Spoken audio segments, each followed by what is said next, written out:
ends around lunchtime.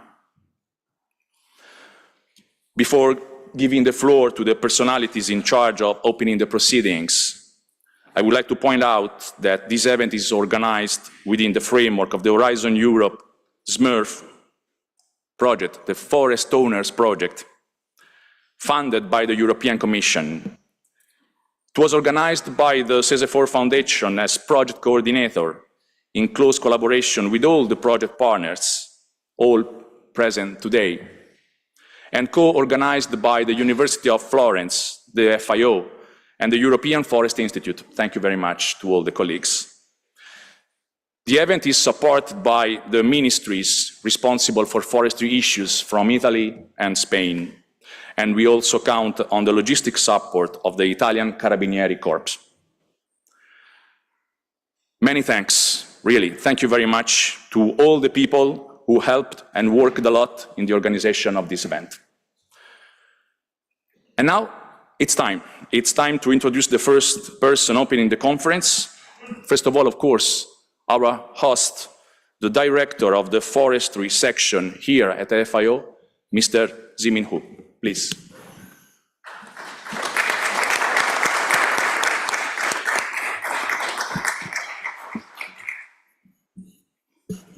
Thank you, Chair, and distinguished participants, ladies and gentlemen.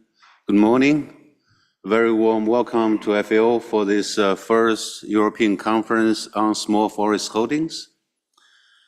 I'm so pleased to see that actually this conference has attracted participants from different backgrounds, from different professions, from forest owners to forest researchers and forest policy makers.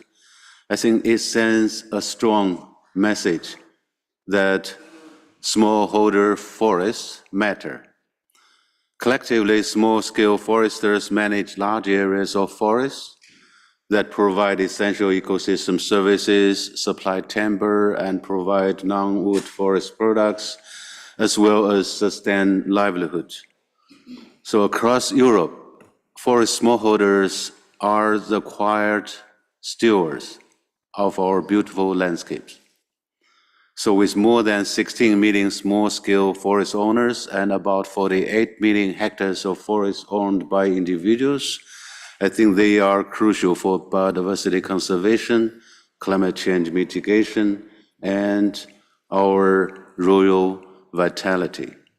So yet they often face disproportionate challenges, including limited access to markets, a lack of economies at scale, and also complex regulatory environments. So I believe that the future of small-scale forestry lies in the collective actions, knowledge sharing, and enabling policy environments.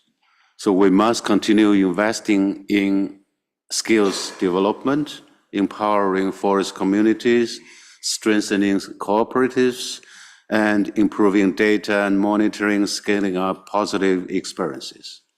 So it is important to ensure that the goals of the European Union Forest Strategy 2030, sustainability, resilience, and innovations are achieved not only in big scale or large areas of forest, but also in small holdings.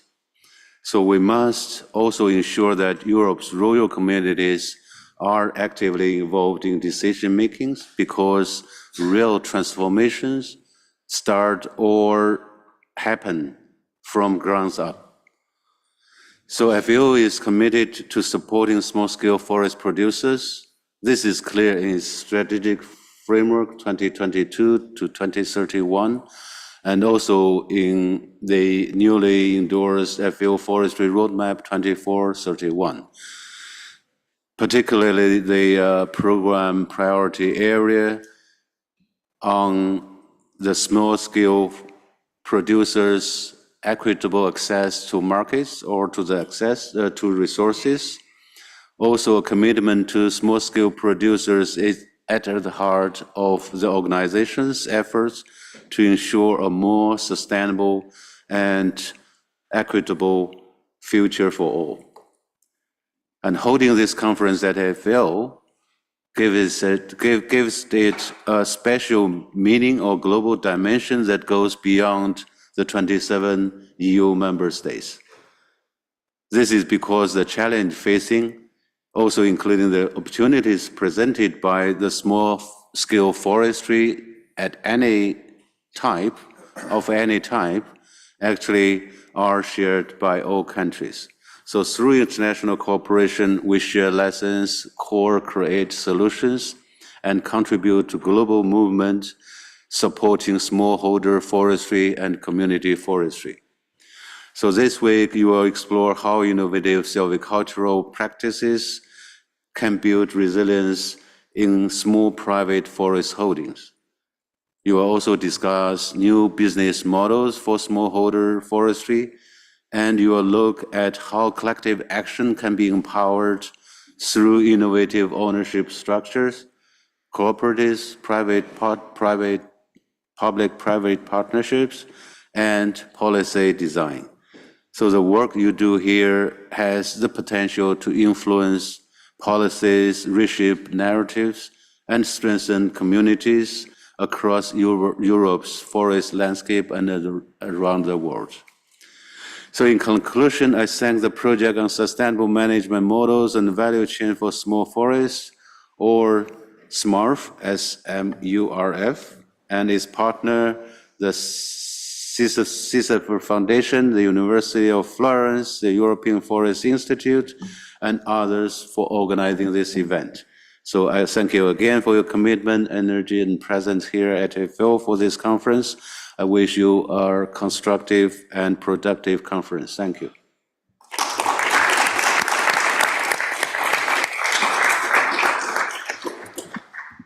Thank you very much, Mr. Wu, for your intervention. You are right. Your work is very important, and if you do it together, it's even more important. You can change the world. Emilio Gatto is the General Director for Mountain Economy and Forestry from the Ministry of Agriculture, Food Sovereignty and Forest from Italy. Please, Emilio. Good morning, Mr. Director of FAO, ladies and gentlemen, dear colleagues. It's with a great pleasure that I'm here today on behalf of the Ministry of Agriculture, Food Sovereignty and Forest to open this important conference. Firstly, I would like to thank the organizer of the SMURF conference, the FAO, for hosting us at its headquarters, and everyone who contributed to this project and this event, as well as all the attendees. We are pleased to support this conference, which is the first at the European level, and it's of great importance for Italy. In Italy, more than 60% of the forests are privately owned. Moreover, this forest land is so fragmented and often so small that it does not allow any kind of management. Furthermore, sometimes the ownership is unclear.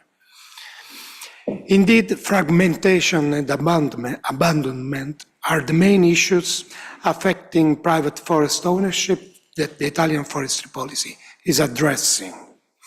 Our national legislation provides for specific actions in this context. These include recognizing and encouraging forms of association among owners with the aim of improving the structure of forestry property and providing an effective way to manage small-scale forests.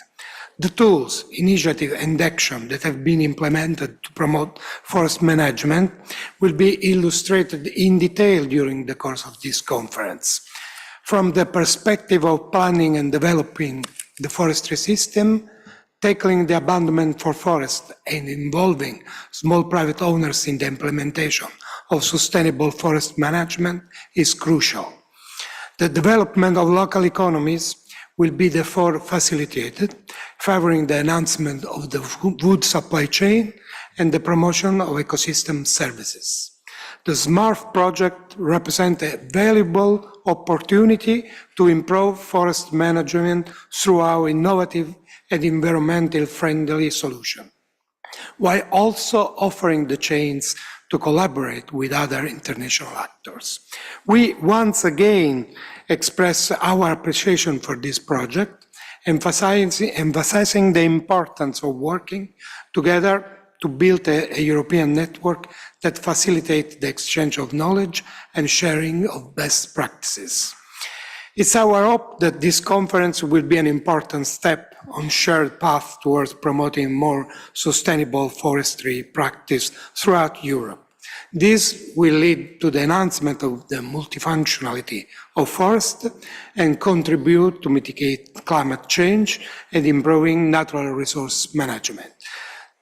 Thank you, and I wish you a fruitful and successful conference.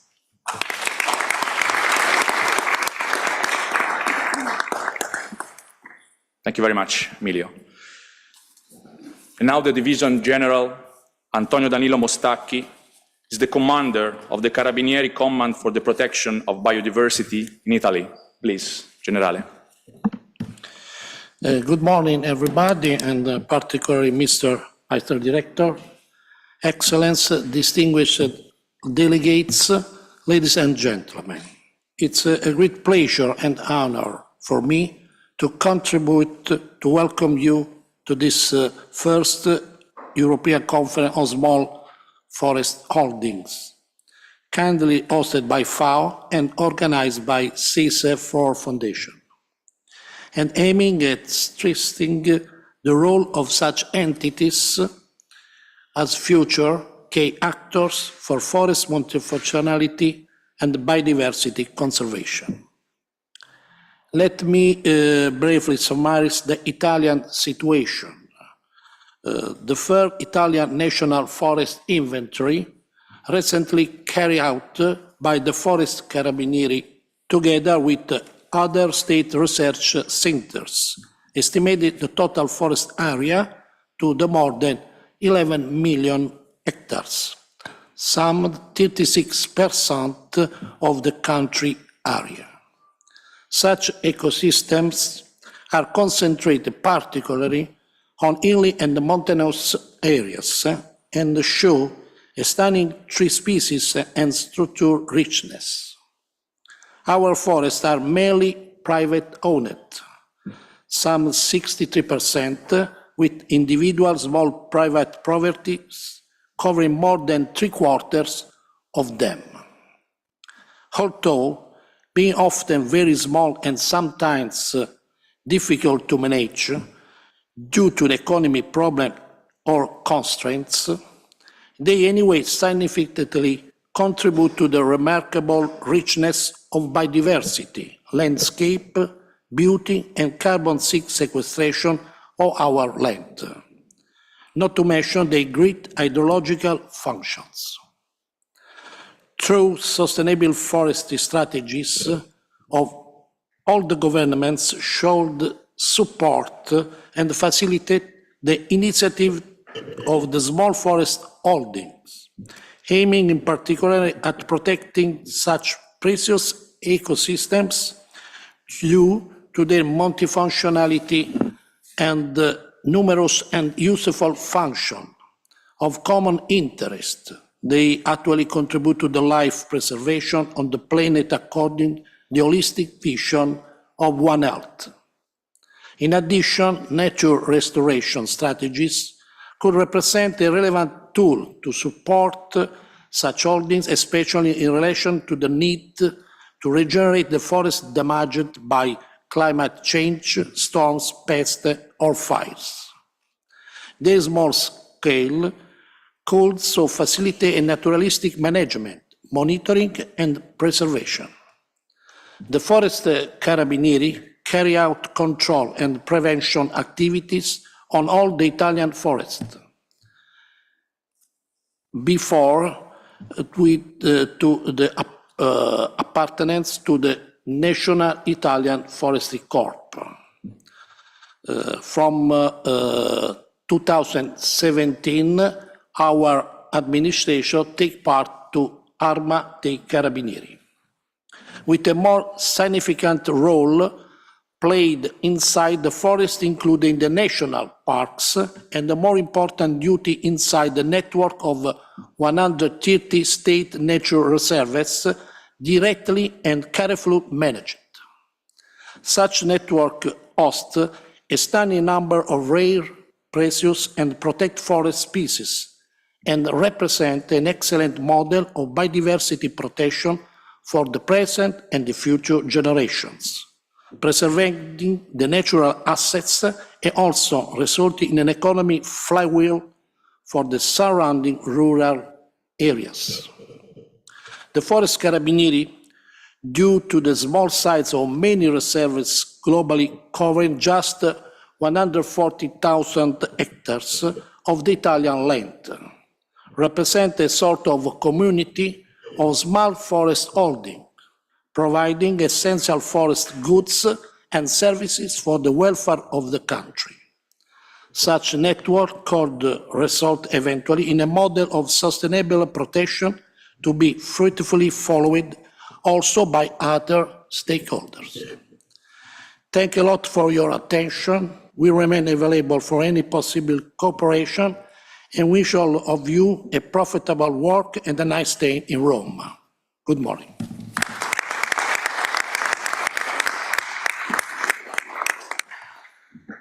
Thank you very much, General Mostacchi.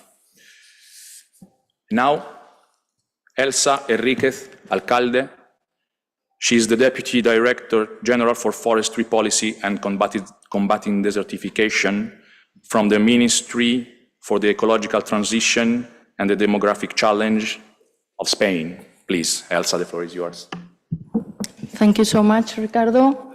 Good morning, everyone. Distinguished authorities, representatives from the forest family, dear friends, ladies and gentlemen, I'm delighted to be here today on the opening of this first conference on small forest holdings.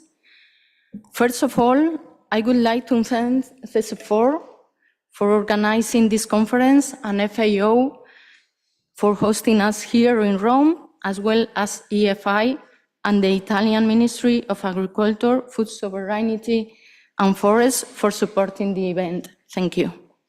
This event could not be timelier.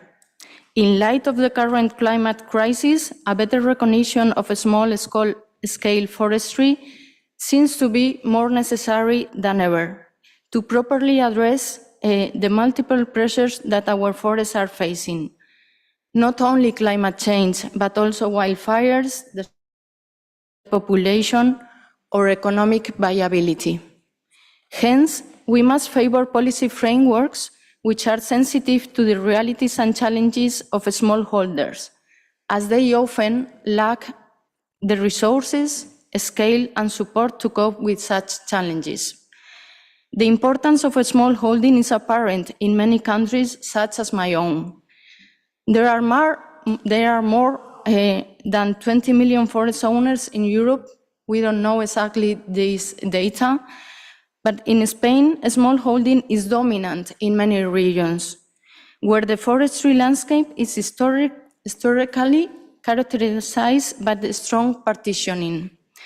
The result of this historic land tenure system is a deeply fragmented management.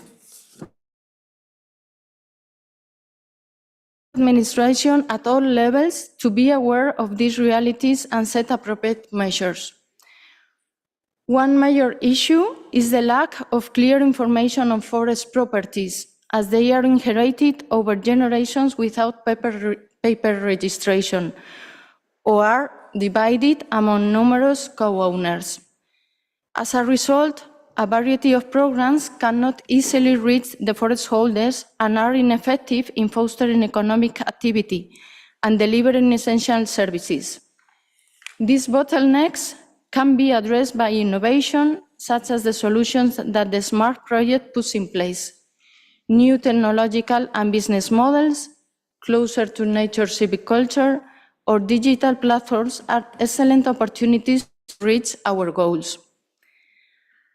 In this sense, smallholders are part of the solution. They need to be included in policy designs as it is crucial to prevent their exclusion from the forest-based value chains. Our national and European forest strategies are aligned with this vision. Spanish Forest Strategy Horizon 2050 highlights the need to support forest owners of all scales and to promote active, sustainable management across the territory. These objectives has been transferred to Spanish Forest Plan 2022-2032, promoting forest holding associations, providing incentives for group management, and reducing fragmentation. We also recognize collective tenure models and community-managed forests that have been functioning even though they often need renewed efforts and support. Moreover, we are committed to investing in sustainable forest bioeconomy. Forests can generate much more than timber, non-wood forest products, renewable materials. Nature-based tourism and digital innovation offer new ways to create value, especially for smallholders. These opportunities are essential to make forestry sustainable and to keep rural areas alive. In short, a well-organized forest sector with clear ownership, active management, and strong cooperation bring both economic and environmental gains. It enhances ecosystem services, reduces fire rates, and contributes to climate goals, while also supports rural livelihoods and creates quality jobs. However, before concluding, I would like to recognize the good work and leadership of Cesefor and partners in pushing forward this project. We are looking forward to see the results of the work packages involved. The government of Spain make a decided commitment in favor of this project to support the necessary mission and activities. I trust this conference will send a strong and united message. Small holdings are vital to Europe's forest future. Let us work together to give them the recognition, tools, and support they deserve. Thank you so much.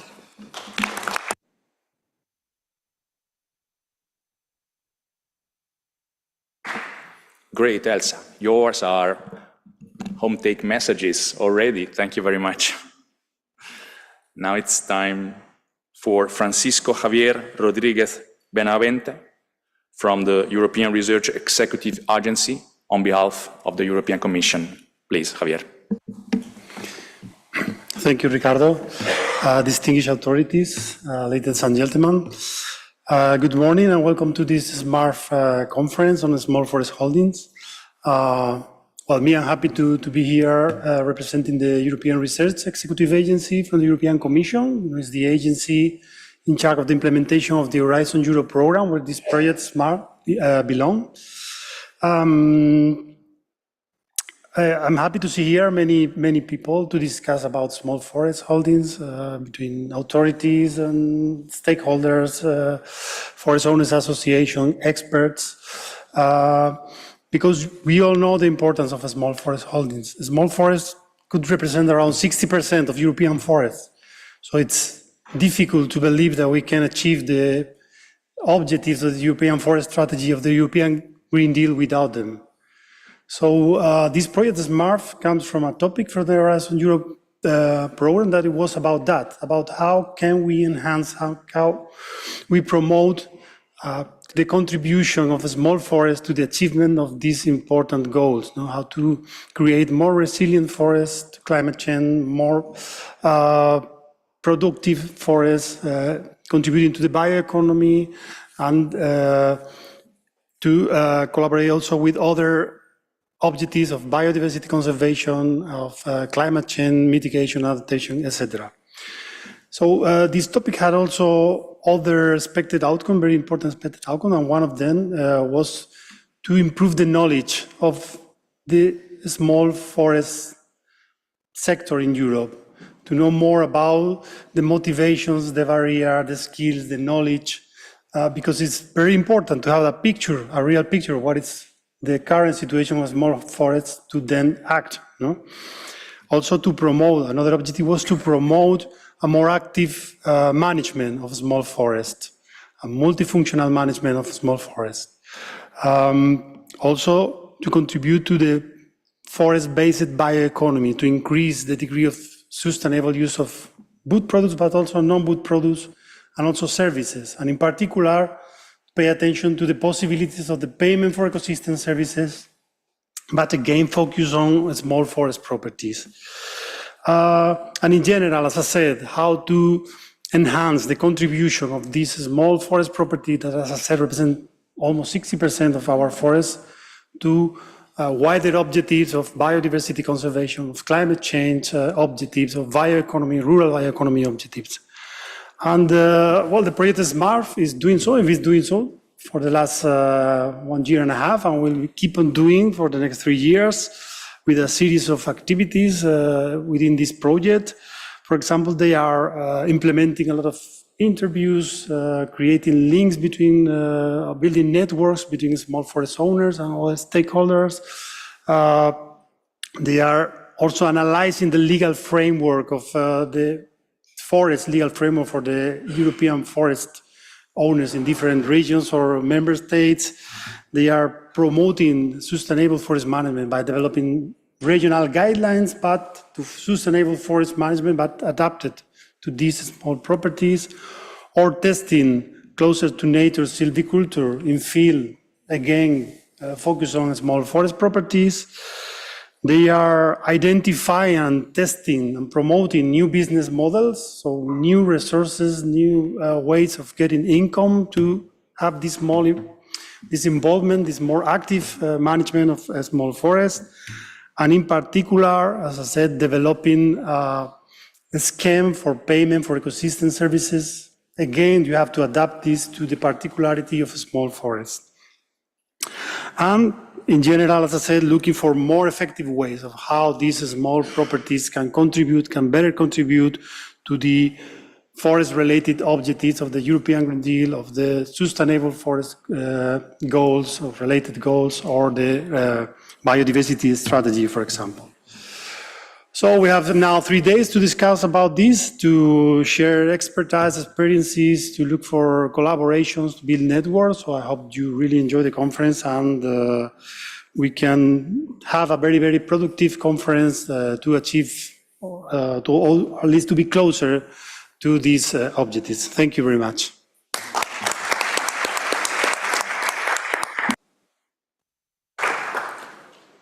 Thank you, Javier. The last speaker is the General Director of the Cesefor Foundation, Pablo Sabín. Hi, good morning, everyone. First of all, it's very impressive to be here. I have to say that it's a big pleasure to be in Rome, in this place, in this FAO, and with all of you, with these distinguished representatives of the ministries. For us, it's like a milestone in Cesefor organizing this event, and as you might imagine, it's been a lot of responsibility in doing our best to have a good conference here. First of all, I want to thank many people for making this possible. First of all, to our host, FAO, for hosting us in this venue, to all the authorities, as mentioned, Italy, Spain, and the European Commission, but among others that are not here present but are also online, to this organizing committee that we have mentioned several times. But I want also to highlight and to thank the participants and the funding recipients of the SMART projects. Here we have 35 forest associations and other kind of agrupations selected from 55 applicants coming from 16 countries. That was the result of the first Cascade funding, and it's a big pleasure to have this organization here in this conference, because it's not so usual to have this small owners association coming to these events. So welcome to them, and I hope you enjoy the conference. We have associations from Austria, Belgium, Bulgaria, Croatia, France, Greece, Ireland, Italy, Latvia, Lithuania, Portugal, Romania, Slovakia, Slovenia, Spain, and Sweden. So it's pretty impressive to have this representation of European countries association here. I want to thank also the SMART consortium, because it's a really, really good consortium, and of course to the Cesefor teams who have worked so hard to make this conference a reality. And thanks, Javier, because you have introduced this topic, the call of the Horizon project, which I think was so ambitious. And the SMART project also was designed with that kind of ambition. We have a clear idea of which are the main problems, barriers in the small forest holding sector. We are a research organization, but we are most focused on transfer and promotion of the forest sector. So we work day by day with forest owners, and especially with forest owners association. And in fact, in our board of trustees, one of our main board members is the Federation of Forest Owners Associations of Castilla y León, one of the biggest in Spain, and it's in the heart of our organization, or in the heart of Cesefor. And when we were designing the SMART project, we wanted to be also innovative, and we didn't want to have a typical project with 2, 3, or 4 case studies in some countries, and we'll increase our ambition, and we thought in a design project for the 27 countries of the European Union, which was something really hard. In fact, that opened a big question: how can we integrate our organization? How can we achieve to have a project covering the whole European Union only with a limited budget in a sole project? And the answer was, I think, also innovative. We designed the first cascade funding to include these forest owners, organizations, associations, cooperatives in the project through that cascade funding, which for the sector, at least, I think was a big innovation. In the SMART project, 1 million euros, 20% of the project, it's directly sent to local forest owners associations and cooperatives for pilot projects, and without intermediates, direct for them to try to new pilot projects.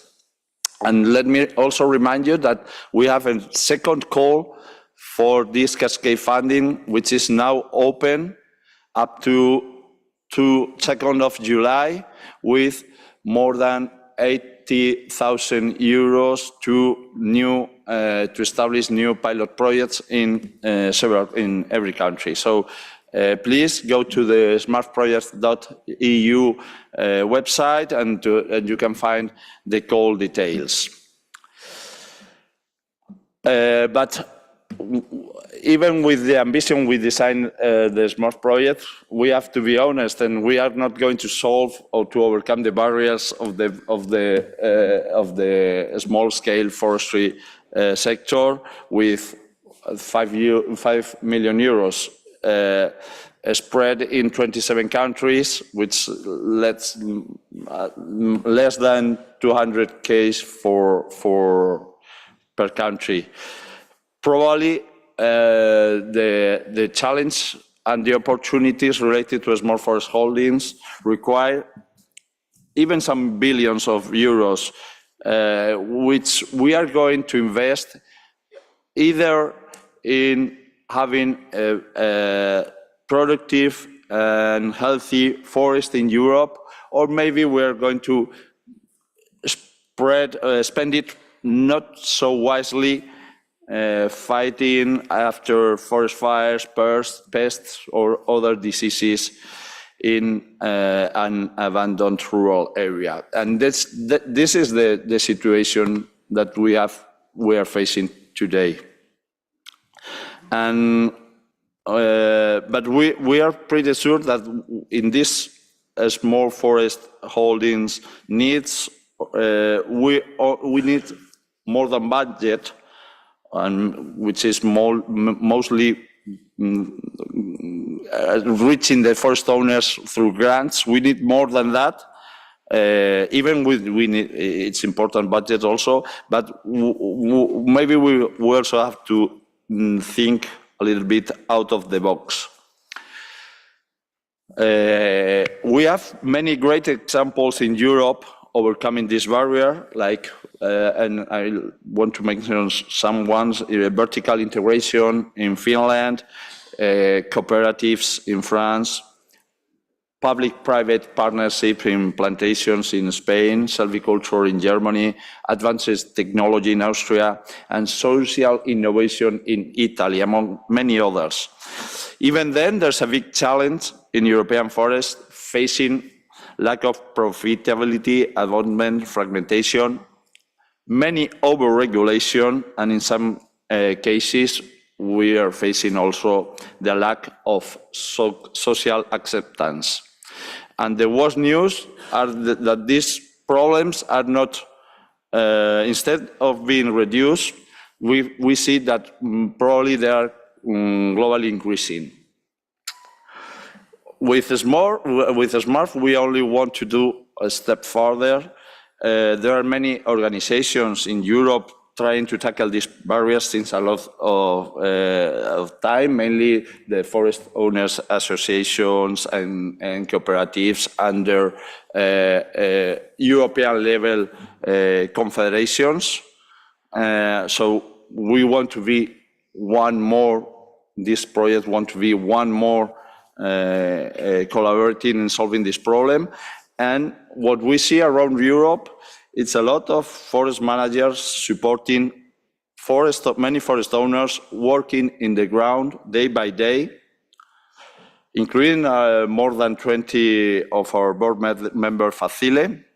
And for us, these are like local heroes, because they are facing, they are doing their best to overcome very, very difficult situations.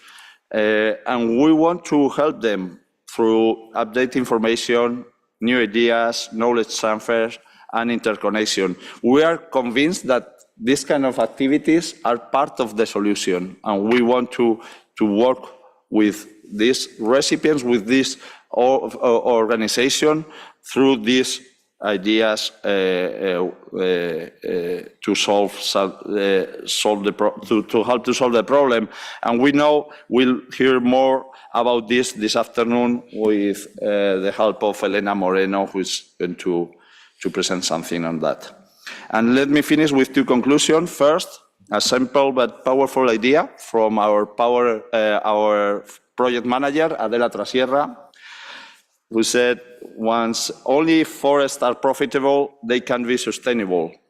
And that's the point, and there's no other point. We have to make forests profitable if we want to have forests which are managed, and we have a productive and healthy small-scale forestry sector.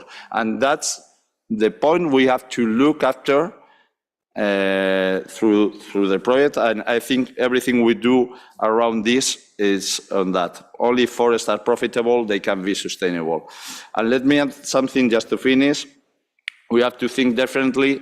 There's no simple solution, only a mix of combined solution facing from the more structural barriers to the more practical ones, which are designed for each forest, for its ownership model, and for each value chains, can be the solution. So let's continue working on it with the ambition that we have established and with an open heart for collaboration. And thank you very much.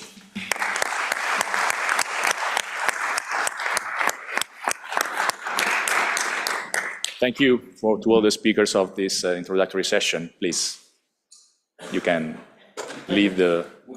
Yeah, you can go. And, well, actually, I have...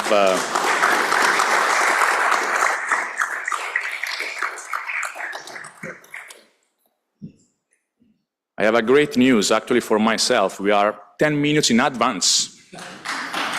Incredible. Well,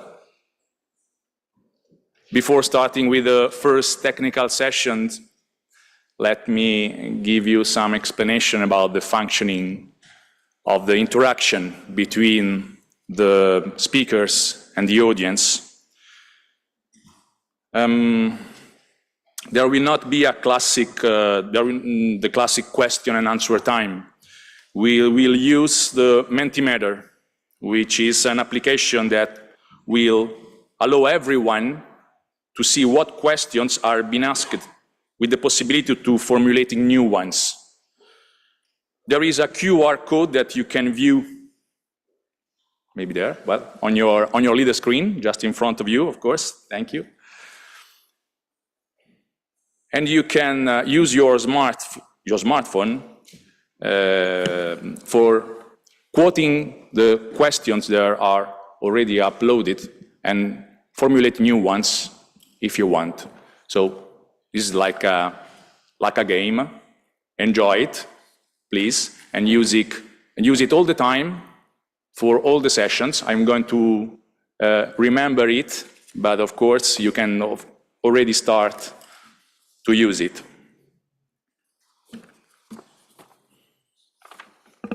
And now it's time for the first session. I would like to ask to the speakers of this first session to come here. I have to introduce the moderator. The moderator of this first session is Mr. Christophe Besacier from France. Christophe is a senior forestry officer here at the FIO and currently coordinating the forest and landscape restoration mechanism, where he's providing technical assistance and implementing restoration projects in more than 20 countries. He mobilized the resources to scale up restoration, reaching a $40 million portfolio with multiple key financial partners, which is impressive. Christophe, the floor is yours. Thank you.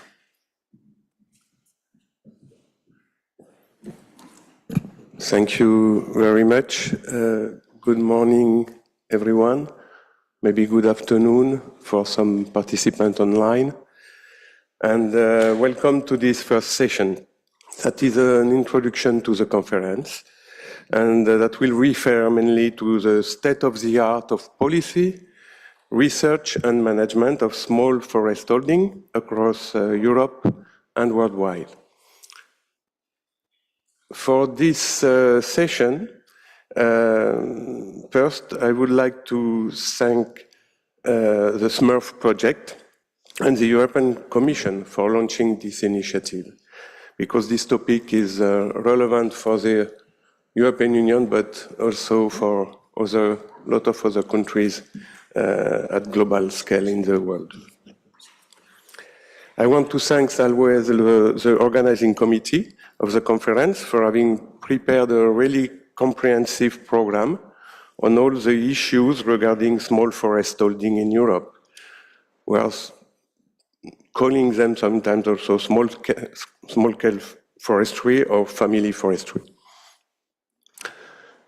As said, this topic is relevant not only for Europe, but at global scale. Forest owners, either private or public, are facing similar challenges.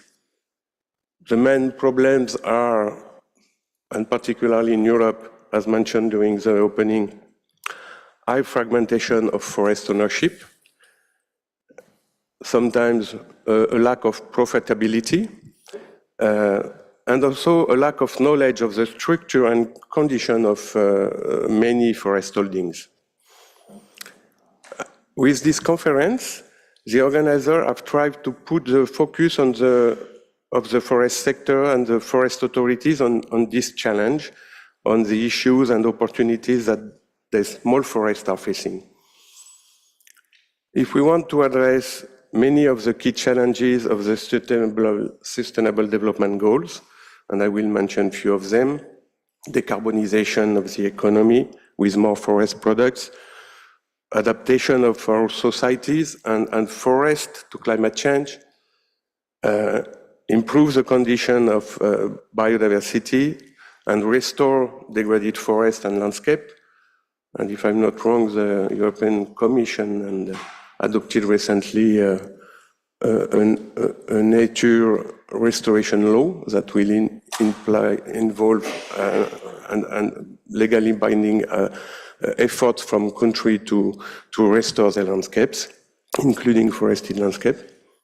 To achieve those goals, we need to trust on the millions of forest owners that maintain and improve this heritage, receive sometimes from their parents or grandparents, and they want to keep it for the next generation. We need to know better this complex and diverse set of forest owners. We have male, female, old and young, urban and rural people, individual or organization, cooperative, collective owners. We need to provide support to those people that are constantly increasing the value of their assets, trying to generate incomes, but also trying to maintain the value of a legacy for the future generation. To achieve this, we need to improve forest policies in Europe and worldwide. We need to work together with the thousands of forest owners associations, cooperatives, clusters, model forest certification schemes, and many other organizations that are working and have been working for many decades with these small-scale forest owners. Finally, we need to innovate, create synergies with industry, with research, and with public authorities and NGOs. And to start talking about these issues, we have with us three forest owners, but the three panelists, and they are representing the three main organizations that have been working for forest owners in Europe for decades. I will start with introducing Mr. Luc Bouvarel. If you can maybe join the table, the panel. He is the representative and the vice president of the European Confederation of Forest Owners. He is a forest expert representing the National Federation of Forest Owners of France, France-Silva, at the European Confederation of Forest Owners. Within this body, he is a member of the board of directors and one of the three vice presidents.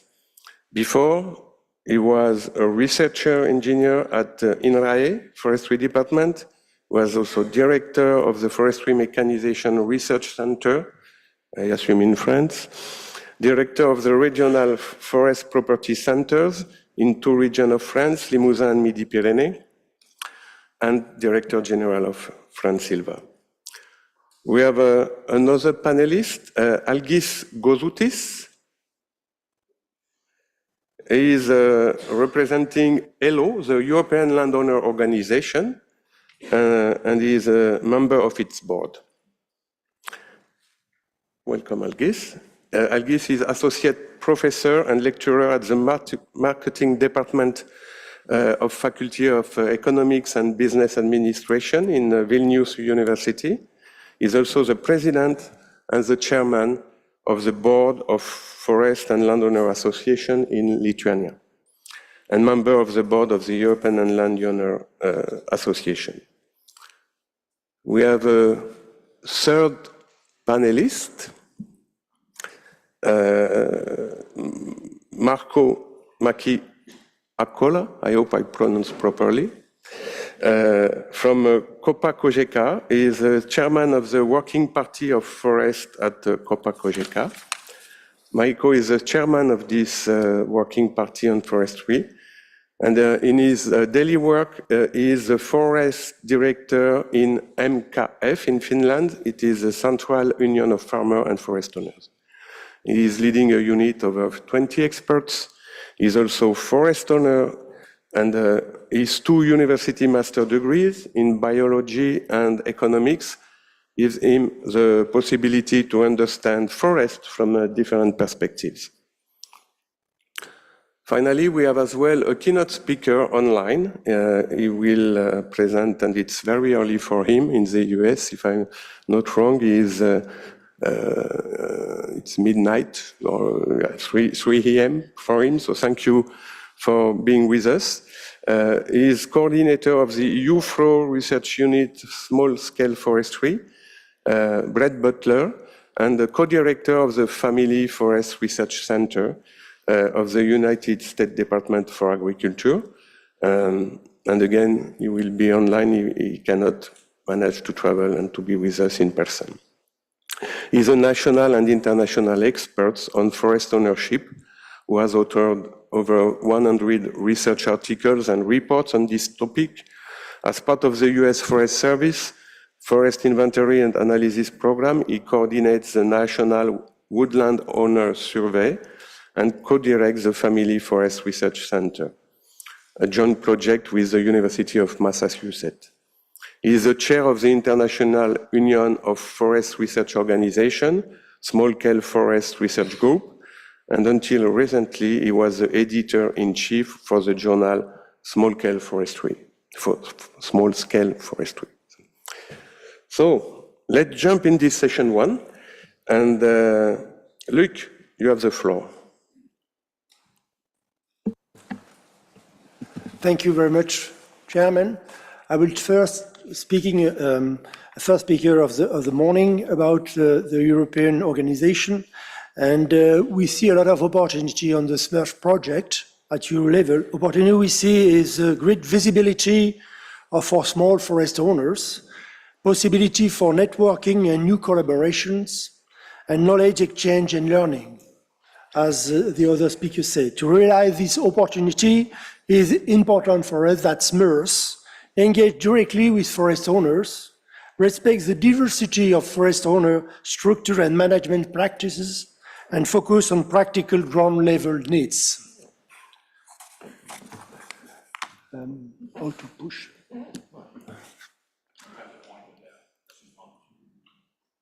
No, thanks. It works.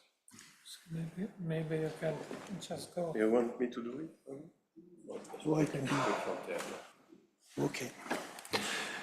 So at European level, as Christophe said, we are mainly a lot of different organizations working for forest owner, and there might be difference in organization, but there is a good collaboration between us. We represented jointly in this session 3 organizations: the Forest Owner Structure and Aim of Forest Owner Advocacy in Europe, the CEPF. I am the vice president, and my colleague Algis, who is speaking with the name of the organization ELO, he will speak about the importance of the owner right, forest management and use of forest. And not last but least, Marco, he is representing Copa Cogeca, and we speak a policy helping forest owner in the active use of forest presence. We decide to participate and partition is the things we are working for, not to say the same things at the different times. So we do all of us working on this subject, but we try to give all of them in.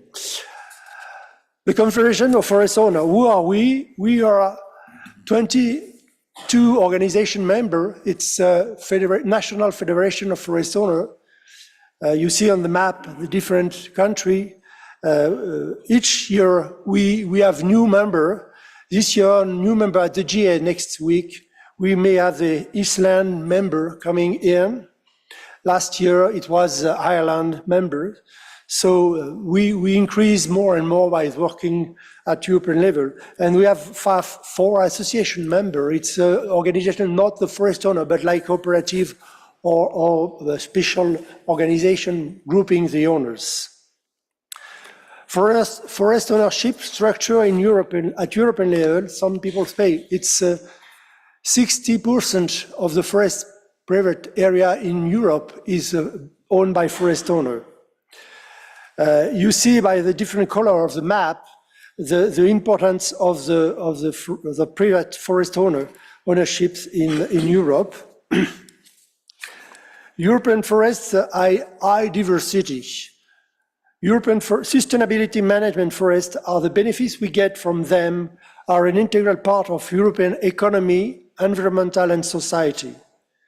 The European and the world are facing unprecedented geopolitical change with an increasing number of diverse threats both from internal and external sides.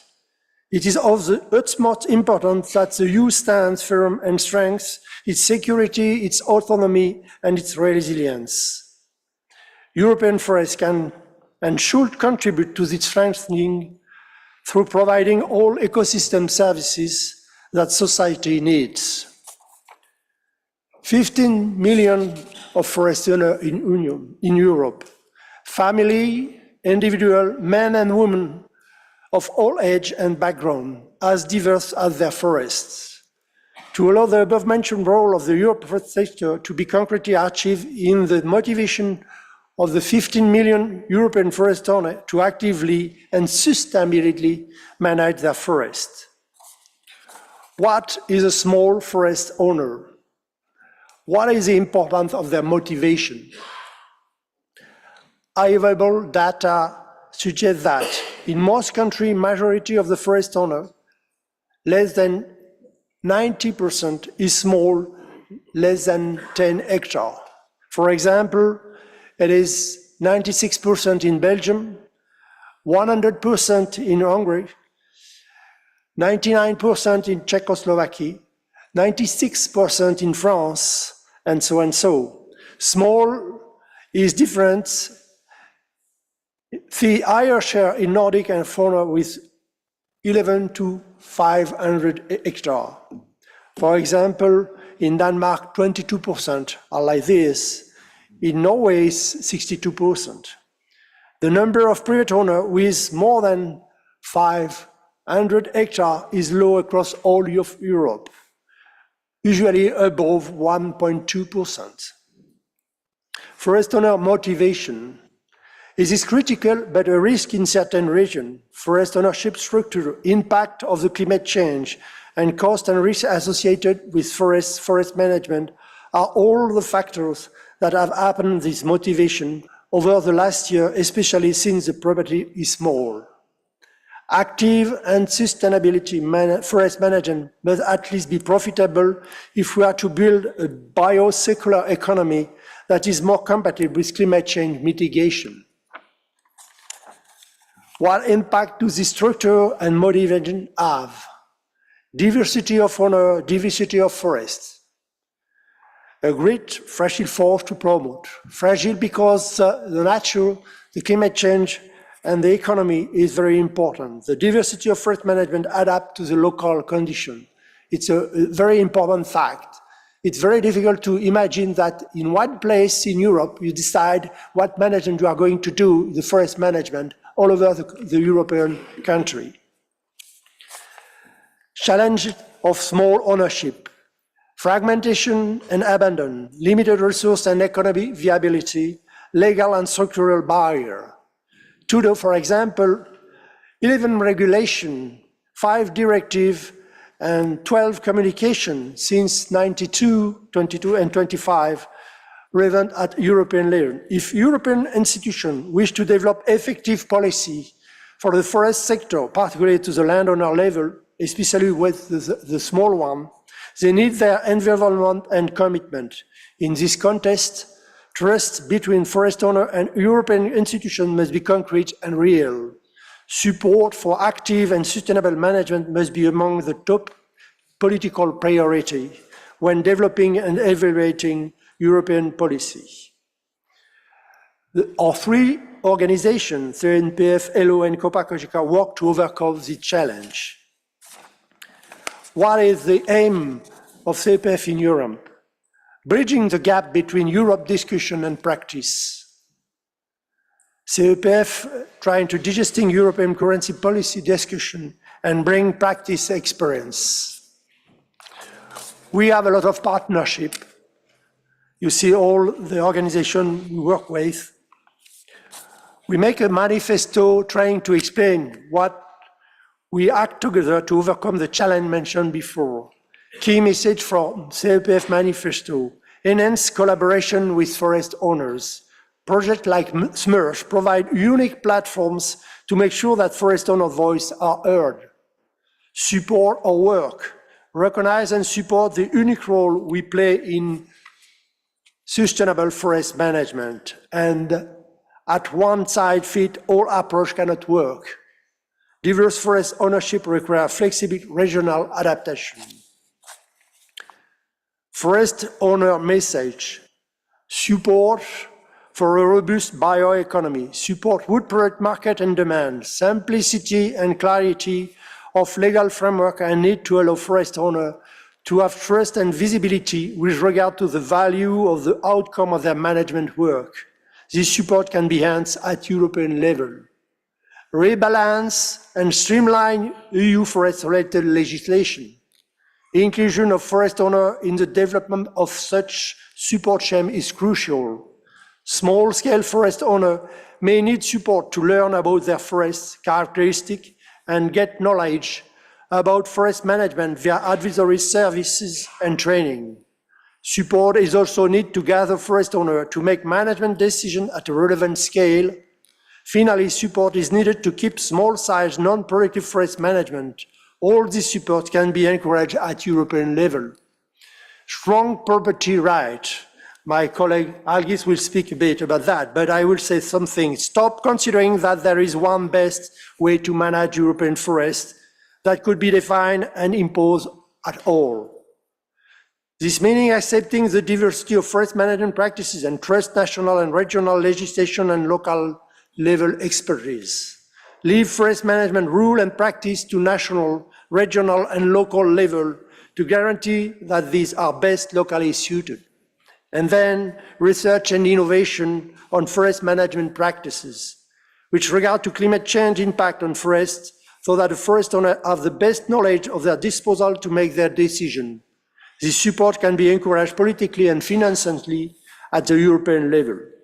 Now I will leave the hand to my colleague Elo and Copa Cogeca, Algis and Marco, that developed some other subject we work on at European level.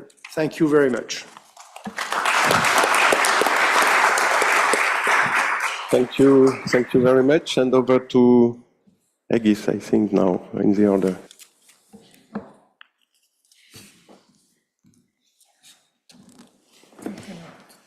Can we have the slides?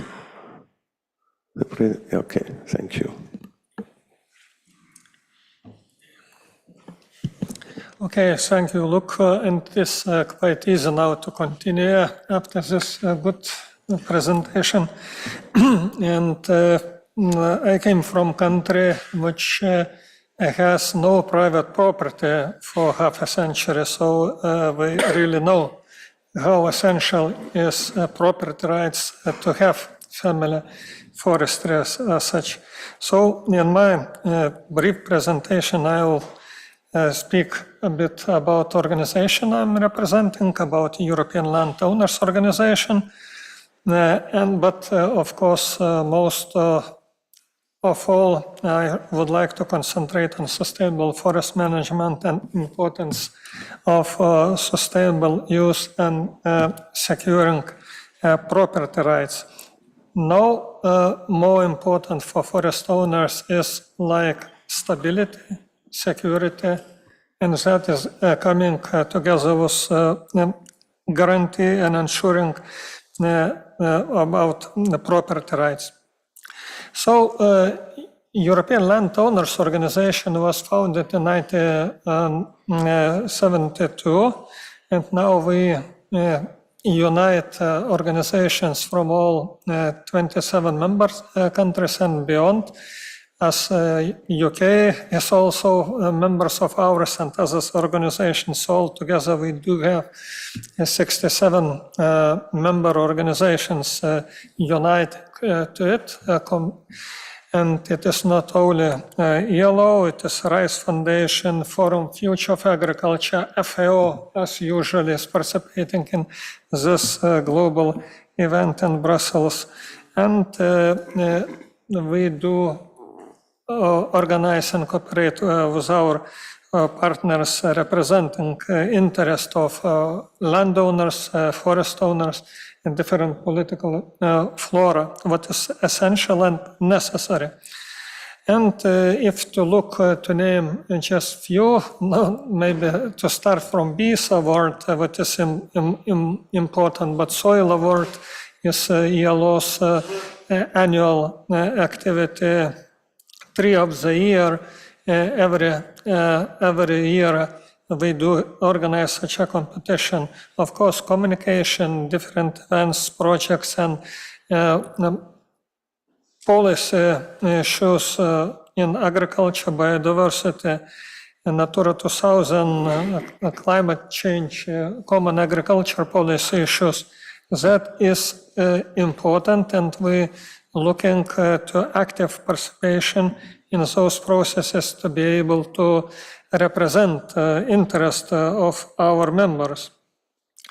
And if to look to securing a future of European forest, we need active and sustainable management, and that is a guarantee of having active forest owners, because pan-European level criteria and indicators provide us with a mechanism how to deal with the sustainable management of the forest. And that is a dynamic process where responsibility of forest owners are essential one. So because of that, we would like to promote forest owners as most aware of need of such dynamism, and active forest owner is, in our understanding, solution, not a problem to guarantee sustainable forest management. And securing a future of European forest, as we do have big variety of it, look already mentioned how big number of different and big variety of fragmented ownership we do have. So we facing with the challenges that very often public and political signals are very contradicting to each other. From one side, you just told that only profitable forest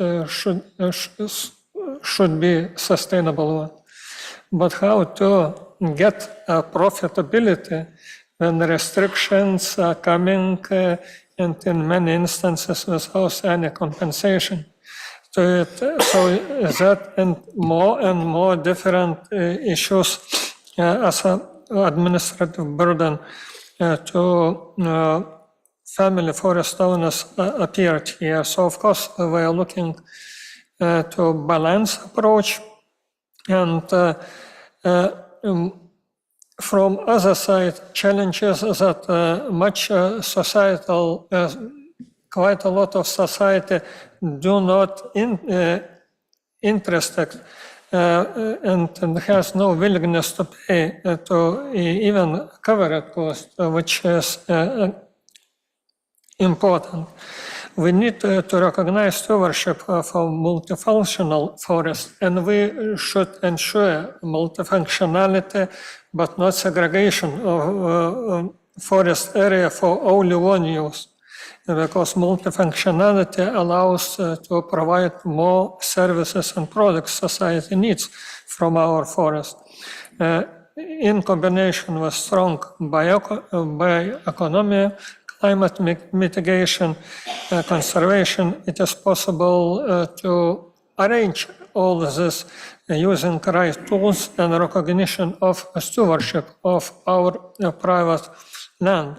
And here, most important and very essential thing, it is securing property rights, because investments into the forest, it is a long-term investment. Forest owner, family of forest owner should need to have security of their investments, and that what is investment now, it will be possible to use after 10 years, after 15 years, after 40 years, and so on. So this encourage sustainable forest management, and weak rights lead to poor forest income.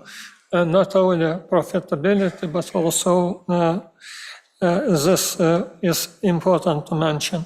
And current threats of ownership and use, over-regulation, what is we are facing in many countries, extensive zones and protection zones, little care of compensation and loss of rights, and undervalued role of private forest owners. Decision makers sometimes do not see private owners as an important actor in all this, and it is not good to it. So our responsibility of our organizations is just to demonstrate responsibility and that we can manage our forest in proper way, and that it is lead to benefit to owners and to society.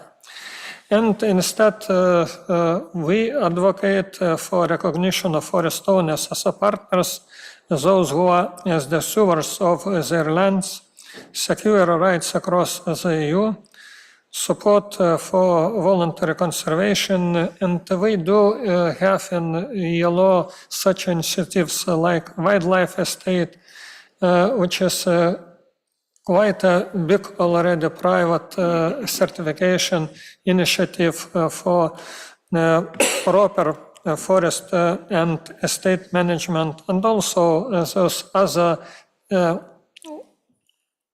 ecological value territories, which is important to promote smart biodiversity-friendly initiatives. So to sum up briefly and to go to my colleague, forest owner are solution providers, not obstacles, and we ensure and insist on that. And policymakers should respect ownership, enable management, support sustainable use, and just to summarize, no forest future without those who own and manage them today. Thank you.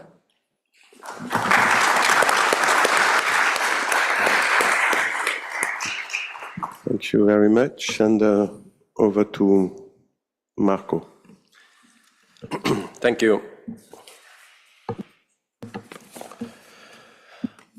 Thank you, Mr. Chairman, participants of the conference. Thank you for the great arrangements and program discussion so far. So my name is Marko Mäki-Hakula. I'm the chairman of Working Party of Forest in Ecological. I'm also a small family forest owner in Finland. So I've been working in our family's forest since I was 7 years old, and actually my son has been starting to work in our forest, so we really know what the forest ownership is. COPA and COSECA are together the united voice of farmers and agri-cooperatives in the EU. Together we ensure that the agriculture and forest is sustainable, innovative and competitive. COPA represents 22 millions of farmers, and majority of the farmers are also forest owners. As we heard, there are 15 to 16 million forest owners in Europe, which COSECA represents 22,000 cooperatives. As you know, forest owners have multiple objectives in their ownership. Thus, they offer a wide range of benefits and ecosystem services to society in their forests. A good guideline for the use of forest is still the concept of sustainable forest management, as Algis said. That has been developed during the decades under the umbrella of Forest Europe. Forests are subject to huge number of different needs and demands. And the forest owners are able to answer to all of those. The goals of society and forest owners' actions goes hand in hand. I could say that small forest owners, they are the heroes of bioeconomy. Every forest owner can be considered forest in the EU, in Europe, can be considered as a multi-service center maintained by forest owner. Every forest is multi-use forest. Many people would like to decide on behalf of the forest owner what to do in their forest. Many even think that they know the forest owner's needs better than forest owners by themselves. I think that this might also explain the effort to regulate the use of forests that has been discussed, especially in the EU. Now the conference is beginning. It would be nice to know who you are, and therefore I would like to ask you a few questions, if you are ready. So those who are in this room, please raise hands if you are forest owners. Excellent. I really like this conference already now. So how many of you know forest owners? Is there some hand missing? This is very good start, and this brings also me to question what has puzzled me over last years, especially during recent years. Can the optimal use of forests be achieved through regulation, or should we use positive tools to achieve the targets? What do you think? Could you raise hands one more time? Now, hands up if you believe in power of regulation. Few courage ones. Thank you, to be honest. Then raise hands if you are on the side of more positive approach. Very good. Very good. Thank you. I think that this shouldn't be a surprise that I'm on the side of the positive tools. So why do I think that? I think that because the situation is good. The goals of society and forest owners, they go hand in hand. They are not in conflict, they are in the balance. Both forest owners and society wants to provide all they need: wood, forest protection, climate benefits, hunting, and so on. And if we have positive incentives, we can reach the optimum. But if regulatory or obligatory measures are taken in the countries or in the EU, the forest owners will end up in a situation in where they use their forest in ways that are not the ways they intended. And I think that at the same time also the society suffers. Passive forest owners, they don't produce the wide range of benefits, or commodities and so on. While a forest owner who is afraid of regulation may end up cutting down his forest just in case, if there's some regulation to come. And in that case, nature suffers. Looking at all of you in this room and feeling all those online, I hope that we all see the future of bioeconomy as a key for increasing the use of forests. If boosting bioeconomy and production of sustainable forest-based materials which substitute fossil products, we simultaneously signalize that forests have a clear value for the society and for the forest owners. This supports that forests stay as a forest also in the long term and strengthens the commitments of private forest owners to forest management. And this is the key to the success also in the future. Policymakers must guarantee the competitive business environment of a forest sector for bioeconomy. Instead of regulation, we need the trust to the markets. We already have well-functional markets for wood, but we could also have innovative solutions, for example, for biodiversity markets. Nature value markets are the central parts of reaching the nature goals. Actions for biodiversity are carried locally by individual forest owners in their forests. In recent years, we have observed that it's almost impossible to develop biodiversity indicators and requirements that would suit in the whole Europe. This was noticed in the nature restoration regulation, taxonomy, and this is also the case now in the forest monitoring proposals.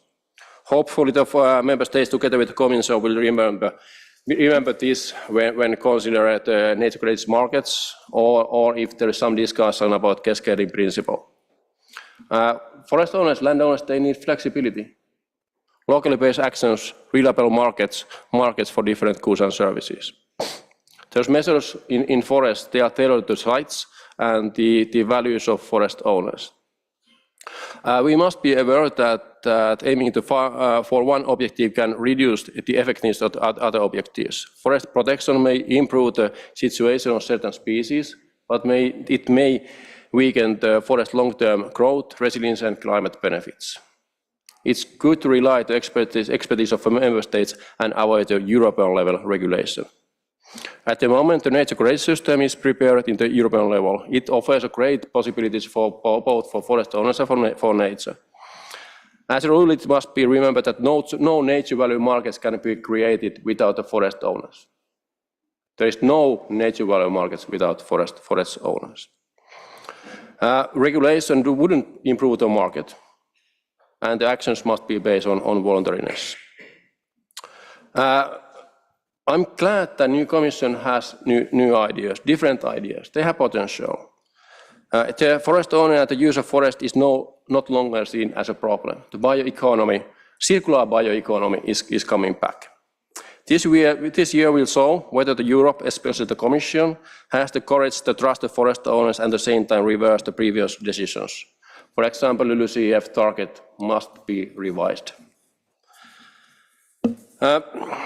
Can we move just to finalize, to conclude? Can we move forward with positive tools and advisory services? Yes, we can. I come from Finland, and most of forest owners are members in the forest management associations in their area. These associations offer forest owners the help and services in different forms of forest use. The result for forest owner-driven forestry. The result is forest owner-driven forestry, where the following three things has happened in recent years. The profitability of forestry has improved. All-time records has been set in wood sales revenues. In forest protection, the objectives set for voluntary forest protections has been achieved. Forest owners provide more land protection than state can afford to acquire. The amount of forest management has increased strongly. Forest owners are more active. So 15 to 60 million forest owners in Europe will be involved in building new Europe that relies on the forest use. Forest owners are organized in their own countries in many different ways, as we are hearing during these days. For example, three umbrella organizations that are speaking now here cooperate on daily basis, especially in Brussels. This conference, great program coming. Thank you for the organizers. I'm sure that we all get some good ideas to take home from here. We learn from each other. We network. We challenge each other also during different sessions. Thanks.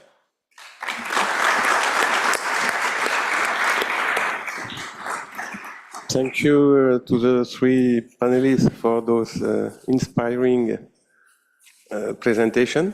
I have bad news for Ricardo. We have lost the 10-minute one during the opening, but we are still perfectly on time. This is the good news. And over now to the online keynote presentation. I hope the technique will be with us. And if Brett Butler is online and ready, let's move with his presentation. Over to you, Brett. Good morning, everyone. So first, I just wanted to check to make sure that you can hear me okay and that you can see my slides okay. Yes. Okay, excellent. Good morning, everyone. My apologies that I am not able to be there in person today, but it is still a great pleasure to be able to be here remotely. As was mentioned, my name is Brett Butler, and I work with the USDA Forest Service, where I'm in charge of something called the National Woodland Donor Survey. On a daily basis, I am thinking about what we very often call family forest owners or small-scale forest owners, who they are, why they own land, and what they plan to do with it in the future.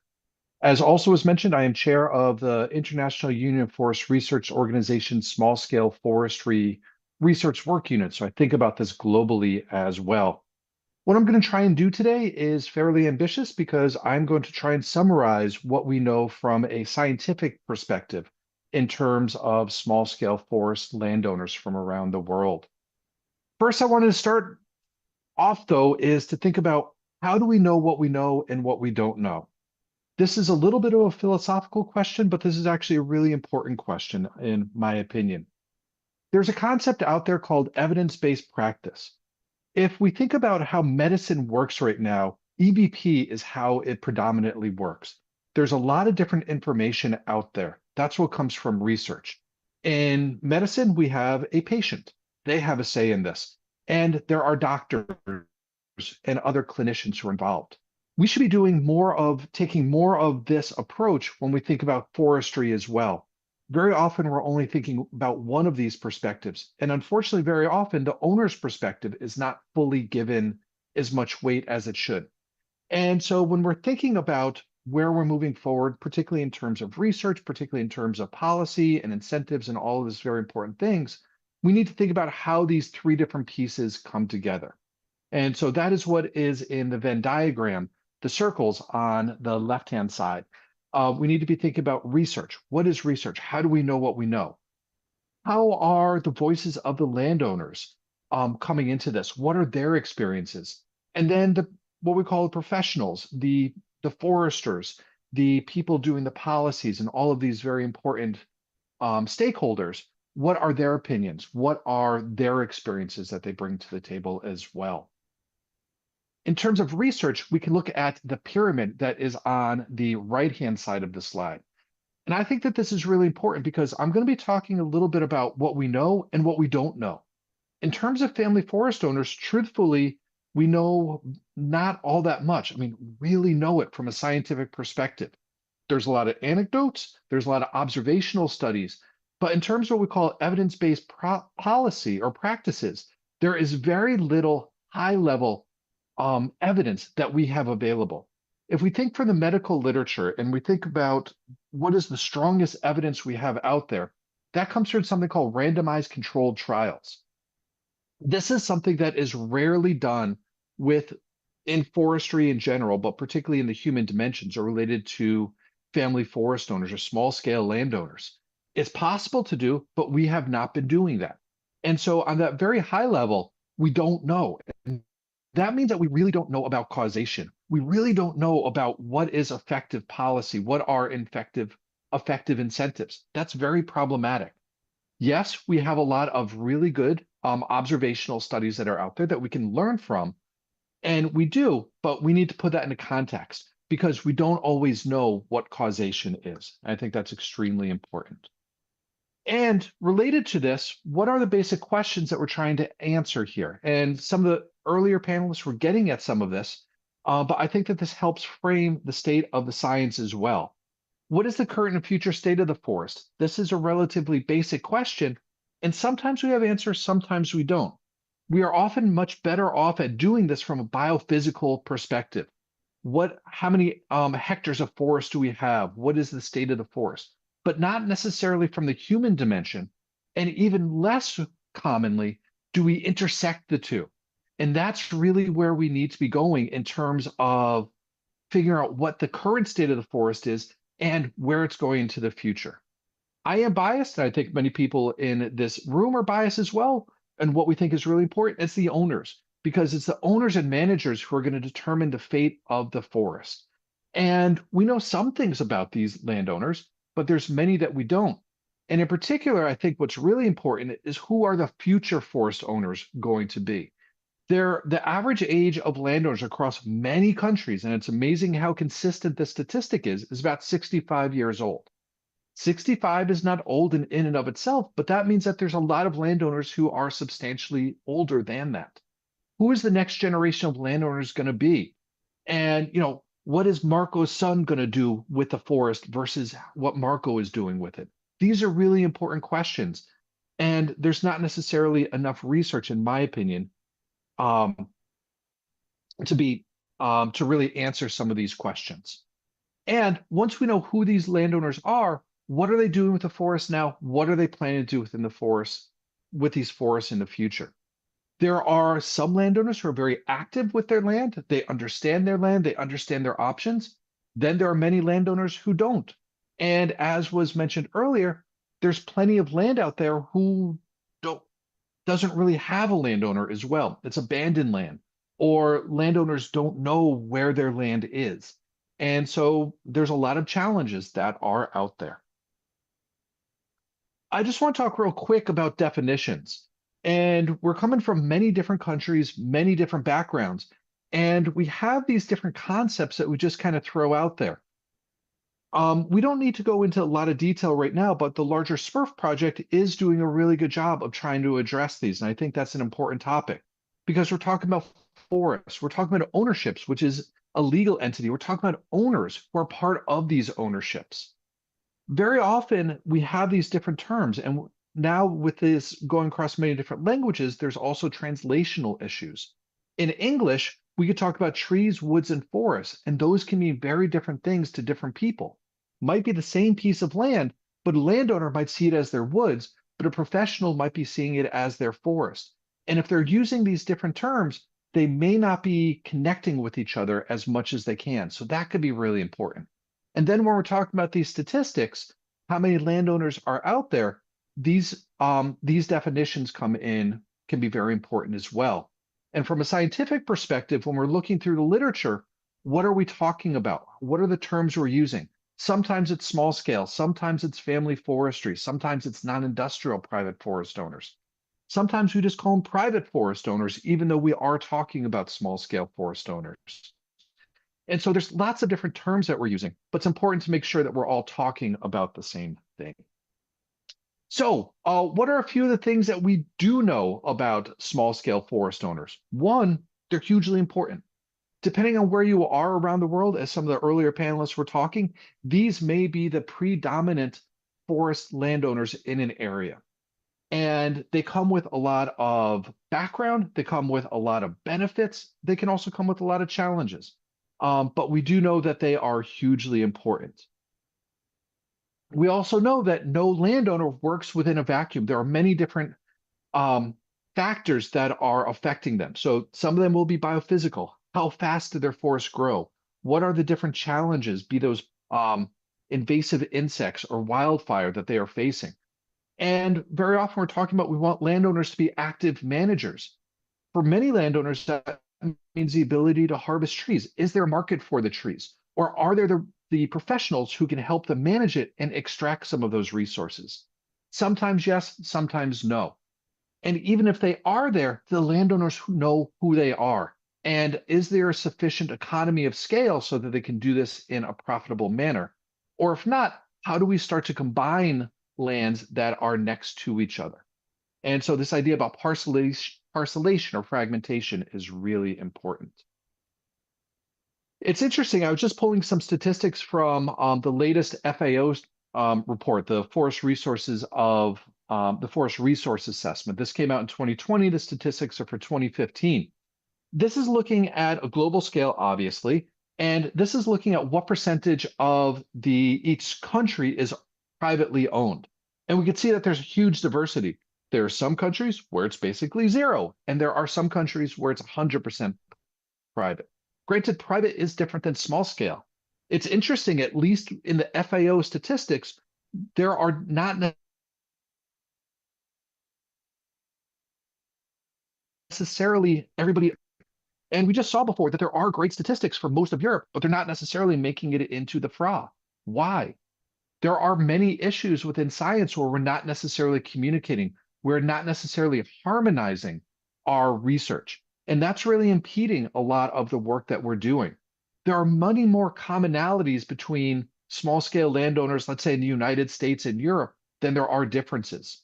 How can we start to harmonize these research efforts so that we can all be moving forward? Something that I think is very important. Because overall, there is much more that we don't know than we do know. What are the real things that are impacting landowners? We put together many models that try to predict, that try to describe why a landowner does something or doesn't do something.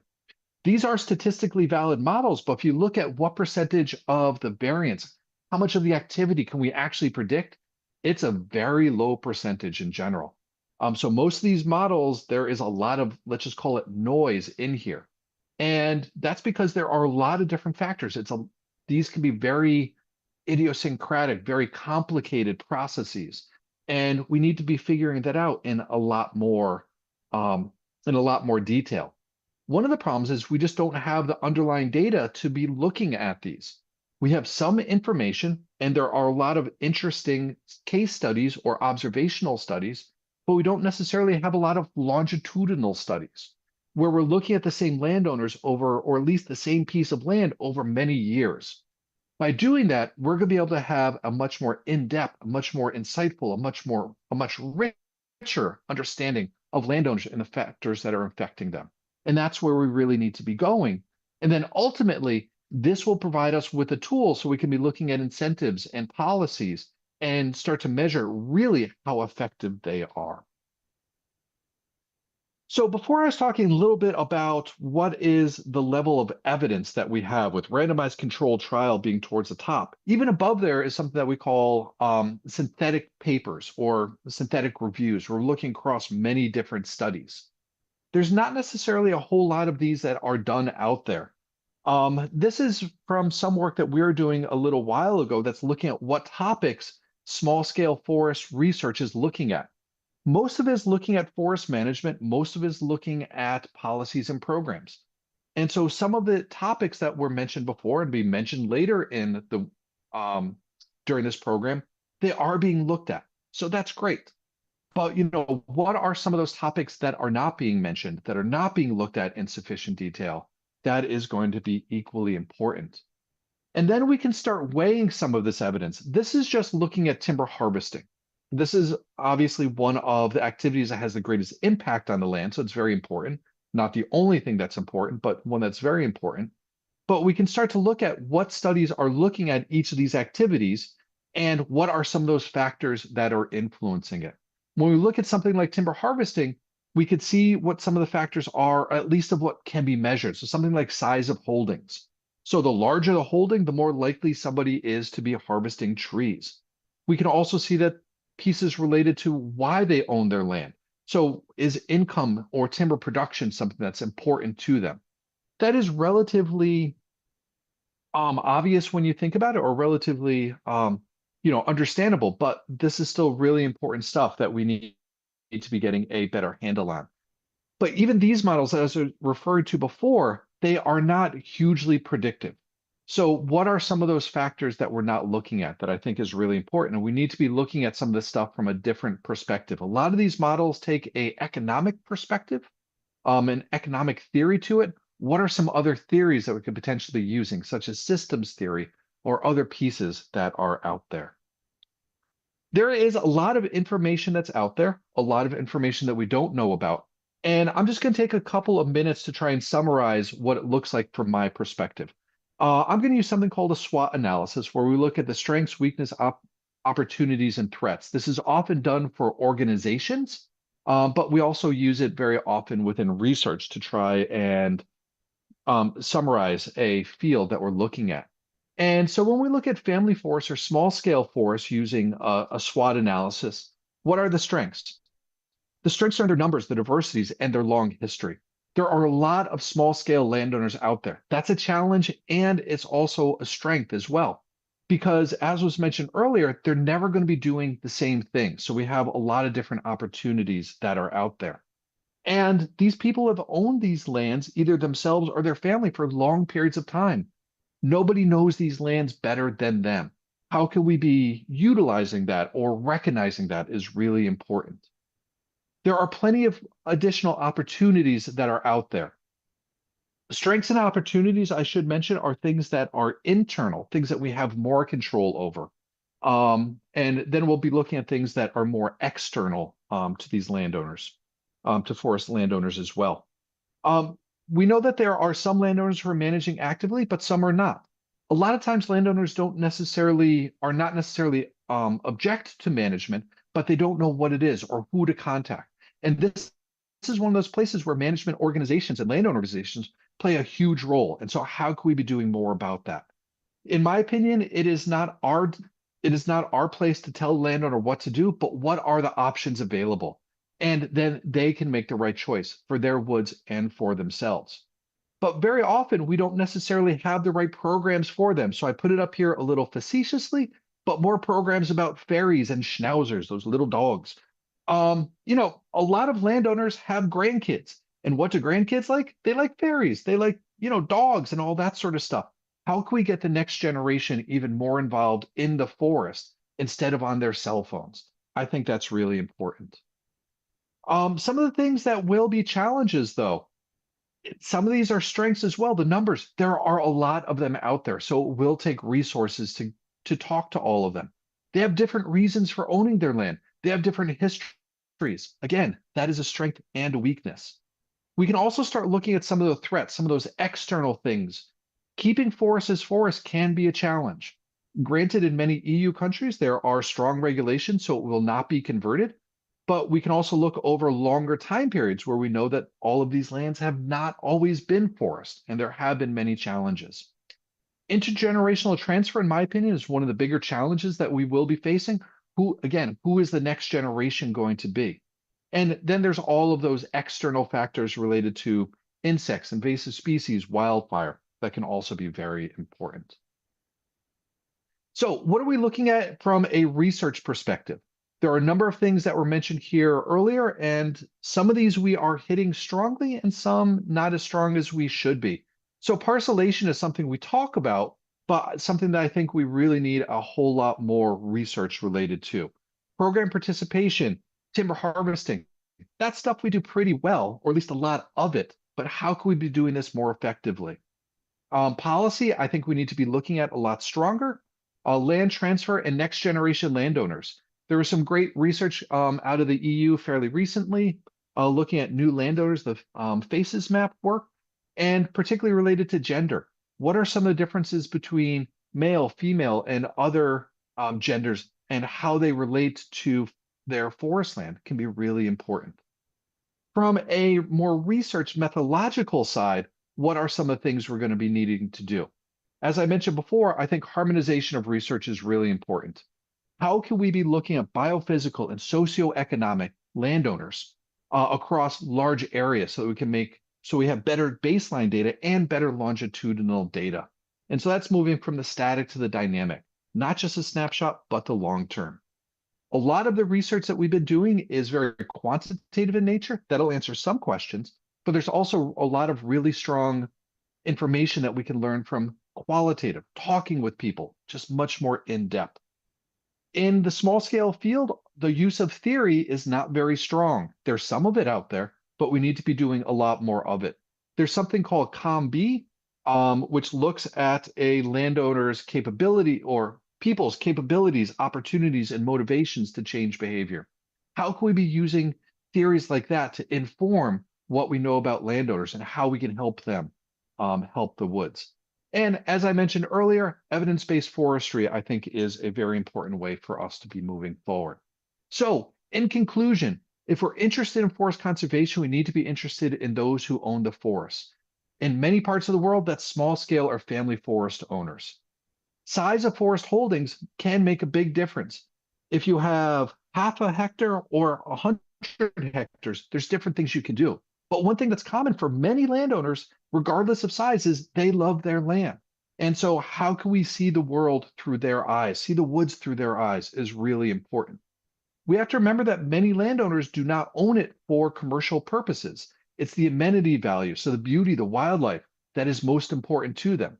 It's not necessarily that they object to management, but those are some of the primary things that they're seeing. We can also look at their demographics, again, with the average age being 65, who is the next generation going to be? And again, in my opinion, we want to help landowners know what their options are, and then they can make the best decisions for them, their family, and the woods. So that's what I have, and a few references if we want to pass this around later. Thank you very much.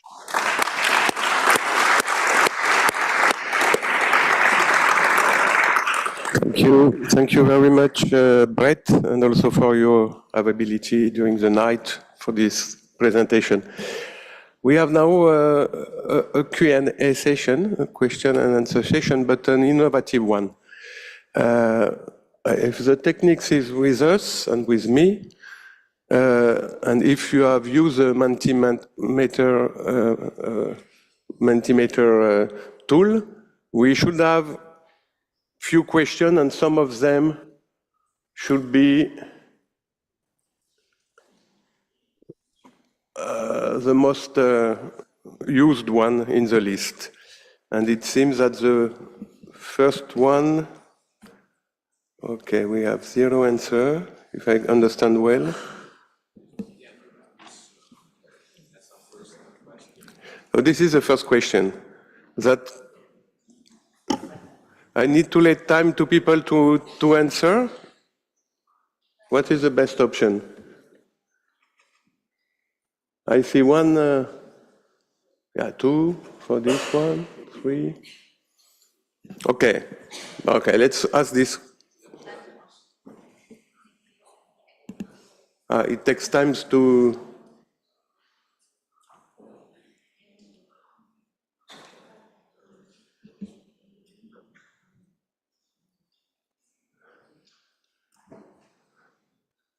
Some questions are only with 2, 3.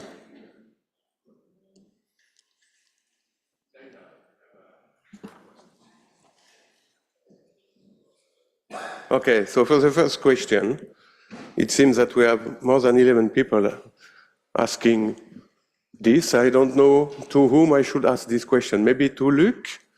What do you think is a small forest owner? Well, the small forest owner is in function of the forest. Because if you have a high production forest with, for example, broadleaf or conifer, the surface may be slow because in function of the rotation of the tree, you may have money coming more longer. For example, if you make poplar for 10 years rotation, if you have 10 hectares of poplar, you can cut 1 hectare each year, and you have an equilibration in the economic point of view. But what about the ecological, the environmental and the social aspect of this forest? But small forest, normally it's the surfaces, but you may take in account also how you manage the forest and what is the return, the money return of the forest. So if it is poplar in a good region, I think about 10 hectares of poplar may be interesting. If you are on oaks forest in France, for example, it may be 150 hectares. It's a forest where you can have economy aspect coming back. So a small forest is less than 150 hectares.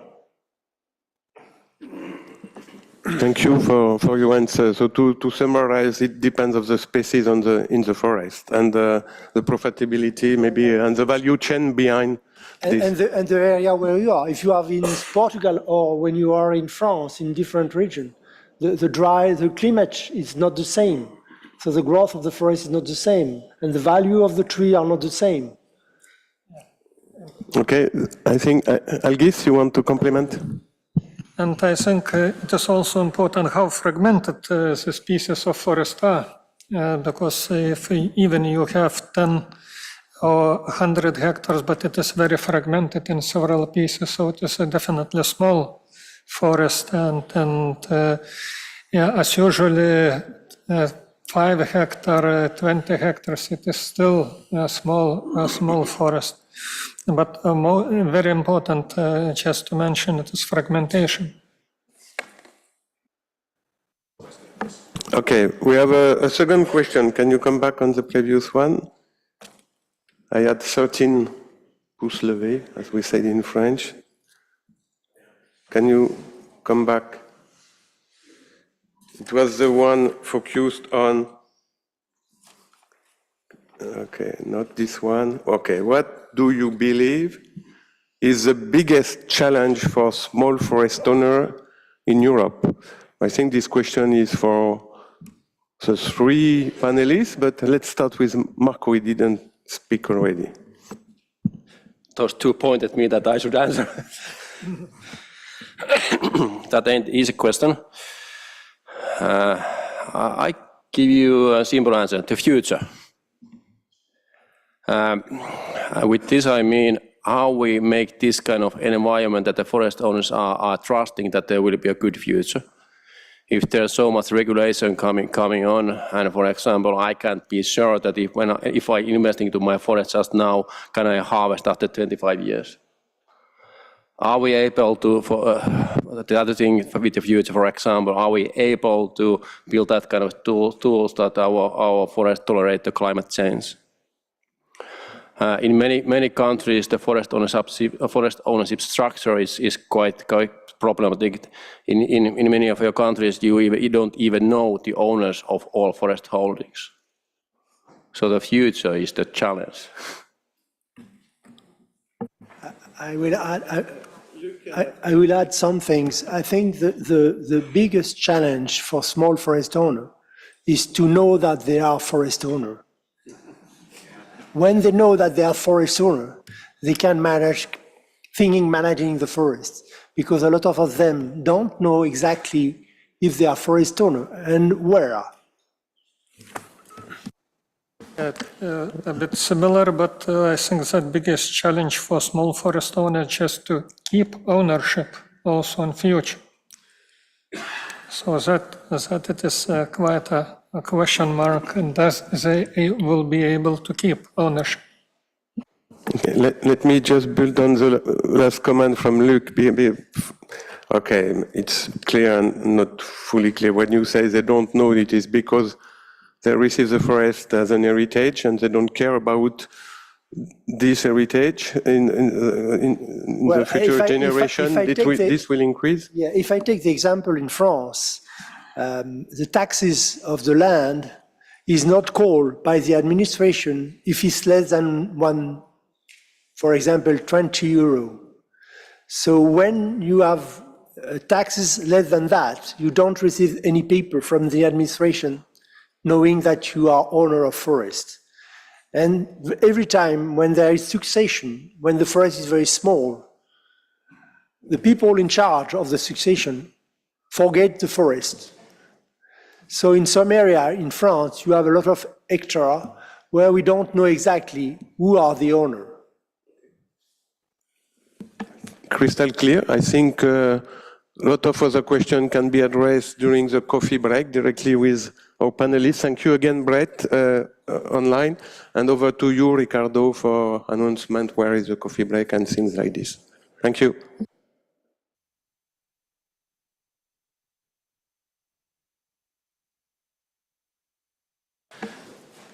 Yeah, it's time for networking. Please grab your coffee, enjoy it. The coffee break is already organized just outside. See you in 30 minutes. Thank you.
Please take a seat. Please take a seat. Please.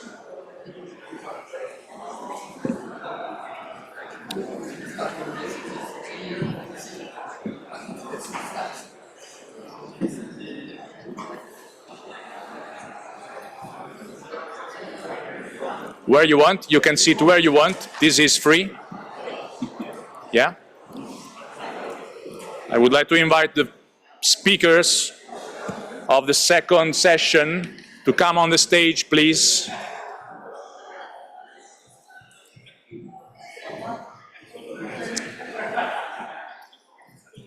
Professor Schulich, Francisco, Marta, Laura, Monsieur Delary. Very good. Please. Deve andare via generale.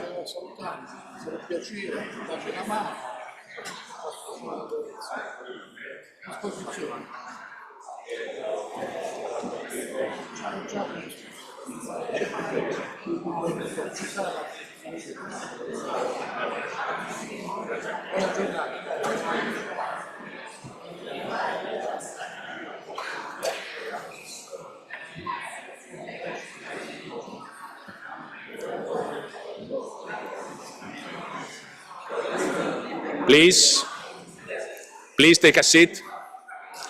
We're going to start.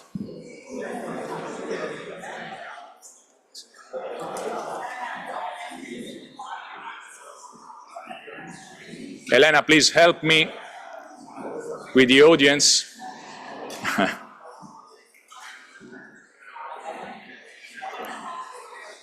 Yeah, we are ready to start. I understand that the networking time is taking time. It's interesting.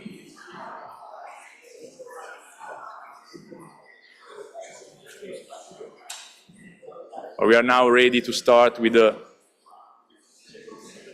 second session.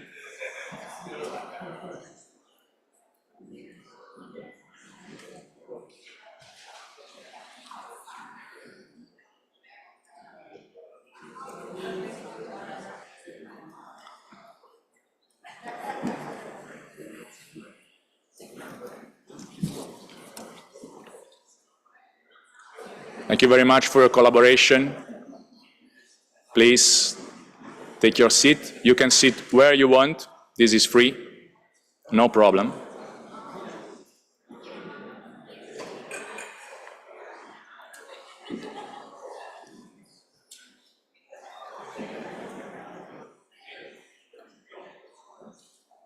Thank you. Maybe we can close the door.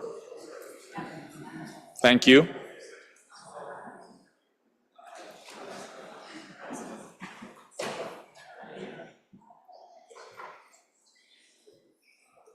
We are ready to start with the second technical session of the conference dedicated to the legal framework and support systems for small forest holdings. This session is moderated by Alvaro Picardo. Alvaro is the Deputy Director for Innovation in Forest Policies at the Cesefor Foundation. He is also the main coordinator of the SMURF project. He previously worked for 38 years as official of the Regional Forest Administration of Castilla y León in Spain. Alvaro, please, the floor is yours.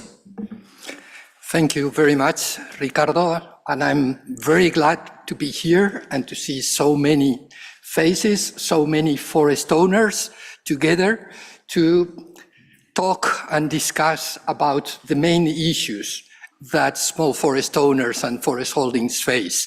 And in the opening session and in the introductory one, we have heard some key, very important messages about the importance of regulation, the need of clear ownership rights, and the importance and the need of support for forest owners. And so These are the issues that we are going to discuss in this second session. And we have 5 panelists here with me. And first of all, Rastislav Sulek. He is Associate Professor at the Department of Forest Economics and Policy of the TUZVO, the Technical University of Zvolen in Slovakia. But he is also the Deputy Coordinator of the UFRO Research Unit on Forest Law and Environmental Legislation, and member of the UFRO International Council. Thank you for being with us, Rastislav. And then we've also heard about the relevance of land ownership rights. And representing the European Land Registry Association, ELRA, we have his Secretary General, Francisco Jimeno, who also he is a land registrar in Spain, in the north of Spain. He has a degree in Law and Business Administration from the University of Comillas y Cade, and he is property registered since 2010 and served at different land registries in Spain. So thank you very much.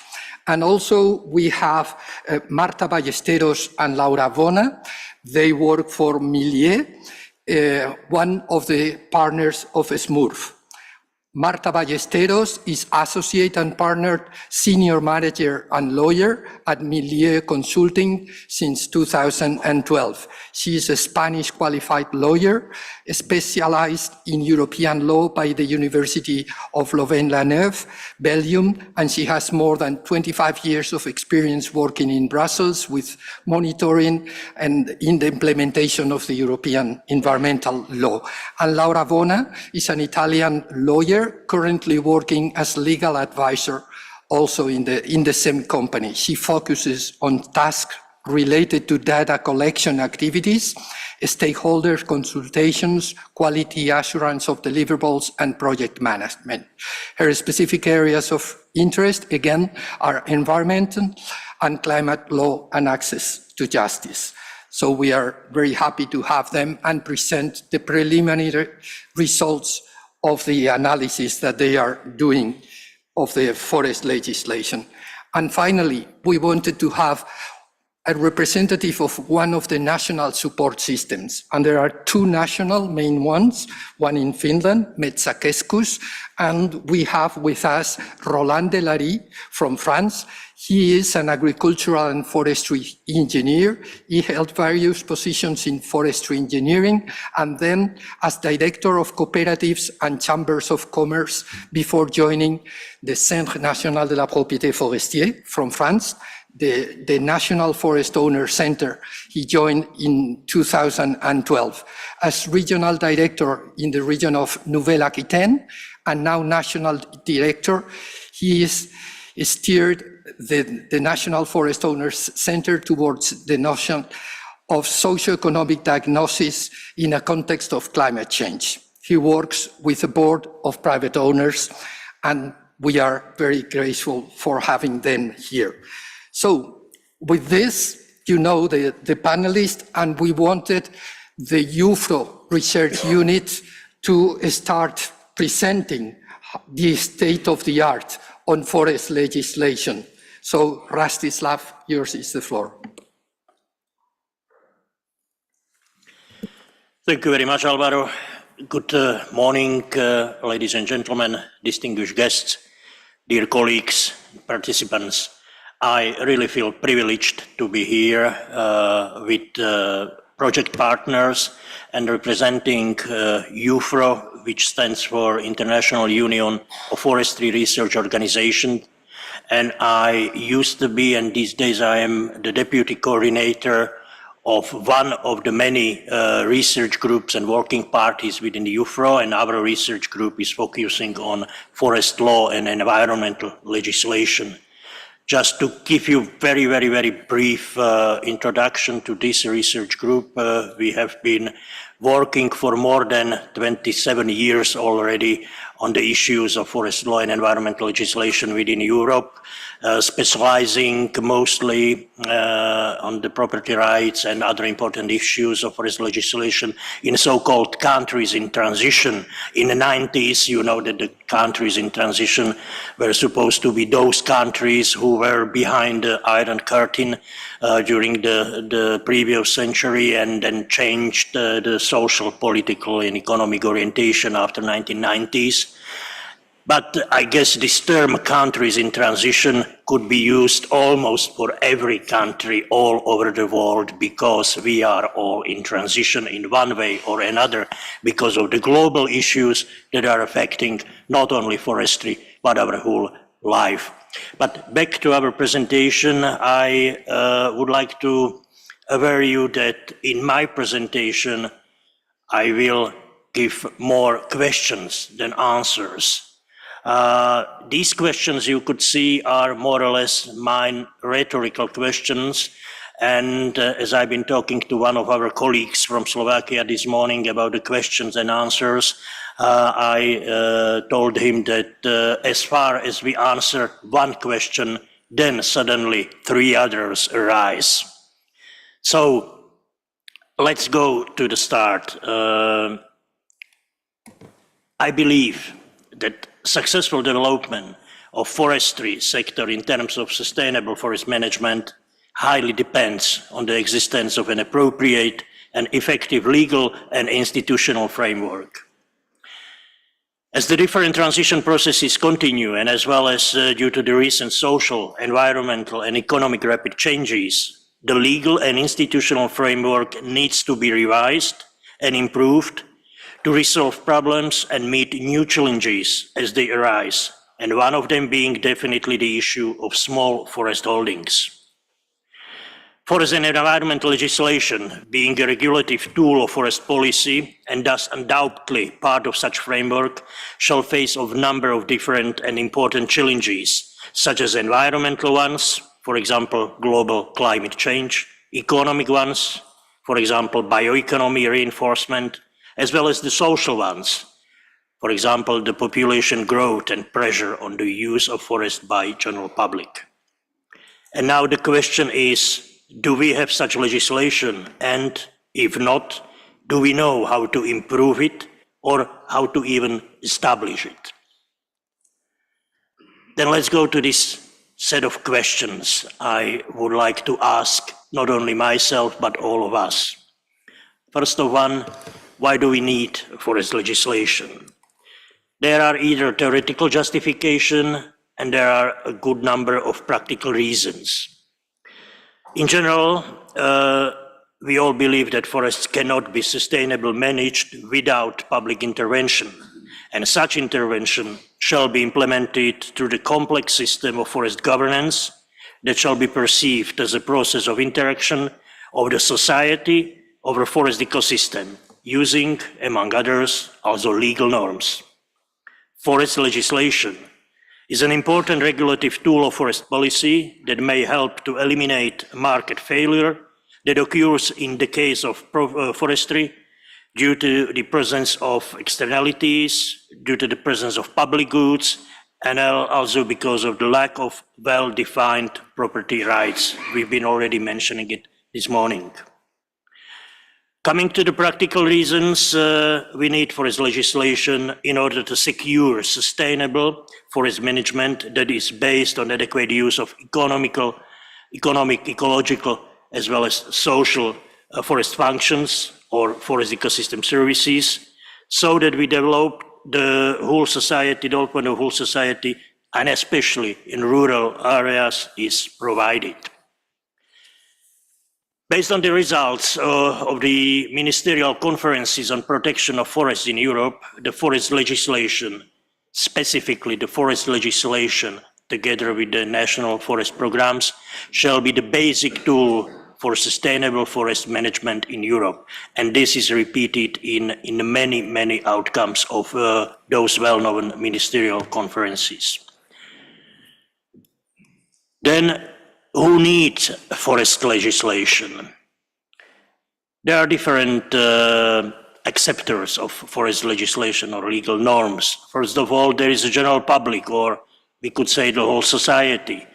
who needs to know the issue of freedom to roam, the public access to forest, and also very important issue of fault liabilities of forest owners that would result from the public access to forests.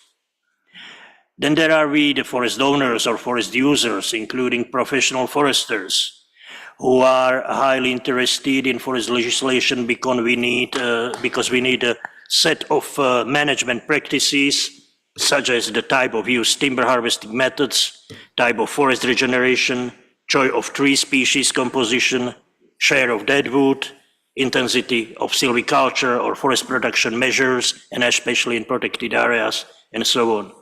And also, the forest owners and users are very interested in the restriction of property rights, including its compensation, such as land exchange or lease or purchase by the state authorities, contractual management of land, or direct financial compensations.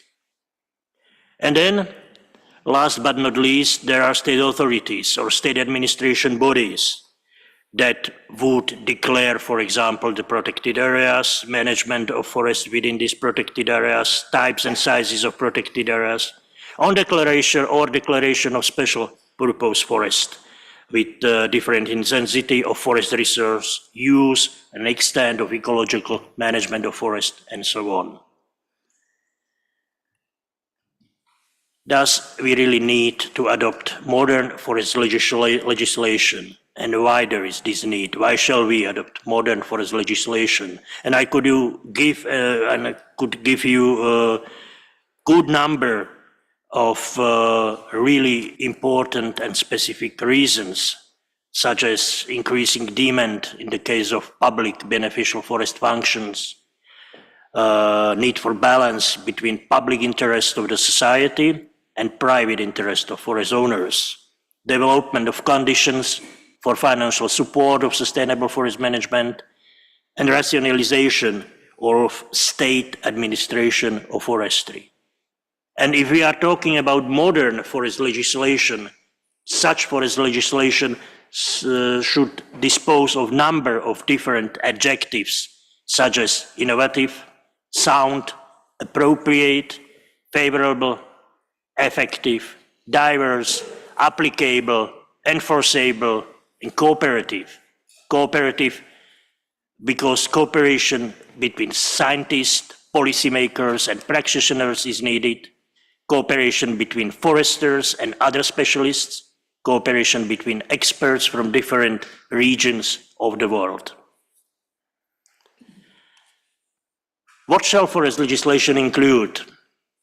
If you look back at the pile of Forest Act across the European countries and also the countries outside Europe, we could spot that there are what I would call the traditional provisions or legal norms dealing with forest legislation, and then maybe those who could be subsumed under the headline of modern ones.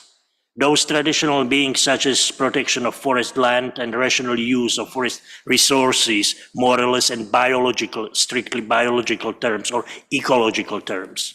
Then principles of close to nature forestry, control of so-called best practices in forest operations, duties of forest owners and users, enhancement of forest protection or preservation of protection functions of forests. And if we are talking about modern provisions of forest legislation, we could talk about the biodiversity, preservation and improvement of such biodiversity. We could talk about the stress on contribution of forestry to rural economy, stress on social and cultural values of forest, different forest ecosystem services. And again, I would be talking about support of cooperation of forest owners with other sectors, and very important, participatory approaches to decision making and systematic communication with the public. And what are the impending problems of current forest legislation from the general point of view? In many cases, and we have already heard it this morning, forest legislation is rather conservative and too strict. then legal framework of forest tenure, with special emphasis on property rights of individual owners and local communities is one of the key problems. The problem would be that the legislative tools do not solve the persistent conflicts between the economic interest of forest owners on one side and the social and environmental preferences of the whole society on the other side. These conflicts may arise, such conflicts need to be taken into account, and such conflicts really need to be solved, also using forest legislation. And with the question mark at the end, international legally binding agreements on forests. Maybe some of us would say that we need them. Some of us would say that we really do need them because there is enough forest legislation on the local level. Anyway, this is the place where I should refer to the presentation of Marta and Laura, and I assume they will give us more precise and concrete examples of the problems of forest legislation in different European countries. And as far as there are the problems, we should also solve these problems. What to do, how to overcome these problems. Forest ecosystem services shall be perceived as the object of public and private law. Tenure rights shall be enforced in order to secure stable production of wood as a basic material source for bioeconomy. I would say that the legal rules of institutional arrangement in the forestry sector in order to support livelihoods and quality of life of, again, I'm talking about local communities and especially in rural areas, shall be strengthened. Then there is a problem of public access to forest, problem of all the liabilities of forest owners that shall be clearly defined in order to provide recreation and other cultural forest ecosystem services. Please remember that legal provisions on free access of general public to the forest land shall not be missing in appropriate forest law. The only question might be whether it shall be explicitly granted to the state or public forest only, or to forests of all ownership categories. And participatory approach may create a synergistic room for the applied jurisprudence debate. And just a couple of sentences to conclude my general ideas. Please remember, all of us shall remember that from the legal point of view, the sound management of small forest holdings shall be shaped by the contours of innovative forest laws and environmental legislation, which would take into account the specific character of property rights, the interest of forest owners, as well as the preferences of the whole society. One shall bear in mind that such legislation may either deform or harmonize the management of small forest holdings.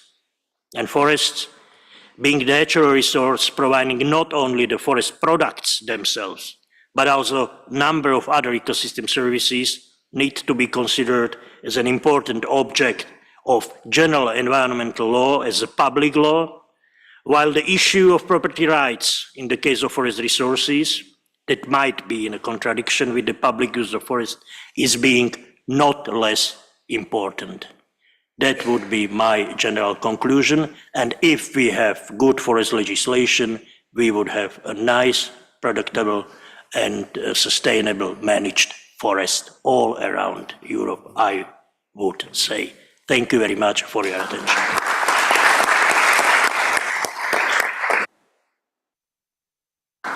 Thank you very much, Rastislav, for these insights on what is good legislation and modern legislation, and let's hope that we move forward in that direction in Europe and worldwide.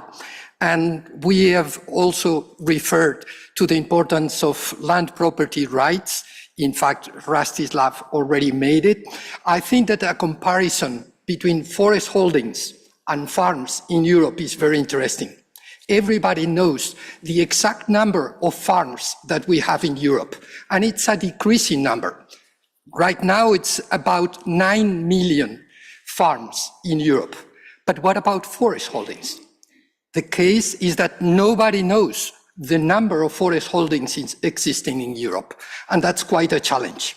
Forest Europe states that it's around 16 million holdings, but it's increasing because of the inherent processes. So there is a fundamental issue and a barrier in this clarification of landowner rights. And so we wanted to have the insights of the land registries. That is one of the basic, I would say, the first and fundamental support systems for forest owners and forest managers. So, Pachi, Jimeno, you have the word. Thank you very much. Thank you to the moderator. Thank you to the organization for inviting me and our organization. And good morning to everyone. I will speak about how can we help to investigate and to know and to protect the property from the land register, and also what from our association in Europe we can offer and help. Where do we come from on this topic? We have to talk about where we come from, because it frequently leads us to find the process which lead to the problems, and so as to solve them. In the medieval times, many forests and many territories belong to the nobility, to the church in many countries. And in the modern time, there was a process of taking those properties out from those dead hands, we call it in Spain, and giving it to the particulars, to the citizens.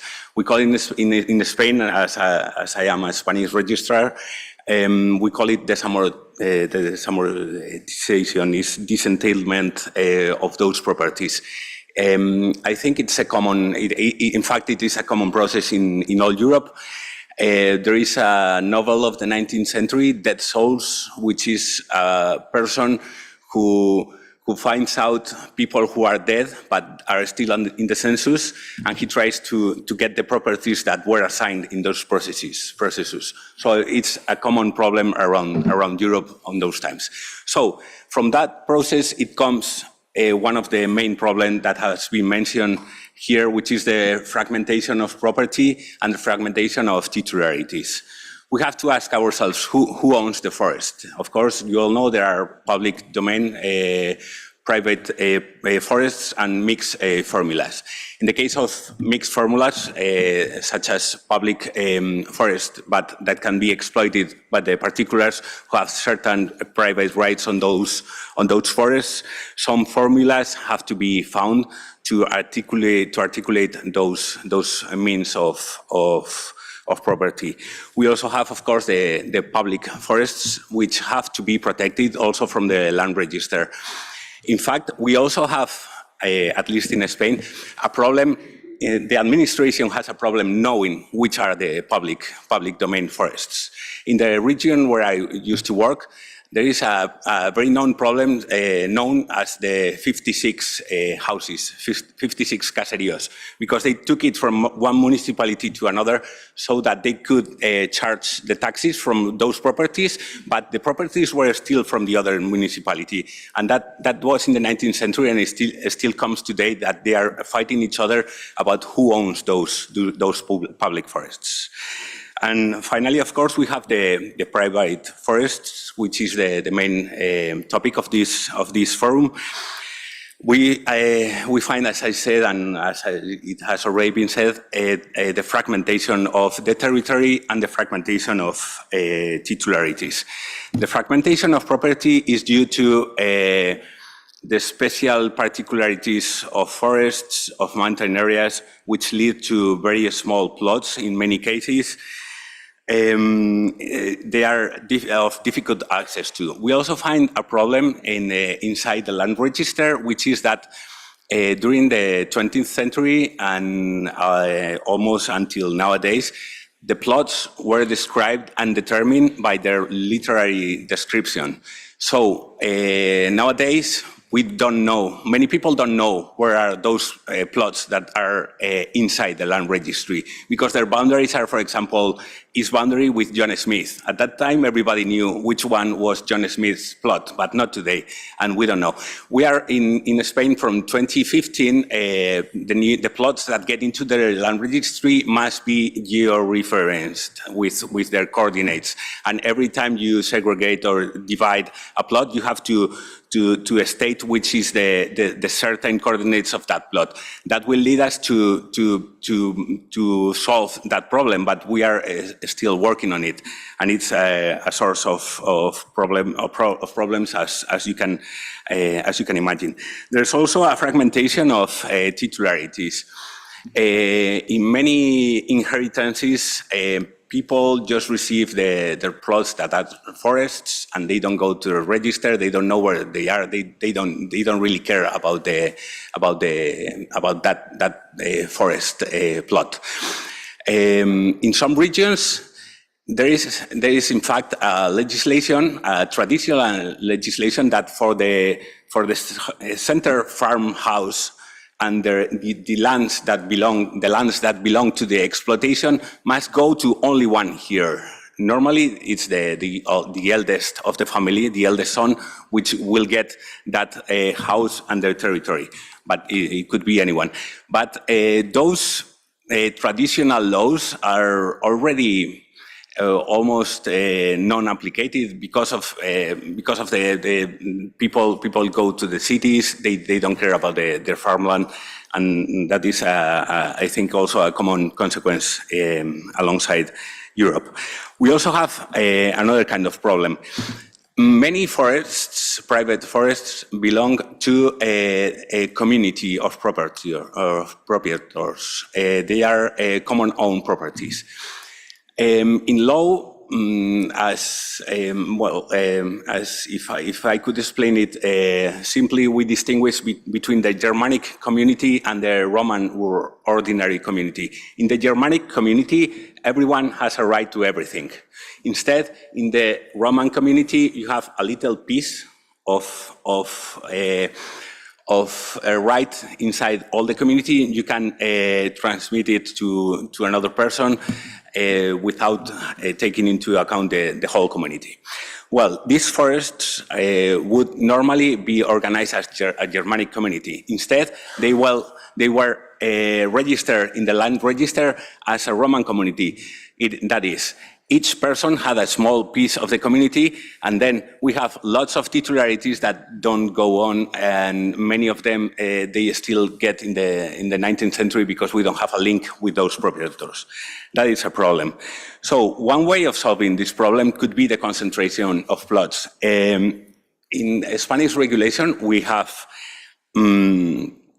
a regulation for urban zonification and for concentration of farmlands, which is in places where the farmlands are very small, you take a whole area, you concentrate all the plots, and then you reorganize the plots by making them bigger, and you give the property to the different people that got into that zonification.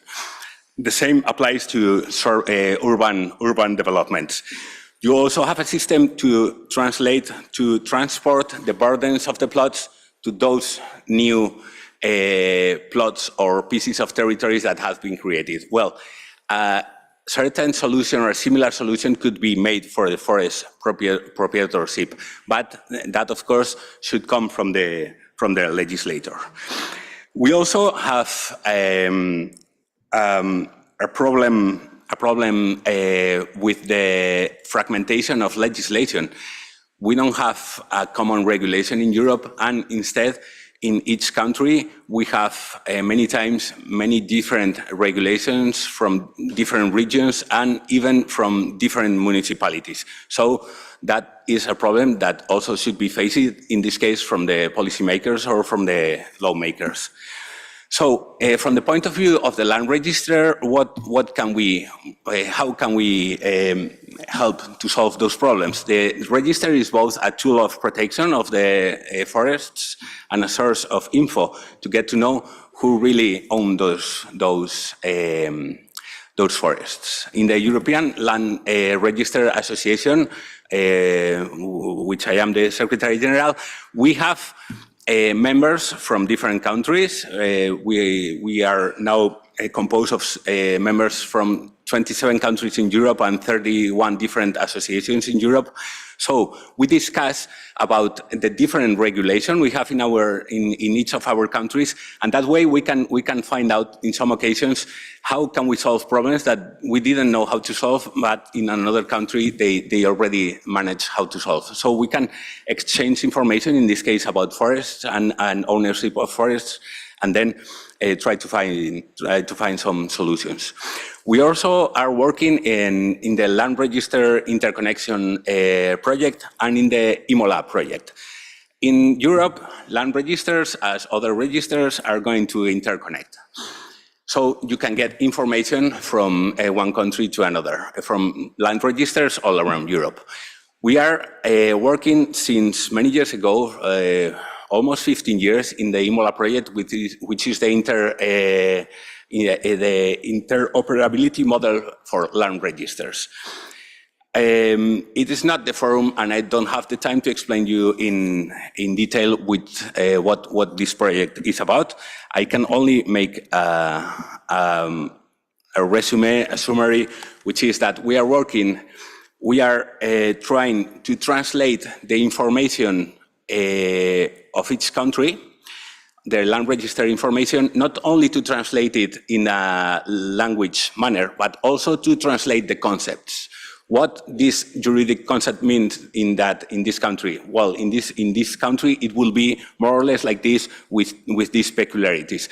That way, we can exchange the information and make interoperable the data, which is the most important characteristic of data, so that it can be interconnected between countries. We will finally have an extract of information of land plots with this translation of information and with metadata and explanation. So why I think it is also important for land register plots and forests and environmental aspects to get those interoperable data. Here we have a mountain with a forest, with a road, with a train line, with the trees. I asked my kids to draw this image. So each one of them, of course, made their own drawing with their age. And we have different representations. If we want to interexchange and make data interoperable, we need to make a common representation of the land. And we need to homogeneize that info around Europe. With this project we are working on, we are trying to make interoperable data, and also we are trying to introduce the environmental restrictions and environmental characteristics in this information. Why? So that we have public limitations in our land register, to provide the harmonization of information, to prevent hidden charges. When you own a forest and you want to transmit it, the buyer wants to know which charges, which burdens that plot has, and we cannot have hidden charges. And we also are concerned, of course, as everyone nowadays, with sustainability, and we think that that way we can help to that purpose. How can we do it? We introduce the limitations in the land register as limitations of dispositions. We also introduce other national restrictions and urban planning. We introduce in this information of that we extract and we publish the metadata to assure the quality of environmental informations. And we also use Inspire environmental spatial data information. So this is how we get finally into the Inspire information.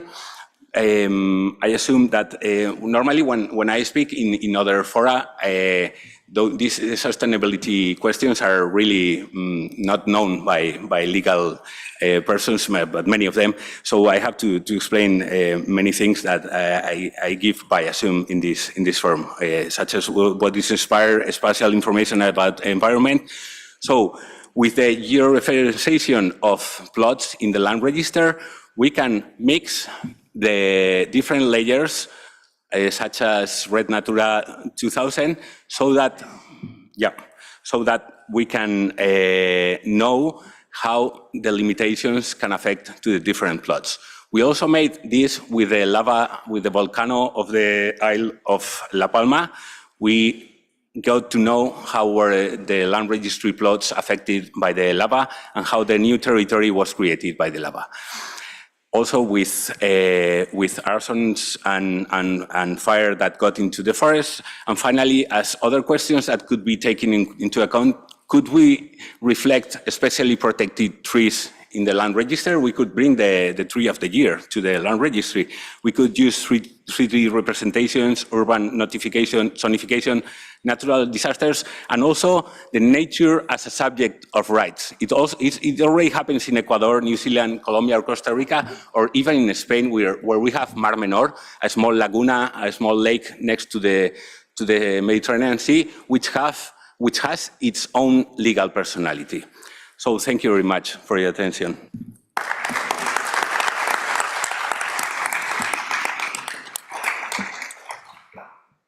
Thank you, Pachi. And so we can see that Europe is moving towards that harmonized system, but still there are more than 80 different forest authorities in Europe. And that's a challenge, and that's a challenge that the SMUR project has addressed. And we have Marta Ballesteros and Laura, who have been looking at the legal framework in the 27 member states, and they are going to present the preliminary results.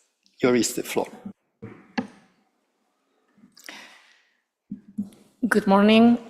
Thank you for the colleagues in the SMORF project to invite us to be able to present the key findings of the work that we have been doing over these months, analyzing the 27 reports that we have developed, reflecting the situation in each of the EU member states. Milieu, where we work, is a consultancy based in Brussels and provides legal and policy support to EU institutions, the public sector. We mainly deliver studies analyzing the interlinkages between EU law and national law in climate, environment, consumer, many different areas. We, in addition to our involvement in the SMORF project, we have two other projects, one supporting the Commission on the implementation of the EU Forest Strategy, and another one in supporting the implementation of the Commission initiative to plant 3 billion trees in the EU by 2030. The situation, as it has been described by my colleagues before, it's very fragmented. Almost all EU member states have a complex and dispersed legal framework. In part, this complexity is due because it has to reflect the complexity of the forest. The forest has many different functions, and it has been mentioned with this modern approach, and the legislation has to reflect that.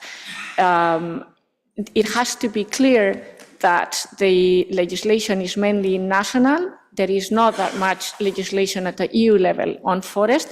So this is the decision of the member states. So in addition, some or most countries have a code or a law or act, Forest Act, that sets the basic legal framework. And then there are additional legislation that would be further implementing through regulations that legislation. Sometimes it is not legally binding, and this development is done through strategies. But sometimes there are sectorial legislation that are applicable to forests, like the nature legislation, like tax legislation, or like company law legislation that we will discuss later. Some countries have decided to renew their Forest Act or legislation because it was outdated, like Romania. Some countries, when developing the Forest Code, enter into implementation problem with different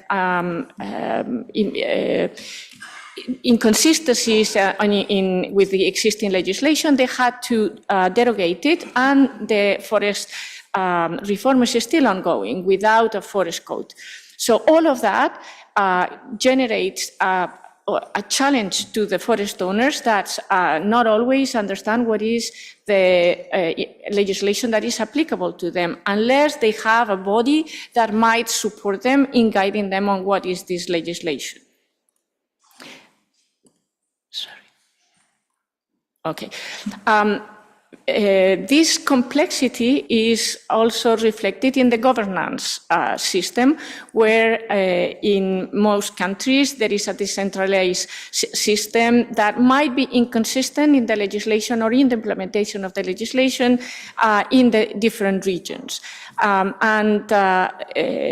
As I said, these inconsistencies might be overcome or reduced if there is a body like the National Center for Forest Property in France, where there is some support given to the forest owners, and they also are represented in the different regions, but with certain overview of what is the situation. So the governance may be decentralized, but not necessarily decentralization is bad. It's just that there has to be some kind of coordination and not let them without any support.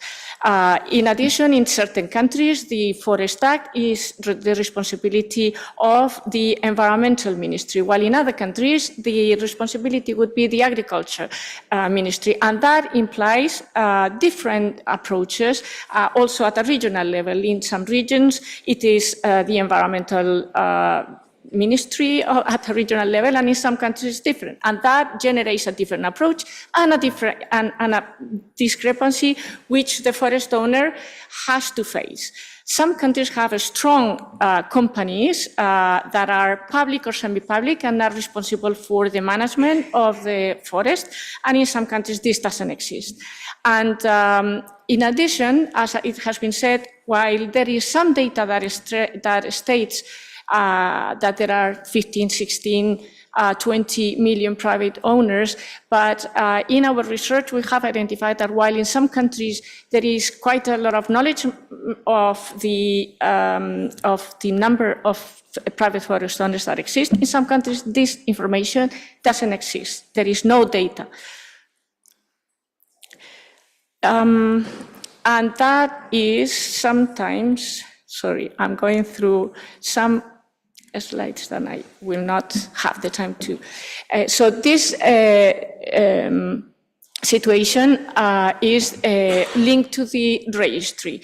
The ownership is proved through the registry in most countries. In all EU member states, it's proved through registry of deeds or titles, or the registry of land, or cadastre, or both.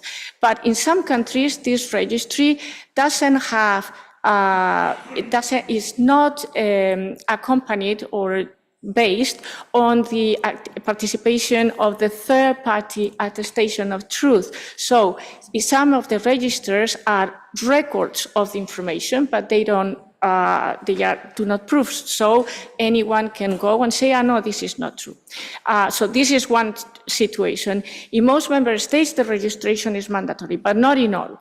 And what happens is that in some of these countries, this might lead to a high number of forest land that is not registered. But there is not a direct link. because we have the situation in Denmark where it is not mandatory to register, but there is a high number of forest land that is registered. Half of the member states, more or less, have community-owned forests that are quite developed. And in addition, there is a very fragmented, as it has been said, forest land with small forest parcels. One of the solutions is land consolidation, but the land consolidation that we have analyzed is either working slowly or is sometimes based on municipal initiatives. There are some countries that support strongly land consolidation, but it is not providing the solution at the pace that is required at the moment. Some small parcels, as it has been said by Pachi before, are linked to this community-owned forest, which are not always registered, and we have this problem. However, the European legislation provides one tool that could be a solution, which is the Digital Tools Directive, that facilitates not only the online registration, but also enables community-owned forests to register as a limited liability company, and the forest owners of the small parcels would be shares. But then that allows that limited liability company to act as a full and then benefit, let's say, from economically from subsidies, but also from better forest management. We have also analyzed certain definitions that have been mentioned before, but I don't have the time to go through it, but you have this presentation. The only thing that I can say is that most countries define forest owner, but most don't define forest manager, they don't define forest holder, they don't define forest contractor. There are some countries that they do define it, but they are specific, and it is quite interesting to see the definitions, and also the definition of forest, and it has been mentioned in the previous session, is understood differently with the number of hectares to define a forest that are different. So I invite you to look at the presentation, because now I give the floor to my colleague. Thank you. Thank you, Marta. I'm trying, okay. We would like to give you, first of all, hi everyone, buongiorno, happy to be here. I will go on with the presentation, and we would like to give a quick glance on the forest owner rights, limitation and obligation. So regarding the forest owner rights, what we notice with our research is that most countries recognize specific rights to the forest owners, and they mandate certain activities to them. Which are these rights? One which is widely recognized is the right to decide on the forest management of the forest itself, but this in general it happens with some conditions. So for example, in Bulgaria the forest owner has to be registered, while for example in other member states there is an obligation to follow the forest management plan when managing the forest. Another right that is also widely recognized is the right to harvest timber. Again, it's not a general right, but it's a right with some conditions, and we put some example. For example, this has to be subject to a felling license in Ireland or in other member states. Again, there is the obligation to follow the forest management plan. Another interesting right is the right to financial support, but again, connection with the forest management plan, because in some countries, the right to subsidies and incentives requires actually to put in place management plans or management measures.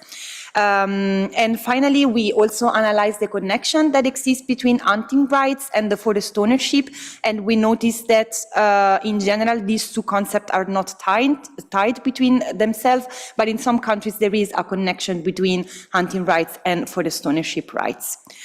Then rights do not come alone. In general, they come with some limitations. So here we try to give some examples. The first one, we noticed that basically in all member states, the European member states require prior approval or permits to proceed with land use change. And this actually, it's also in connection with other presentation. The aim is try to balance the economic interest of the forest owner and other kind of interests.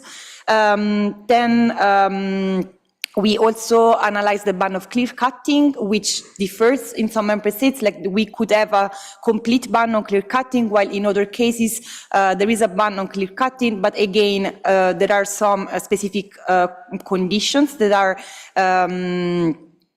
put in the legislation. For example, the large scale or the high forest cutting that reduce soil production capacity, this is the one that is not possible, just to give an example. Then rights of forest owners can also be limited by the rights of others, so the rights of the general public. Again, this was also something that was mentioned by Ratislav, if I remember well. So the fact that individuals can impact the rights of the forest owner. So, for example, individuals may collect small quantities of wild products for personal use. The quantities that can be collected actually differs. It was super interesting to read how many strawberries, how many mushrooms you can take from the forest of someone else. And sometimes this differs also in the regions. In some countries, this is not allowed at all, or there is a possibility for the forest owner to change the quantities that are put in the legislation. And then other rights of the public, there is this the recognition of the public access to forest land for enjoying nature and recreation. This is something that exists if it's clearly defined, as Ratislav was saying. It depends, but in some countries, private owner may limit or prohibit access to the forest. And finally, the forest owner's obligation, there are several. One of the main ones is the fact that owners have to manage forests sustainably, and this is required in most member states. Another aspect that it's required is reforestation and regeneration of areas that are harvested or damaged, and this reforestation or regeneration has to happen within a specific time frame. This is also something that is quite asked. And we also analyze the payment of taxes. And so in general, the payment of taxes is limited to property or to income. But we also notice that in some member states, the property tax has not have to be paid by the forest owners. And other obligations relate also to prevent or manage forest fires and forest pests. So this was really a quick overview, and finally also a quick glance on the forest land market. Again, the situation is pretty different. So there are some member states where basically the forest owner can freely decide over his land, so how to sell it and also how to divide it.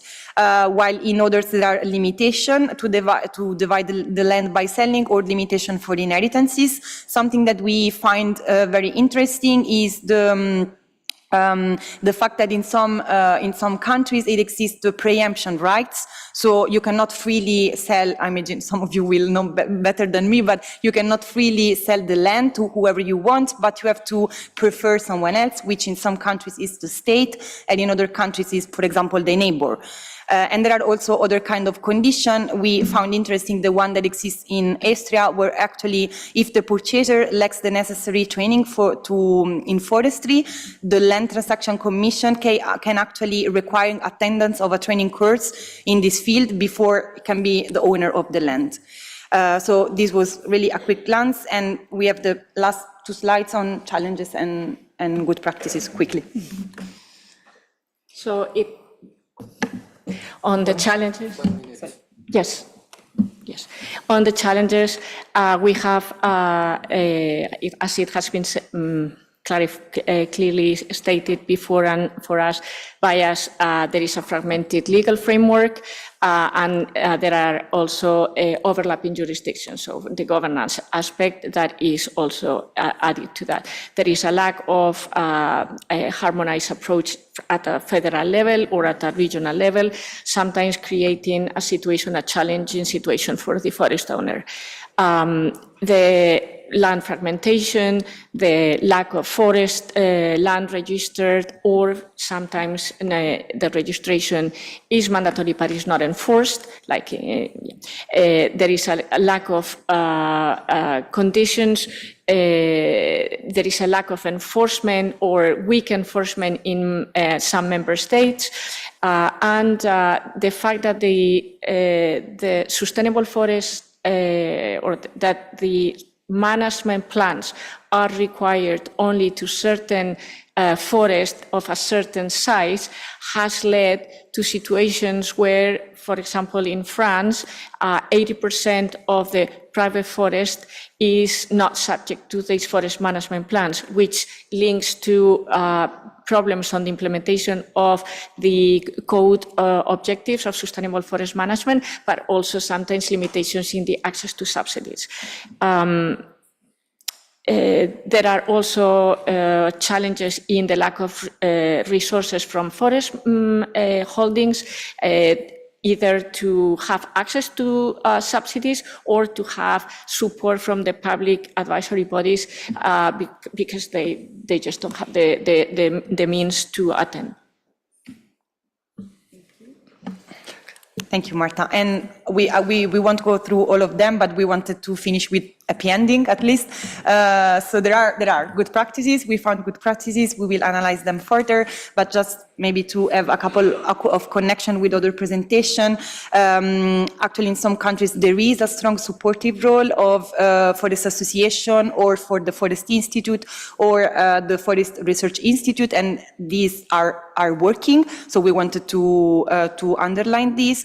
Also, some exemptions on taxes. So, for example, in Ireland, there are tax exemption on profits from commercial woodland and also tax reduction of acquisition when this is compliant with the sustainable management of the forest. So again, sustainable management is important.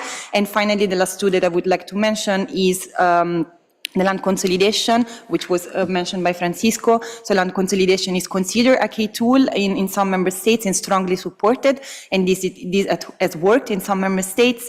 And finally, also the mandatory registration of ownership. This helps to avoid the problem of not knowing who are the forest owners out there. And with this, we will finish our presentation, and thank you so much for your attention.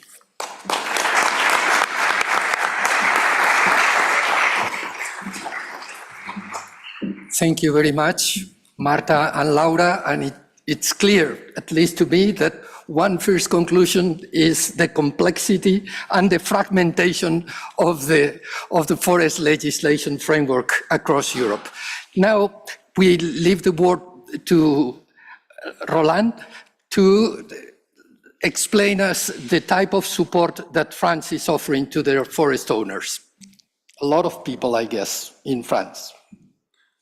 Thank you very much. First of all, I would like to thank the organizations, perfect organization. I'm very happy to be here and to present these slides. In France, effectively, we have a lot of actions based on the facilitation of forest territories.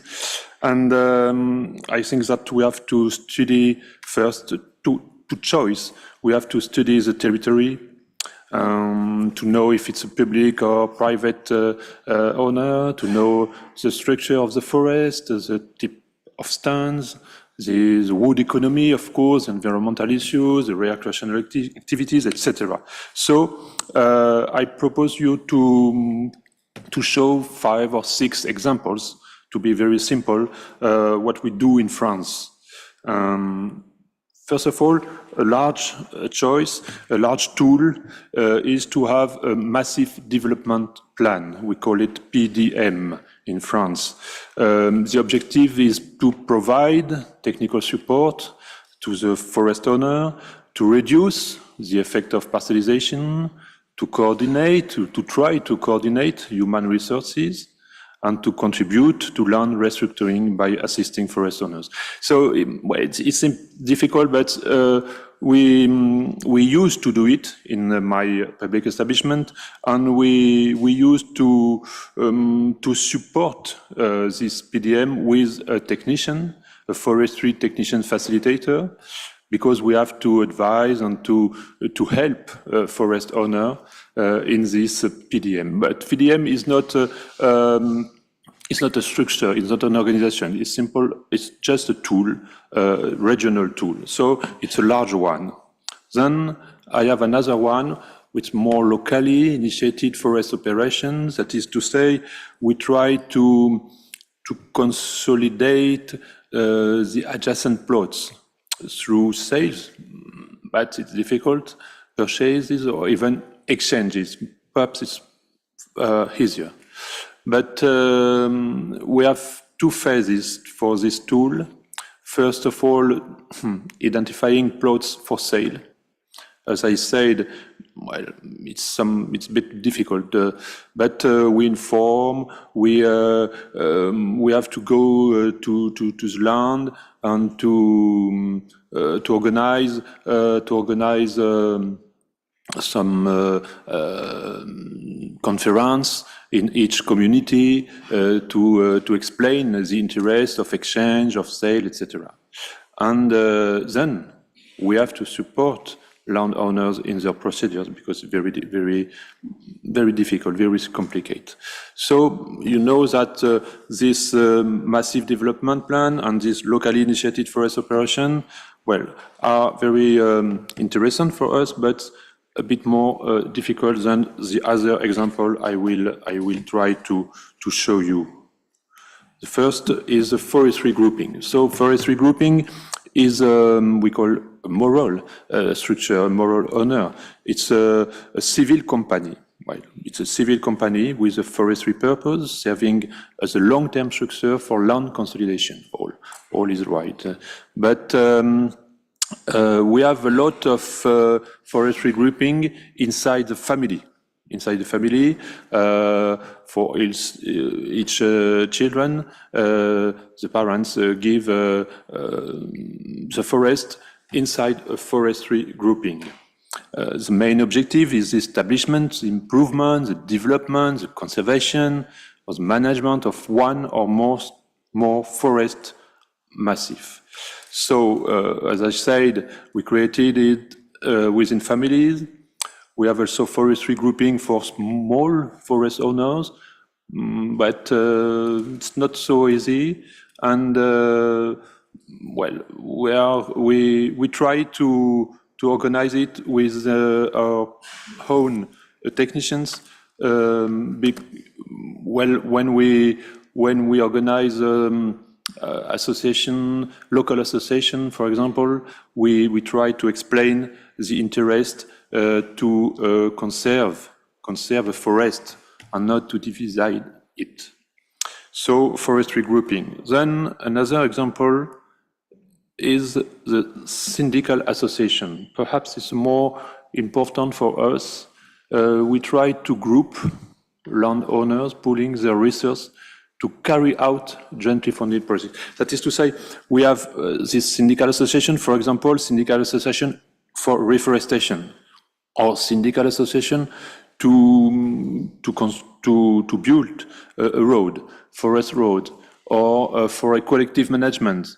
In each region in France, in each department, we try to organize this association. We have the regional community to help us to have technicians because we have to animate this association. And I think that we can say that we have two types of syndical associations, the voluntary one and the authorized one.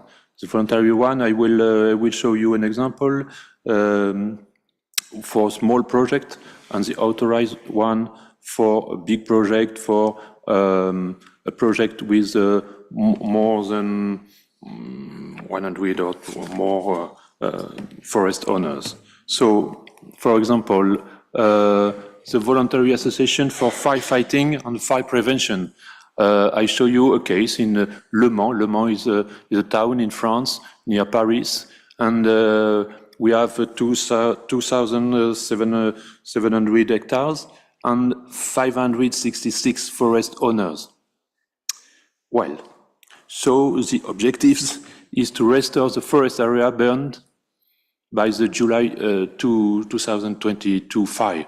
You know that in France we have had a very, very big fire in this year.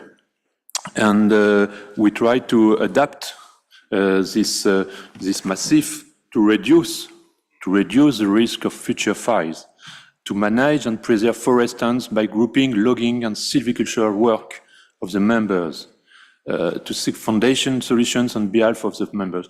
Well, it seems to be very interesting, and I asked my engineer, my local engineer, before this Smurf session, and he said me all of these forest owners, all of them are interesting, and they don't want to leave the forest, but they want to do something together. Because the fire was a very, very big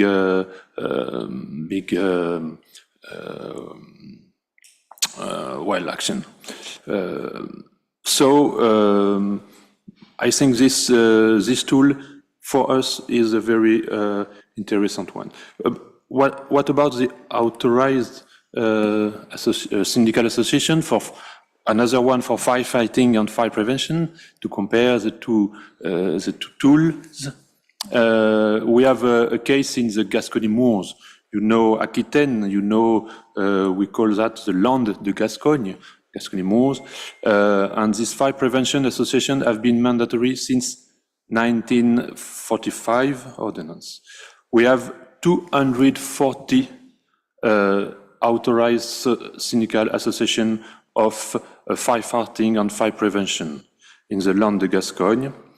So it's about 1.5 million hectares, 60,000 forest owners, 44,000 of tracts managed and maintained, 17 kilometers of ditches designed for hydraulic management of the massif, 53 bridges and crossings, 5,000 water points capable of supplying firefighting equipment in times of crisis, and 2,500 active volunteers. So it's very, very important, and we have a syndicate to manage all of that.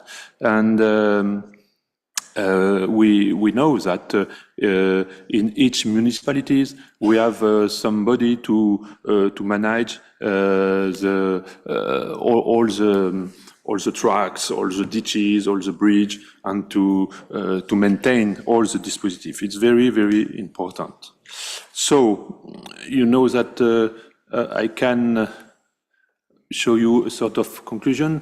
I think you will have all the slides, but to compare all these tools from the PDM, the local initiatives, the forest grouping, the syndical association, you have here all the. I have no time to describe all this schema, but I want to say you just that we have a lot of examples. It's quite difficult, but when we have the solution is to have a technician to organize a sort of animation in the land, and if you have that, we can access to a good success. So I think, thank you very much. Grazie.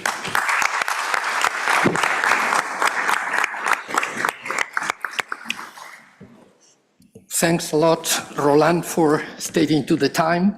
And we are very sorry because we are going to have questions and answers. And for that, again, we will use the Mentimeter. I hope that in the screen we can see some of the questions that might be voted. Or you can, of course, you can post new questions for the panelists to answer. For instance, we have this. Do you think that the new generations are more attentive to the grouping? Perhaps since Roland, you has referred to that. Well, I think that the new generations have lost their sense of the land. But the forest remains a link to their history, to their family. So they do not separate themselves from the forest. And I think it's sure that we have to change with the new generation, but we don't have to think that they will abandon the forest.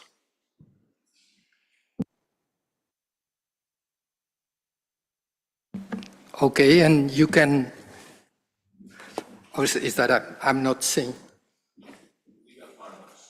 So the legal paradox, we are over-regulated without a European Union forest common policy. Would a forest common policy increase this problem or would help to manage it? Rastislav, I think that this might be for you. Well, that's the tricky question, I would say. This is EU-funded project, isn't it? So I would say that, as far as I know, forestry is under the national policy heading, or there is no common forestry policy. And I guess before there were no even any ideas about having a common forest policy, such as the common agriculture policy, for example. But I know that many of small private forest owners ask for this kind of financial support as in the case of agricultural land. And if we go this direction, then we definitely would need a common forest policy and even, in a way, common forest legislation or something like that.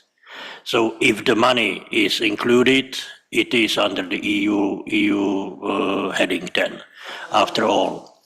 But on the other hand, I would say that, as it is clearly said there, it is already overregulated.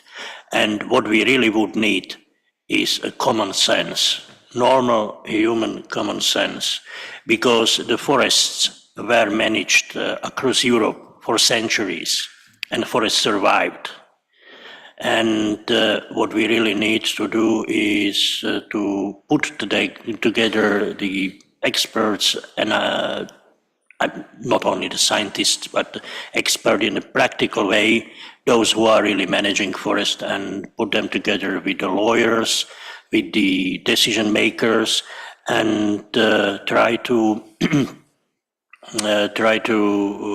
put down a couple of bullet points what really needs to be done in order to help forests as such, and to help forest owners and forest practitioners, so that the forests across Europe would be at least such nice as they are these days.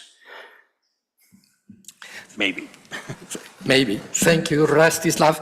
I want to highlight the importance of the project of the land registers with the idea of harmonizing the information that you have. For instance, I think that this is really interesting. And in fact, there is another question for you regarding the ownership of the data of the forest owner's property. And in fact, the question is, who owns the data of the forest owner's properties? Can the forest owner decide how the data is used? What would you respond to that? About the ownership of data and the way it is used, I can say that each European country has its own regulation, since land registers are a national exclusive regulation. They are excluded from European regulation in the Treaty of Functioning of the European Union. I can speak about my national case, which is Spain. I can say that in Spain, land registry is public. So the database is owned by the state. The state is who rules and who owns the land registers. We are the people who manage the land registers, and the legislation says that land registers are public, and everyone who has a legal understood by legitimate interest to get the information will be able to get the information. That is, you ask to the land register for the information, and if you have a legitimate interest, I want to buy this property. I am this property owner owns me some money, and I want to seize the property. If you justify a legitimation to get the information, you will get that information. You will never get personal data information. You won't get the marriage or civil status of the person. You won't get the price of the property. Unless you are especially legitimate to get that information. And from the other point of view, you as a proprietor has, in accordance to European legislation on personal data protection, you have the right to know who has asked for your information about your own property in the land register. Thank you very much, and I think that we have still some time for other questions. The last one is regarding the opportunities, for instance, that we have seen in France for Roland. The question is how to engage those small forest owners that are not living in rural areas, the new forest owners living in the cities with a different profession and that do not really have that connection with the land, nor perhaps the interest with forestry activities. Roland, we would like to know what your organization can offer. Do you have people working for these people, and how successful you are in this challenge? Sorry. In the CNPF, we have more or less 460 technicians and engineers, and we try to organize a lot of meeting in the land, in each department, each town of France.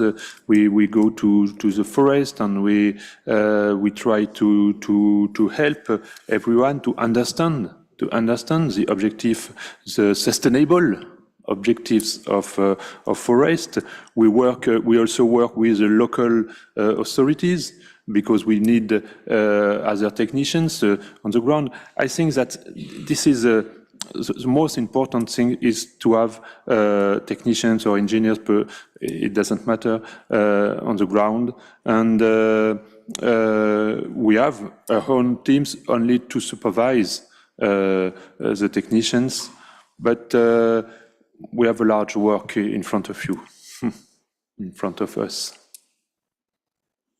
Thank you, Roland, because I would like if you could give some figures on what's the number of forest owners in France. The number of forest owners is 3.6 million forest owners, and 65% of the forest is private. But we know that 2 million of private owners have each one have less than 1 hectare. And I think that about 400,000 have more than 4 hectares. You know that in France, when you have more than 20 hectares, you have to write a sustainable management plan. Well, I have a lot of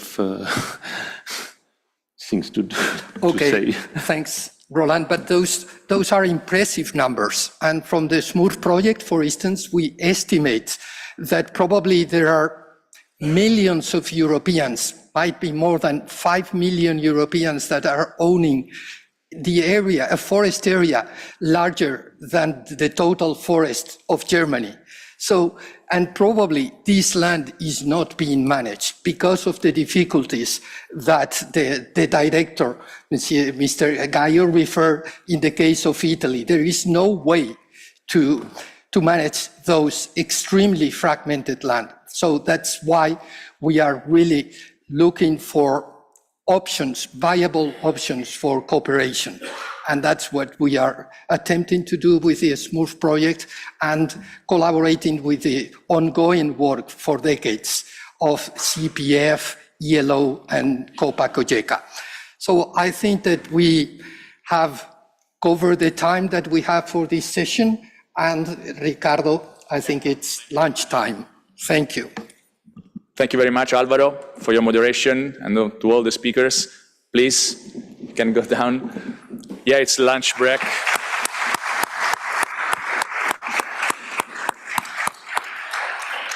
It is the lunch break, but we are going to make a picture right now, so just let me explain you a simple thing for lunch. I would recommend you to go to the 8th floor, everybody, for lunch. There are several places here at the FAO, but please, let's go everybody to the 8th floor, which is the best one. Don't go in the building because it's dangerous. It's, the risk is you are going to be lost forever. So, all right? So let's make a family picture right now, and another one at 2:15 at the, no? So, just right now? Yes. All right, so I would like to ask you to the people there on my left to go on my right side, try to cover all the places available here in the center, and on my left, please, make this effort, please, as fast as you can. This is the unique occasion to be in the picture. Thank you.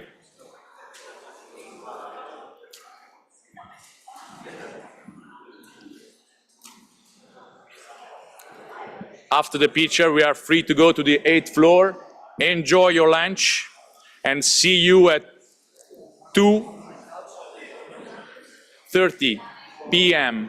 Yeah, everybody stands, please. Yeah, absolutely. Thank you very much for your collaboration.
Claro, aquí se ve muy grande, pero aquí ves muy pequeño.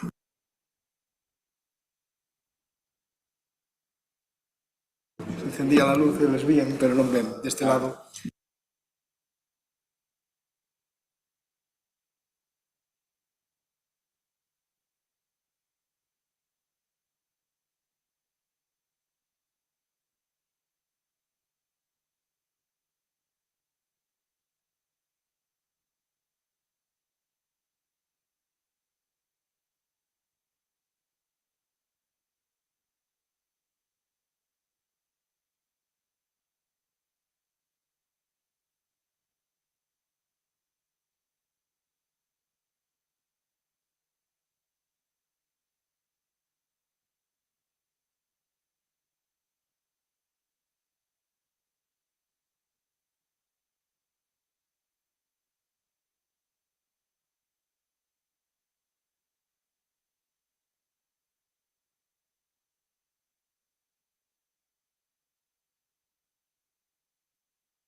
Good afternoon, everybody.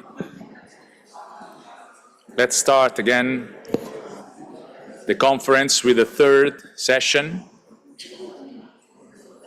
Yeah, of course, the 30% of the participants is lost in the building. Forever. No, hopefully not forever. Please close the door. The next session is dedicated to how to maintain the sector, the financial support for forest owners, and is moderated by Professor Juan Picos, Deputy Director of the School of Forestry Engineering at the University of Vigo, Spain. Juan has an extensive experience in forestry ownership, silviculture, and timber marketing.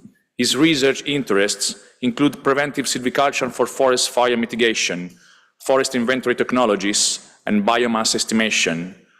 Author of numerous high-impact scientific publications and contributor to several international research projects. It's a pleasure and honor to have you, Professor. Please, the floor is yours. Thank you very much, Ricardo. Good afternoon, everyone. Thank you for coming back and finding your way in this big building. For this session after lunch, this could be also a challenge for us to keep you tense and awake as you were in the morning. Thank you for inviting me to moderate this session, despite I'm part of the so-called academia that sometimes is real distant for these concrete problems, especially in the small holdings. I have to say that I am one of those owners who don't know where his forest is, because my grandma has some forest plots that could not find since she died. So I'm part of the problem, and I've been also working in forest owners association, and even I manage a forest owner cooperative. And despite being in the academia, I still have this syndrome, Stockholm syndrome, of being that forest owner that has to find his way again to the forest. So I'm pleased to be here after knowing the importance of the small forest ownership, small forest owners in Europe and the world this morning, and also those legal frameworks. Now we're in the session that could be called Show Me the Money, about this financial support of forest owners. I have incredible colleagues in the table that I am going to introduce one by one, giving the place for their presentations. I will just ask them to stick as much as possible to the time, and I will try to send you a signal or a message if you are passing the 15 minutes that you already have. So, without very much ado, let's go for the first speaker, Argiro Cerva, that is team leader for forestry and forestry at DG Agri in the European Commission. And he's going to tell us about how the European Commission supports the private forest owners. So the floor is yours. Muchas gracias, Juan. Good afternoon to all. I would like to start by saying that I thank you very much for the invitation to be here today. It's a very interesting conference, and I'm very glad to be here. So I'm going to present to you opportunities for forest owners and how the EU can support them. I'm going to refer to two key sources, the Common Agricultural Policy and the Horizon Europe. I'm going to also mention some other opportunities, current and upcoming. And before going there, I would like to start with briefly referring to the EU Forest Strategy for 2030. Already some speakers in the morning mentioned the forest strategy and its importance to be implemented and the opportunities it provides. So in a nutshell, the EU Forest Strategy was for 2030 was adopted in 2021, and it provides the EU common framework for forests to deliver on their multiple roles, building on the concept of sustainable forest management. It sets a vision and concrete actions for increasing the quantity and quality of forests in the EU, strengthening the protection, restoration, and resilience. The strategy contains 57 concrete actions to achieve its vision and objectives. Many of them are already been completed, and several others are currently running. And third point for the EU forest strategy is that it recognizes the central and multifunctional role of forests and the contribution of foresters and the entire forest-based value chain in this multifunctional role. As foreseen in the forest strategy, the Commission will review it by 2025 to assess progress and whether further action is needed to meet its objectives. And moving to the funding sources, I will start with the CAP, the Common Agricultural Policy, which, as I mentioned, is a key source of EU funding for forests and forestry, and forest owners, of course, and forest holders.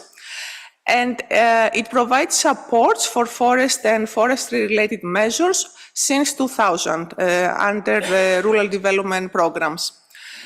It supports a wide range of forestry-related interventions, and I'm going to refer to these interventions to have an idea in a later slide.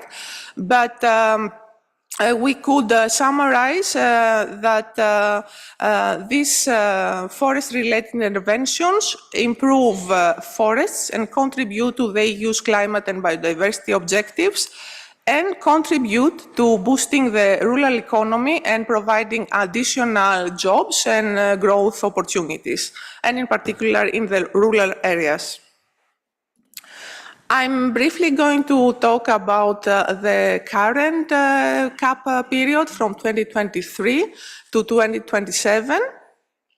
This CAP provides flexibility to member states to design the interventions tailored to their national needs, and also for supporting the objectives and also achieving the EU objectives via their implementation. This can be done through the strategic plans, the CAP strategic plans. And we currently have one CAP strategic plan for each member state and 2 for Belgium. And the Commission, as it committed in the forest strategy, it promoted and continues to promote forestry-related interventions.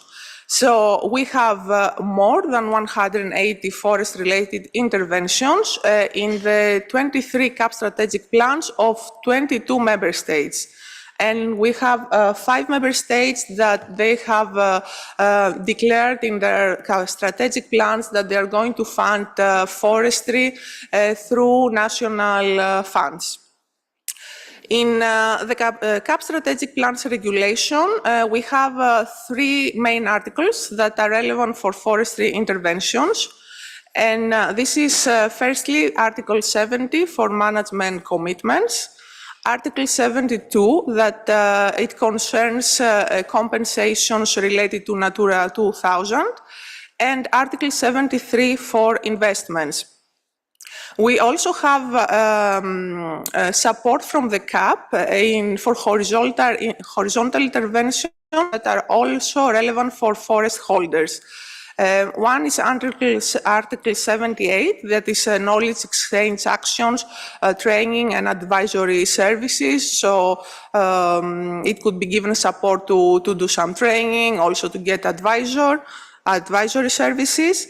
And Article 77, that is about cooperation and in particular through the European Innovation Partnership.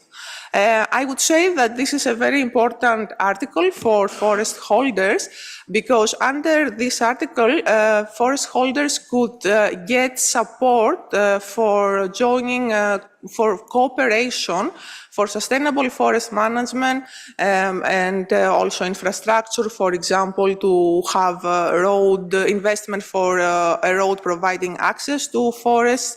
So it is a very important opportunity to bring many smallholders together and achieve something together. There is also the EU CAP network, that is a platform, a hub of national CAP networks, researchers, entrepreneurs, practitioners, that they come together and exchange knowledge and information. And there is a very, very good website of the CAP network where you can find a vast amount of information, as for example, the CAP strategic plan for each member state, the national authorities for it, and it has also a database that might be useful to you, and I'm going to show it in another slide later on. And these are the measures that I mentioned, the wide range of interventions supported under the CAP in relation to forest and forestry. I'm not going to read the whole list, but you can see that it is really wide, starting from afforestation and agroforestry, that it can get support, it can provide support for establishment as well as maintenance, investments for productive and non-productive interventions, forest environment payments for voluntary commitments, conservation of genetic resources, cooperation, training, etc. Moving now to the Horizon program, that is the EU's key funding program for research and innovation. We had until 2020 the Horizon 2020 that invested 155 million euros in forest research. From 2021 until 2027, we have the Horizon Europe program, which for the period 2021 to 2024, it has already provided 140 million euros to 22 forest-related projects on climate-smart forestry, forest resilience, forest management, conservation and restoration, digital innovation, and the bioeconomy. And you already know that because SMERF is funded by the Horizon Europe. And, but there were also some other projects. I could find a Small for Good project that is about digital and artificial intelligence tools for smallholders. We have then the public-private partnership of 2 billion euros, the Circular Bio-Based Europe Joint Undertaking. This joint initiative plays a key role in green and competitive innovation to valorize biomass and develop inclusive business models for primary producers, including foresters, in bio-based value chains. Under it, there is going to be a working group on the deployment of primary producers that is going to be established in June this year. Finally, I would like to refer to the candidate co-funded European partnership, Forests and Forestry for a Sustainable Future, that is planned to mobilize at least 233 million euros funding coming from the EU and member states and or associated countries. And it aims to promote healthy, biodiverse and resilient forests that support ecosystem services, climate change mitigation and the bioeconomy. And coming back to the good practice database that I mentioned earlier under the EU CAP network website, there you can find all kinds of projects funded by the CAP and also Horizon. You can see that there are particular projects, also workshops that could be useful for small forest holders, and then you can find links to the websites of the projects and reports from workshops, etc. So it would be worth to have a look. Other opportunities that can be relevant for forest holders. Payments for forest ecosystem services.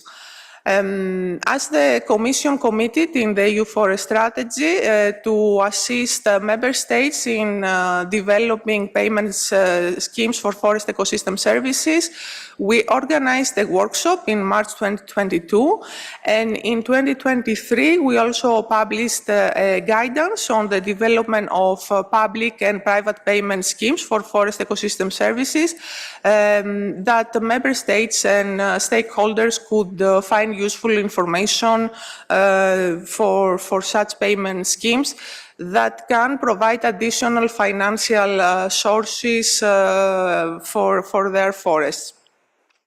Currently, the Commission is in the process of preparing a study on payment schemes for forest ecosystem services in member states, and this study is expected to be finalized soon. Another potential opportunity for forest holders is through the voluntary carbon removal certification. We had the carbon removal certification framework regulation that was adopted some months ago in 2024, and this could provide the opportunity to forest holders, to forest owners, to sell carbon credits, and of course to manage their forest sustainable for gaining credits.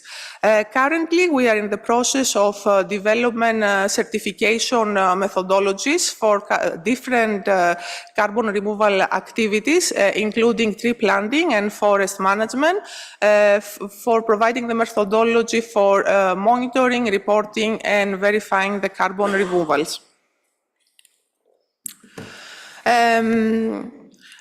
Again, referring to the EU Forest Strategy, another commitment by the Commission therein was to develop closer to nature forest management guidelines, which were published in 2023, and then subject to an impact assessment, a closer to nature forestry voluntary certification. The Commission has done some work on that, and recently there was a study published on promoting closer to nature forestry in the EU through voluntary certification schemes and assessing the suitability and gaps of existing certification standards in implementing the closer to nature forest management guidelines. So this is a comparative study of various certification schemes in the EU in relation to the guidelines on closer to nature forest management. And there are also some proposals, some recommendations on how the Commission could move forward. And the Commission is currently reflecting on this study and the proposals therein. Another upcoming initiative is nature credits. The Commission is going to adopt a roadmap in 2025, which is basically opening, and this roadmap will open a discussion on how to move to nature credits. And member states and stakeholders will be consulted on that, and this could potentially provide opportunities for forest owners. Okay, last slide, and I will speak fast. And another initiative that is coming back, and it has already been mentioned here in the morning, is the new bioeconomy strategy. It is planned to be adopted by the end of 2025. It can be very relevant for forestry and forest stakeholders.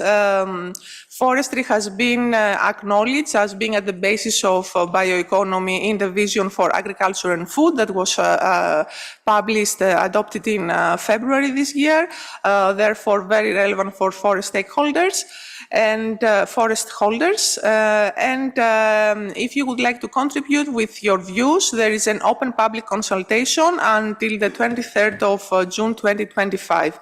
And I will stop here. Thank you very much for your attention.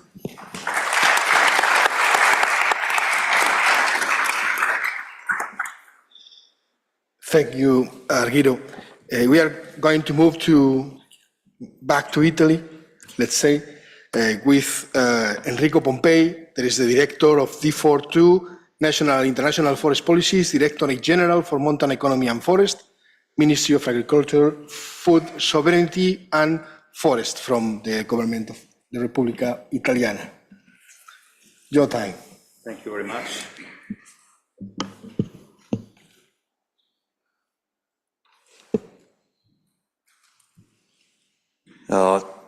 Okay, I land my countdown. Thank you very much. Distinguished participants, dear colleagues, good afternoon. Before to start, I would like to thank the organizer for the kind invitation and to organize this very important meeting that tackle these important topics in the forest sector. First of all, I would like to thank Raul Romano and Daniele Giordano that arranged the presentation with me. So, just a few words about Italian mountains and forests. The issue of private forest ownership in Italy is a very sensitive one. Italian forest area covers more than 11 million of hectares, that more than 36% of the national territory. With this, more than 62% located above 500 meters above sea level, and this more than 60% of this territory is privately owned.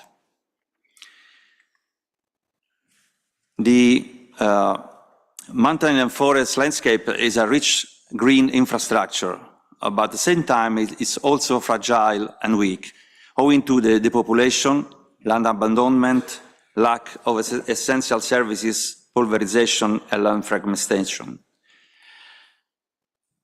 The fragmentation of the ownership, which often results in the owner being unknown, that we call silent ownership, pose a significant challenge to implementation of sustainable forest management.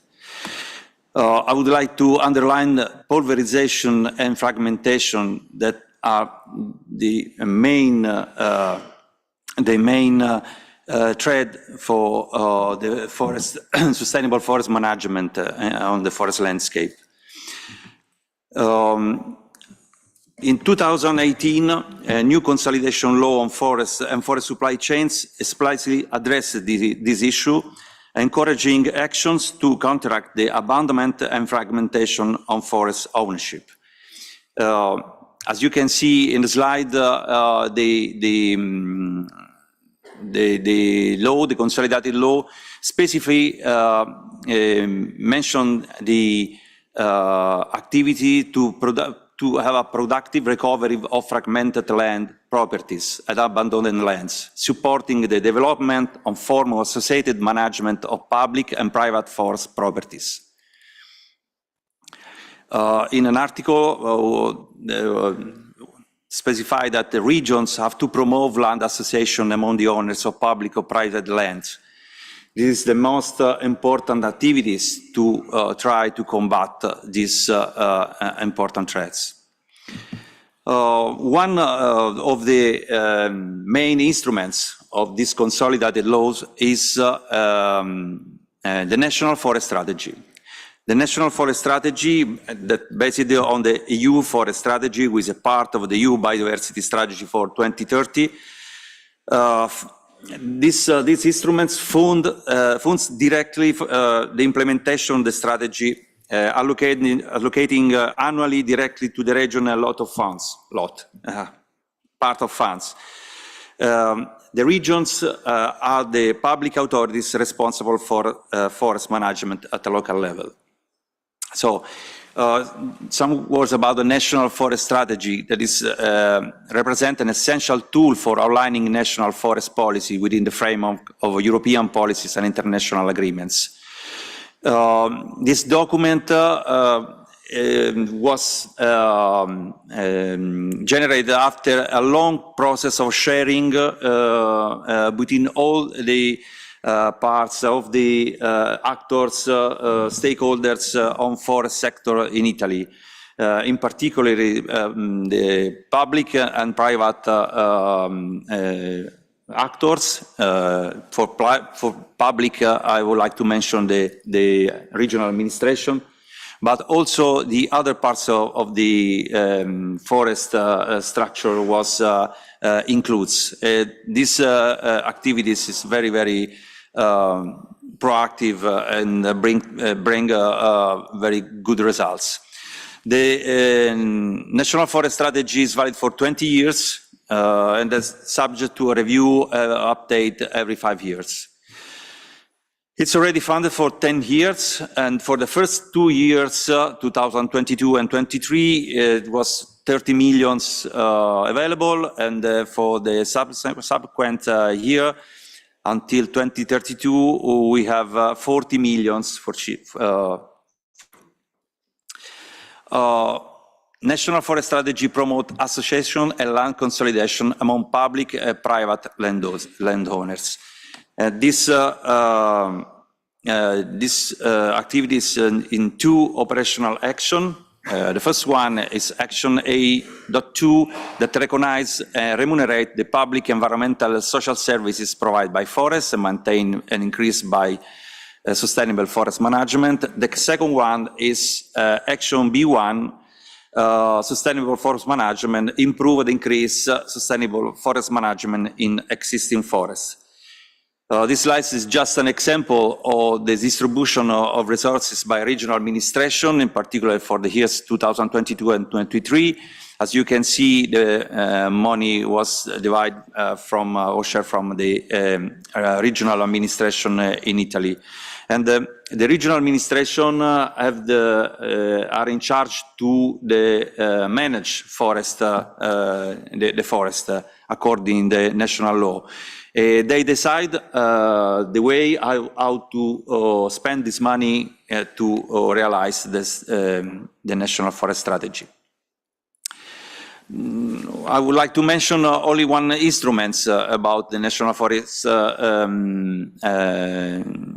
Strategy, that is Cesefor. Cesefor is a National Forest Information System. It is a very important tool because all the information also the information coming from the forest ownership are included in these instruments that is made following the indicators of Forest Europe structures. So it is a tool, very important tool that allow us to manage all the information coming from the forest sector.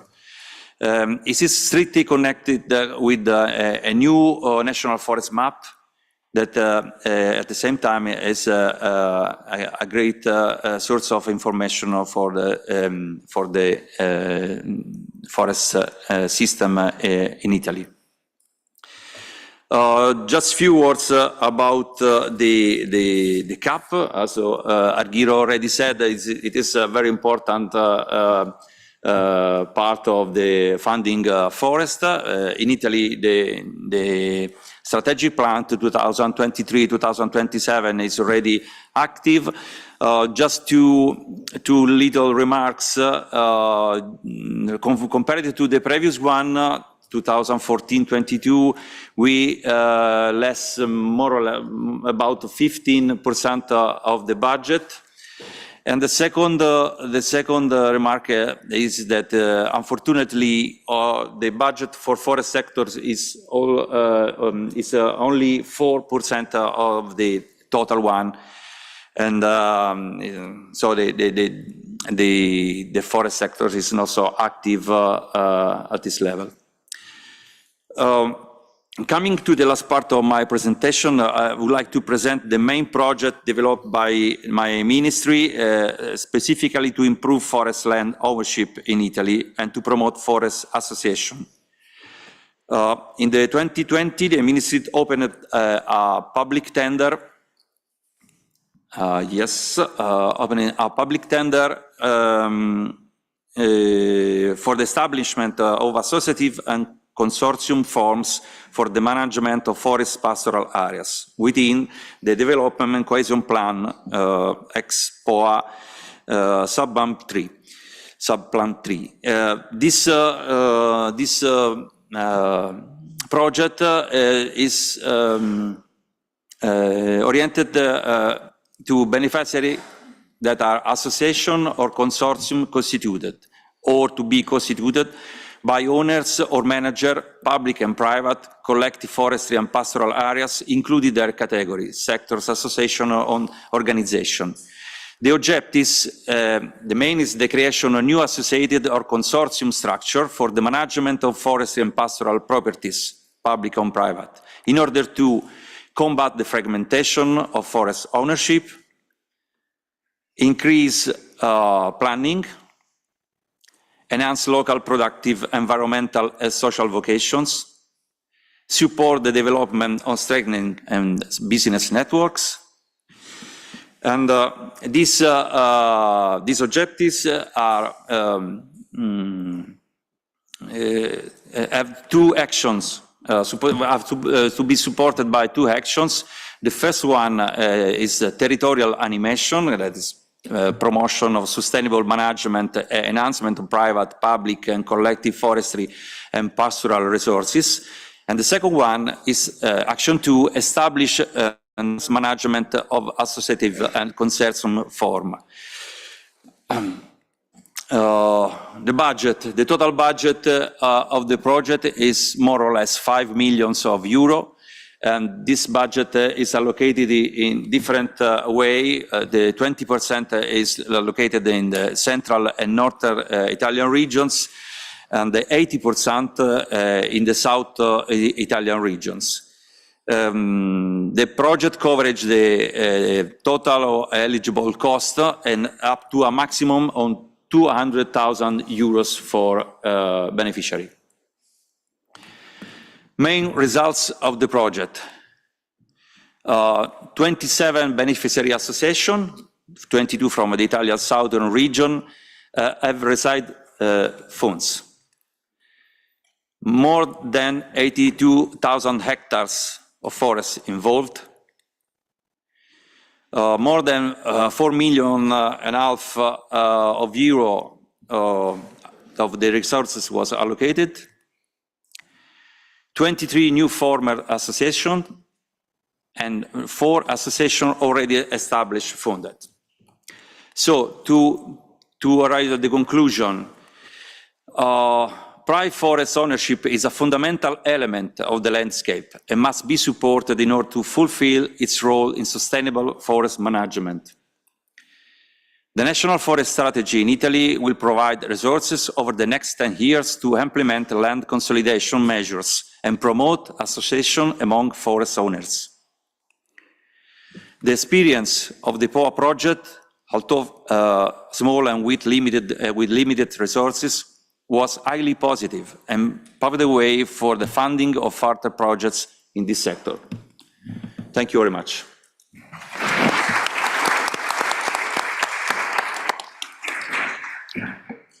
Grazie, Enrico. Let's go for the third speaker, Dominic Big Schaffer. I think it's more or less. Coming from a Spanish man is enough. Dominic Big Schaffer, he works in the Ministry of Agriculture and Consumer Protection of the states of North Rhine-Westphalia in Germany. And he's going to talk us about a case study on economical and financial elements from Germany. So the floor is yours. Thank you very much. First things first, I want to thank the organizers for the kind invitation to this very important conference. Ladies and gentlemen, I will present to you an example from North Rhine-Westphalia where we developed a system to financially support forest management association and forest owners. Please keep in mind that there are 16 federal states in Germany, and if you have the opportunity to talk to a colleague from Bavaria, for example, and talk to him about the contents of this presentation, he might not know what you're talking about, because every federal state does the things totally differently. I want to give you some information about North Rhine-Westphalia, its forests and its forest owners. One special feature of North Rhine-Westphalia is that it has a population of 18 million people, which means that we have a population density of 432 persons per square kilometer, which in comparison to other EU member states or other federal states of the Federal Republic of Germany, it's a lot. You could say North Rhine-Westphalia is pretty crowded. We have the agricultural lowlands in the north. We have the metropolitan areas on the rivers Rhine and Ruhr, where most of these 18 million people live. And we have the densely forested low mountain ranges. The one challenge is that on the weekends, those 18 million people tend to explore the forests. We have a forest area of 935,000 hectares, which is roughly comparable to other member states. 1/3 of the area of North Rhine-Westphalia is forested. And as other member states, we have an unrestricted right to enter the forest for the purpose of recreation, which, as I mentioned, brings its own challenges given the fact that there are living 18 million people in North Rhine-Westphalia alone. The distribution of ownership can be seen on the right. 73% of the forests in North Rhine-Westphalia are owned by private forest owners. That's the largest amount, relative amount in Germany, but I think it's comparable to other states as mentioned this morning. The distribution of tree species can be seen on the right. We have 20% of spruce, or had 20% of spruce. We had a serious bark beetle infestation and lost 140,000 hectares of spruce stands from 2019 up until 2024. The natural occurring species are oak and beech. In North Rhine-Westphalia, we have roughly 152,000 private forest owners. 80% of those forest owners own less than 2 hectares, and 0.25% owners each own more than 200 hectares, and those 0.25% own 496,000 hectares in total. So it's very unevenly distributed, and our focus doesn't really lie on the 80% with less than 2 hectares, and it doesn't really lie on the 0.25%. It lies on the ones in between. The challenges in the management of private-owned forest we are facing are the same as were presented this morning: small property areas, fragmented ownership, little knowledge of forest management, and little interest or motivation due to low profit expectations by most of the forest owners. To overcome these challenges, the Federal Forest Act and the State Forest Act provide the necessary legal framework to support small-scale forest owners. One key factor is the legal definition of forest management association and the opportunity to provide subsidy programs focused on forest management association. Another key factor is that the State Forestry Administration provides free basic advice towards forest owners. So when you're a forest owner in Germany, you can call your State Forest Administration and get advice on how to manage your forest. You get a basic free advice on how to manage your forests. North Rhine-Westphalia offers subsidy programs for a broad spectrum of measures, such as reforestation, which is actually right now the biggest challenge, pest control, forest conversion from, for instance, spruce stands to beech forests, afforestation programs, forest roads, the building and maintenance of forest roads, measures of nature conservation, and we are supporting Forest Management Association. The support level is roughly 80%. Most of those measures are supported within a joint program together with the federal government of Germany. And the subsidies are granted as a relative proportion of the costs or as a fixed amount, for example, a fixed amount of euros per hectare when you're reforesting the area. I will give a closer look on the Forest Management Association and the support. The Forest Management Association in North Rhine-Westphalia, most of them are voluntarily organized. So that means the directors, most of them are already retired, so they are quite old, which brings its own challenges. The management is done mostly by a marginally employed managing director, or some of them are managed by a specialized service provider, but very few forest management associations have a professionally defined organizational structure or process. 28% of the private forest owners, which make up to 45% of the privately owned forest area in North Rhine-Westphalia, are members of Forest Management Association. In total, we have 273 Forest Management Association with a mean size of 1,200 hectares, ranging from 72 up to 8,500 hectares. The main purpose of those Forest Management Association in North Rhine-Westphalia is to provide forestry services to their members, like consulting, like the planning and monitoring of timber harvesting measures, reforestation measures, pest monitoring information, or some organized field trips for their members. And the provision of those aforementioned services by the Forest Management Association to their members is financially supported by the federal state of North Rhine-Westphalia when the association meets certain criteria, which all FMAs actually meet. And to get this support, the Forest Management Association hires a forestry service provider, a forester, or employs one for a period of 3 up to 5 years, and a subsidy is granted for this period. And the amount of the subsidy is calculated on the basis of the hourly rate of the forest service provider and the estimated hours per year that are necessary to take the plant measures, with a maximum value of 0.75 hours or 45 minutes per hectare of the FMA area. The subsidy rate is in general 80%. And for example, when you're looking at a forest management association with a size of 1,000 hectares, that equals a maximum amount of subsidized hour of 750 hours. This Forest Management Association estimates that it demands that it needs 600 hours to provide the services to their members. The rate of the forestry service provider is 120 euro per hour, so the granted subsidy per year would be 600 by 120 by 80%, which equals 57,600.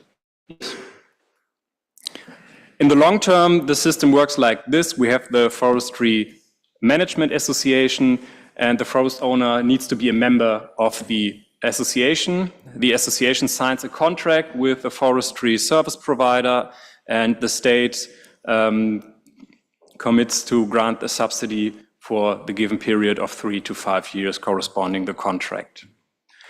In the short term, it works like this. The forest owner calls for service, calls the forestry service provider for service. He provides those services, whether it's the management of a thinning or reforestation, can be quite a broad spectrum of forestry operations. The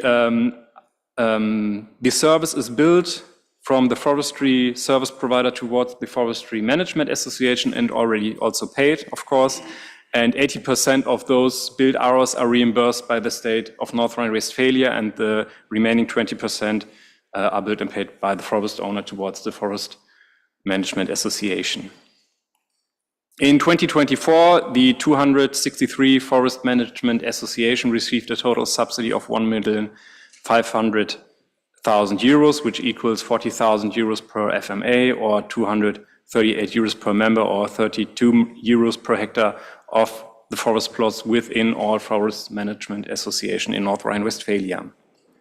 The challenges we have with this relatively new system, we established it in 2020, is that apart from the hours worked by the forest service provider, we have no information about the effects of the subsidy. So we don't know how many hectares were reforested in the system, how much timber was harvested. That is the challenge that we are actually facing.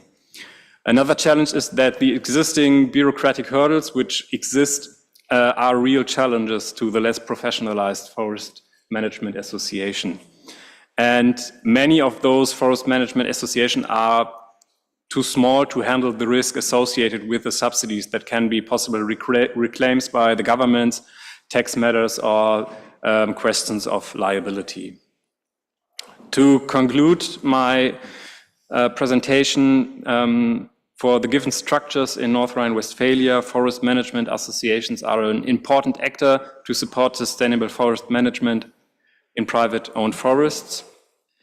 Due to the low motivation of the owners, subsidy programs must be financially attractive and easily accessible, and that means matching the legal framework with the expectation of the applicants is a major challenge, because that's something I face in my day-to-day life. Lots of forest owners would like to get more money with less bureaucracy, but that doesn't always work. Most of the time it doesn't work. And to face today's challenges and the challenges to come, the Forest Management Association must establish professional organizational structures, at least in North Rhine-Westphalia, where those structures don't really exist. Thank you very much.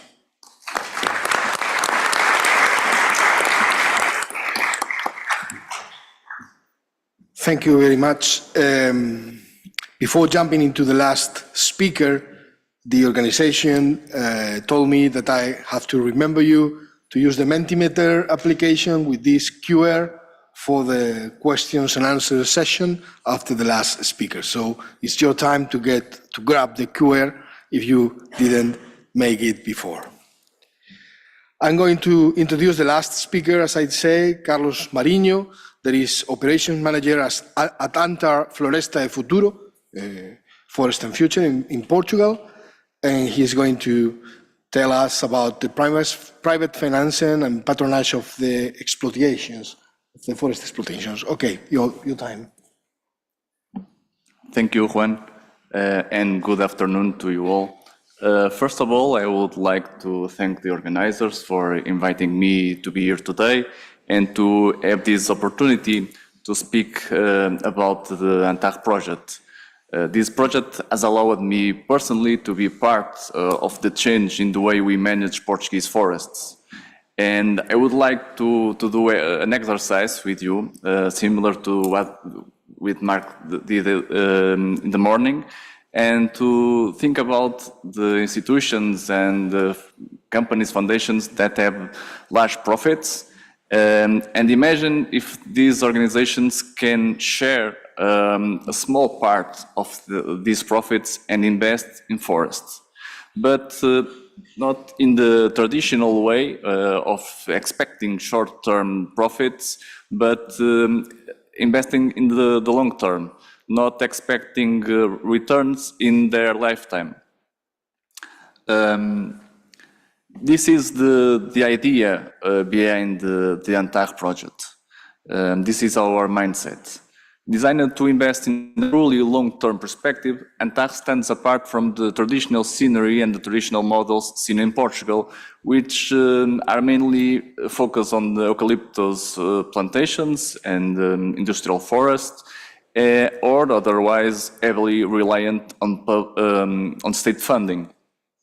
Day by day, we are working to demonstrate that private investment can play a meaningful role in restoration and sustainable management of forest ecosystems.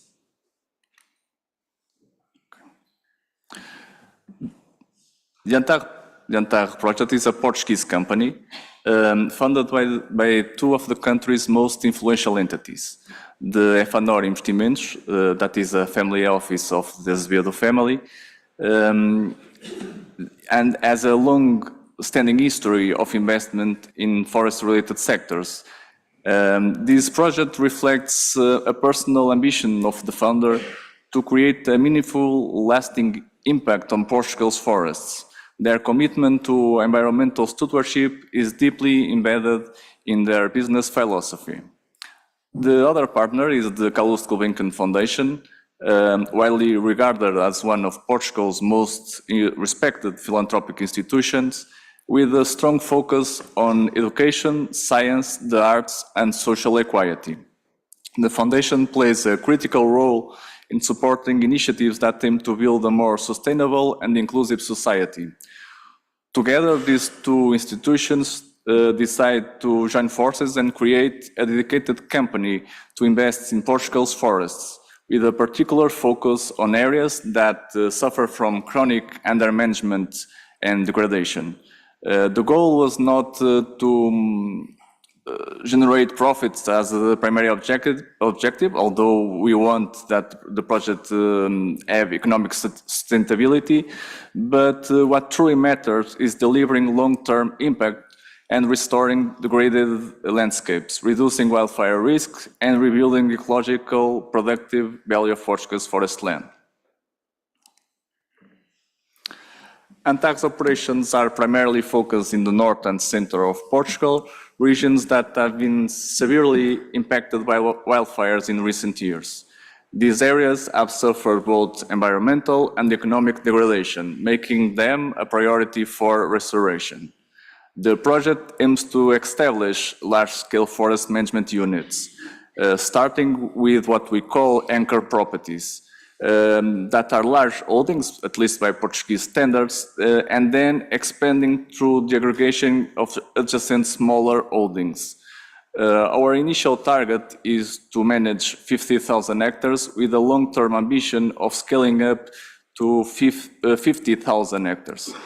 This landscape-level approach is key to achieving ecological continuity and effective fire risk management. Antag is built on a long-term investment perspective, primarily through leases that extend beyond 70 years. This ensures that we have both the time and responsibility to fully restore ecosystems and rebuild their productive potential. In terms of forest design, our model is both biodiverse and multifunctional. We are focused on creating multi-product forests, while traditional outputs like timber still remain important. We aim to generate value from emerging ecosystem services, such as carbon sequestration or biodiversity credits. Our forests are mainly composed of indigenous species, promoting ecosystem resilience and long-term sustainability. The project is managed in a strict professional manner, in close collaboration with best-in-class forest management partners across all technical and operational aspects. Now let me walk you through the core of our approach. Antag's strategy is built around 5 key pillars, a framework that guides how we invest and manage our forest projects in a sustainable long-term way. The first pillar is landscape scale planning. Rather than working on small fragment plots, we aim to build larger, more connected forest management units that are often created by aggregating adjacent smaller properties, allowing us to plan and operate at the landscape level. Our goal is for each unit to reach at least 1,000 hectares, enabling us to manage ecosystems and wildfire risk effectively across connected and meaningful areas. This scale enables us to create a mosaic of diverse land uses that enhances ecosystems, especially to improve the resilience to wildfires and also allow us to reduce operational costs by taking advantage of the scale factor. The second pillar is risk management. As you may know, in Portugal, no forest can be viable without thinking about the risk, especially about the wildfires. In our project, we have a robust strategy to manage wildfire risks. We take a proactive approach to risk reduction, which includes efficient fuel management, species diversification, and also diversifying the exploitation's location. We try to spread our investments through the country, so we can avoid concentration risks. The third pillar is biodiversity and ecosystem services. Our vision goes far beyond timber production, as I said. We aim to restore and protect natural systems by selecting locally adapted and mostly native species that support biodiversity and its ecological function. To structure this effort, we have implemented a natural values management plan that help us monitor and enhance and protect key biodiversity and ecosystem services. The fourth pillar, carbon sequestration, we believe that forests are a key part of climate solution. We design our systems to maximize carbon capture. We do this by using long rotation cycles, generally over 30 years, and by promoting species like corcoa, which don't require felling for timber, but can store carbon over long periods of time. This strategy positions us to generate carbon credits and align financial returns with global climate goals. The final and fifth pillar, but not least important, is productivity. We believe that ecological goals and economic sustainability must go hand in hand. To achieve this, we are integrating high-performance plant materials from advanced breeding programs, using technological tools to support decision-making, and applying innovative forest practices that make our management more effective, adapted, and productive over the long term.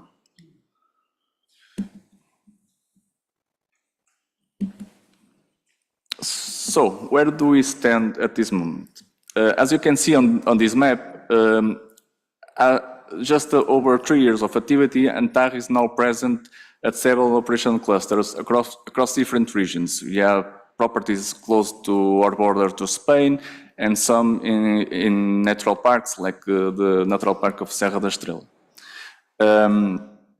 Antar has an area of close to 10,000 hectares, with more than 20 forest management units. These units range in size from 90 to over 1,200 hectares. Here you can see some pictures of forest interventions in the 3 management areas. You can see some of the soil preparation phase and also some plantations taking shape. Now I must talk about the integration of small forest landowners. As I said, we are now currently focused on big properties that we call anchor properties, but we plan to integrate smallholders into our project.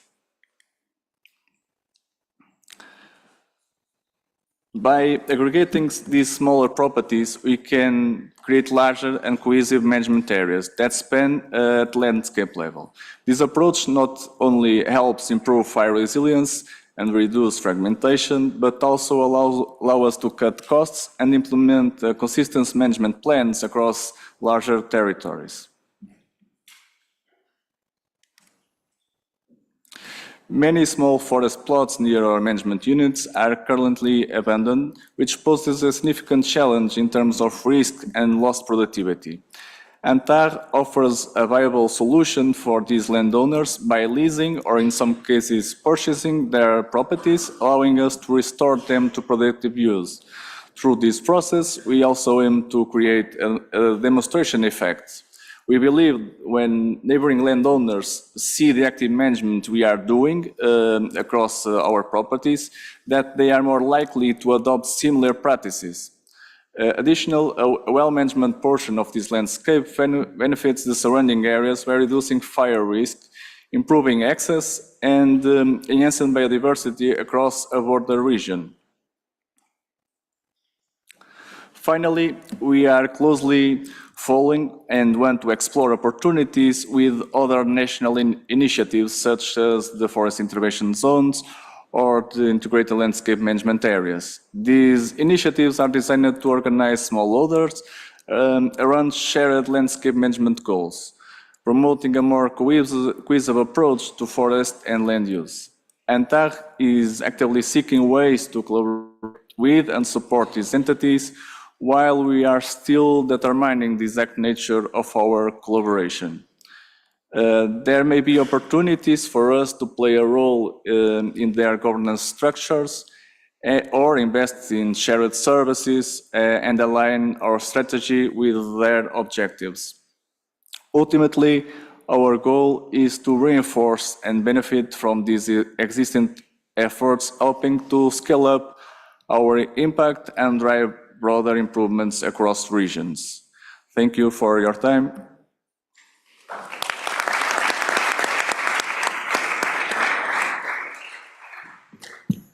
Obrigado, thank you very much. We made it. We ended exactly on time. So we are allocating now a bit time for your questions and their answers.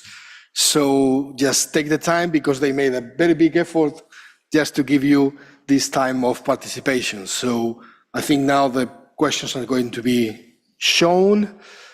Should I go in this order? Should we go in the same order? So the first one, it says that what are the main risks or barriers forest owners face when seeking private financing? I guess the case is more directed to Carlos Marinho because he's more in this private funding, but after him, any of the table can intervene. In my opinion, the biggest barrier is still the regulation. At least for us, the state is not helping. We have problems with the licensing of our areas, and we have the money and the means to invest, but we still have a long time to licensing these areas. So we do these leases and have to wait 1 year to make the interventions, forest interventions. So the main barrier is the regulation, in my opinion.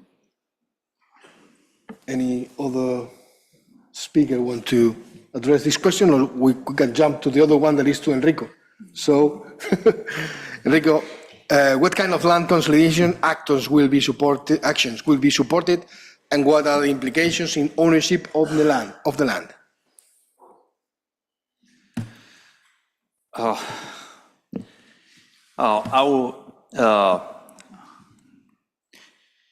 The consolidation actions supported regarding the creation of a new consortium that are not impact with the ownership of the land. It is very important because, for example, during the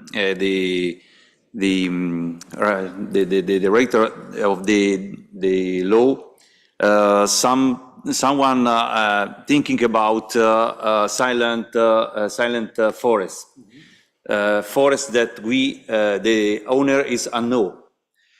Someone proposed to manage in a directly way this land with an action of the public administration. So this activity was not possible, because the properties right is too strong to manage this. But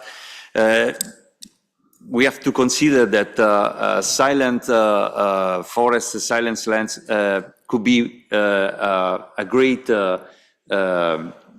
problem, in particular for forest fires, for example, during the summer. No managed forest could be a problem for all the community, for public and private owners. So the tentative, the activities of the project that I described could be a solution to manage big area with a lot of owners with the same forest sustainable forest management. Let's jump into the next question that I think, how does the European Commission, so I guess it's for Alvaro, how does the European Commission ensure equitable access to support across different member states? I suppose this has to do mainly with the CAP. I would need to consult with colleagues to provide a very detailed answer, but in general, I could say that the support is drawn, first of all, in accordance to the budget that is allocated for CAP, and this is decided by the co-legislators. Do I still speak? Yes. And of course, in accordance to the sizes of the member states and their needs, and how these needs also contribute to the achievement of the EU objectives, in a nutshell. Yeah, I guess, for my experience in my country, that sometimes even though is stated in the program from the European Commission, then the member states does their own plan, and even in some countries the region has their own plan. So there are 3 levels of how these measures are going to land into the land, let me say.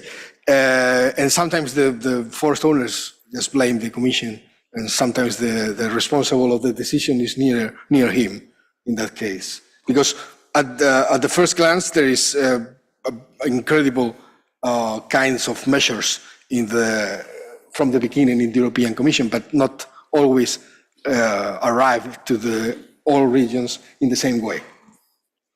If I may, yes, this is true, and the member states, they have the liberty to amend the camp strategic plans once per year, and then reallocate resources in different interventions. So there is this flexibility based on their needs. They have to have a SWOT analysis and the agreement from the European Commission.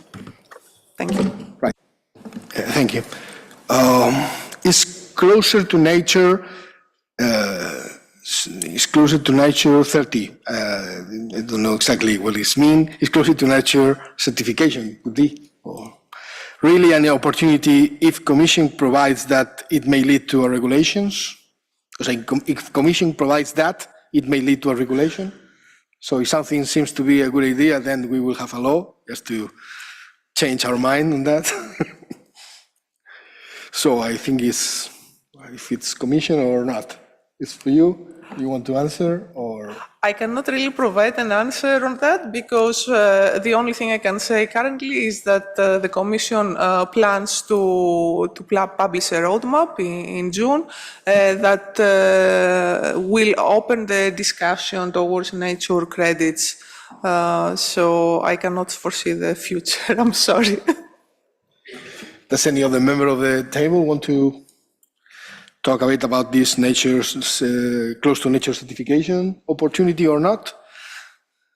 So we are involved in the process at the Consilium level as member states, Italy, and for about close to nature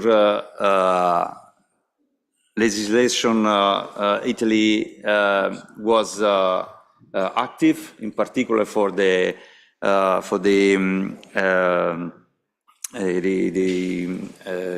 manual that was already provided, and I think that it will be not easy to have a regulation in this sector, because the member states are every member states have their own idea about this, and the different region of Europe have different way to manage to consider close to nature, but close to nature forestry. But for sure, we have a very strong step forward during the last decades, and is it possible to continue in this sense? Sure. Thank you. Yes, sir, just to complement that, the guidelines on closer to nature forest management that Enrico mentioned, they are voluntary, and also the closer to nature certification is going to be voluntary. This is announced in the forest strategy. So this is the plan. The Commission is currently reflecting on options. We are looking at the study that was published recently, and yeah. So this is the stage and the plan for now. Okay, thank you, Mr. Chairman. Asked me to give you a superpower. Now you can even open your mic and throw a question directly to the table, or make an intervention if you want, or if you have the money, because this is about money, you can also offer us. So please, if there is anyone on the hall wanted to make an intervention or a direct question, is your opportunity now. We have 20 minutes. We have still 20 minutes. Okay, we have here a question there, and also so. Hello. Thank you very much to the speakers. Sorry? Marta Ballesteros from Emilio. My question is to Carlos. Based on the project that you have presented, are you registering the forest or the trees that are planted in the 3 billion trees counter at the EU level? Thank you. No, we don't, but we can start counting. We have the exact numbers of the trees we have planted so far, and we are contributing to this effort of the European Union. There was another question. Was there? Intervention, Inazio. Inazio. Yes, hello. I'm Inazio Martínez from European Forest Institute, and really thank you so much for allowing us to open the micro. I think it's very nice to be able to put this question. And the question is that no matter what ecosystem services we want to provide, even if it's wood supply in manner, if it's non-wood products, if it's ecosystem services, biodiversity, carbon, it's very difficult to manage this at the plot level, at the ownership level.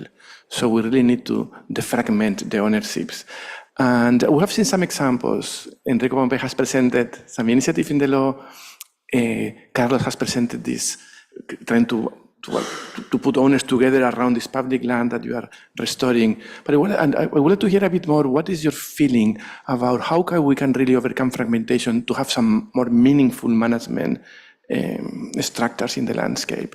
What can be done? And even if this question is too difficult, the second one will be, do you think our forest owners organizations are up to the challenge? What type of collaboration you would like to see bottom up to really overcome this fragmentation? Okay, so who is going to go for it? I can only speak by Antac's perspective and what we are doing to reduce the fragmentation. I think it's a way. Of course, it's a small proportion of this area, but we are trying, and we are more of solutions. This kind of broader approach is more to the state and the other institutions. Any other? Just a comment. The main goal of the public administration is that forests will be planning. Planning is the main instruments to assure sustainable forest management. And planning means big area, big surface, big forest area. Is it not possible to have a forest plan for so little area? So it is very important to go in this direction, to try to arrange big forest area, public and private one, together to have a common management. And without any financial instruments, public or private, I think that in region where the income from forest is not positive, will be impossible to realize it. So it is very important that the state, the regional administration, private funding can assure this activity. If I may say, in my opinion, just try to add something. In this thing of the small forest ownership, we are always dancing in the rope, just in the very thin rope, because of course we recognize that this small holdings thing, that's complex mosaic, all those kind of things, linked with population is a good thing, but in the other part is a problem to make that profitable. But making it profitable, losing part of its nature, just going into a very big forest management area, more intense, probably more profitable is not what we like. It's like in certain touristic spots, we really like that small cafe that we want to go there with not too many people, but we are afraid of their profitability. And then when we make some advertisement, all people are going there, we don't like it too much. So this thing is also, we have to try to find that balance, how we help without losing what we want, that they still make a role in the territory. It's not too small, but not too big. So sometimes it's difficult to arrange certain incentives because we are always dancing in that space. So that's part of the complexity and also the beauty of this thing, of the small forest holdings. I think there's this man in the white shirt. Please introduce you, and then we are going into the back. Thank you. Michael Koprivnikar from Slovenian Forest Owners Organization. We have seen and we already know best practices of organizations that are working, that are bridging this gap of small ownership and helping these small owners. The question is now how to bridge this gap to other countries. What kind of finances, where should finances come from to start these organizations? Is this the cap money? Or are here also the ministries that are hearing these solutions that are at the end deciding, I think they are not with us. How to bridge this gap is my question. Thank you. Or any one of the ministries that could be around also. I think that's a good question. I mean, probably we know something is working when it's working, but the problem is how we start that something of these initiatives, it's starting to work in that way. Does any... Okay, Enrico. The initiative... We have an answer there. Thank you. If I could reflect that question. Marko Mäki-Hakola, I'm here as a chairman of Koseka Working Party of Forest, but my daily work is the forest director in the Finnish Farmers and Forest Owners Union. In Finland, we have 600,000 forest owners. The majority of those are members in forest management associations. Okay, we have a long history, 100 years of associations in Finland. In Finland, but we have been exporting this association model to different countries in, I remember, 20 years. And how we are succeeded in this, not only in Europe, but also to other countries. Usually there is some need for public money at the first. Some project money, it might be CAP, it might be national funding or something else. But when this preliminary stage is ready, then hopefully those forest owners, they understand the importance of associations and they are ready to be members in those associations. And to be a member, it means some kind of membership fee. But the majority of the incomes from the association in Finland and also in other countries comes from the markets. And what the associations are able to provide for the forest owners, they are services. For example, in Finland, we have 1,000 experts working in those associations, providing all the services for forest owners, and a few thousand of entrepreneurs. And with the expertise, I mean, for example, if I take one example, we need wood, we need round wood. And for example, where I have wine forest, there are 6 to 10 different wood buyers. And I give it the authority to the association, ask the offers from all the buyers. Then I'm able to find the best buyer who's giving me the most of the money. And in that case, I can have better profitability. And I'm ready to pay from those services. Now we are inventing, for example, nature credit services. So we are building a model where the forest owner may provide, for example, forest to be protected or offsetting model. So first, process money, then membership fee money, together with money from the markets. That's something that we have been trying quite a long time already. Kiitos. Enrico? Okay. Let's go to a question in the back. Yeah, thanks. My name is Tony Ventre, Mediterranean Model Forest Network Secretariat, and Maybe that I make an easier question, but I would like to know how much is important, in your opinion, the social role, the perception of the social role of the forest owners in our society, because I think that this is one of the most important problems, because the awareness regarding the importance of the role of the forest owners, and mainly the small forest owners, is invisible in Mediterranean area, but in Europe too. And so in what way we can work about this in the education and in the perception of the society regarding the role in the forest, sustainable forest management, and all the multifunction that the forest owners and the forest managers guarantee at the society. Thanks. Thank you.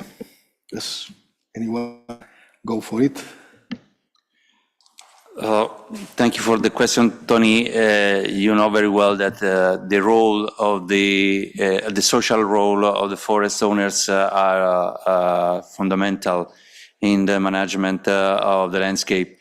In particular, in land as in Mediterranean countries, where some threats like forest fires or pest attacks as presence annually in very strong way. In the other hand, we have to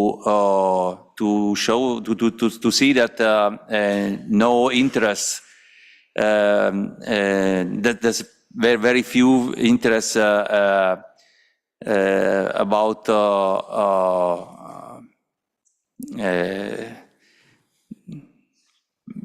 forest and mountains activities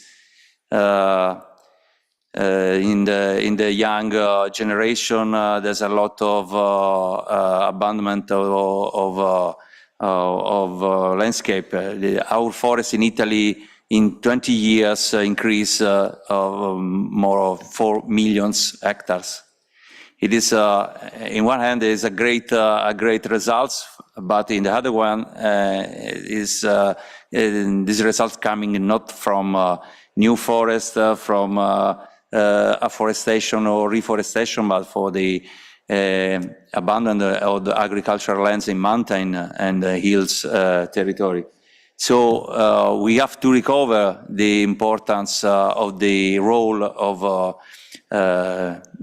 forest owners, in particular in mountain, and because in the other case, the problem will be not solved. Thank you. I think the perception of forest owners in the general population is a key factor, because with a rising perception in the general population comes a rising perception in the parliaments, and with a rising perception of forest owners in the parliaments comes the opportunity to raise the funds we have for our subsidy programs. And so it's a key task for forest owners associations to raise this perception. The difficulty is that it's quite hard to reach the general population, I think. The population that lives in the cities far away from the forests, but they need to know that there are forest owners that manage already almost a third of the country. Yeah, indeed, it was a very, very good question. Because though we are speaking about money and how funding, there is a more powerful force even that money in this thing, that people may be proud of how they are maintaining or conserving their forest areas. I have known lots of forest owners when I ask them about, well, but all these things that you are doing they are profitable, and say, I'm not making the counts. I'm just being proud of what I'm doing. And most of the time, most of the owners still have this proud.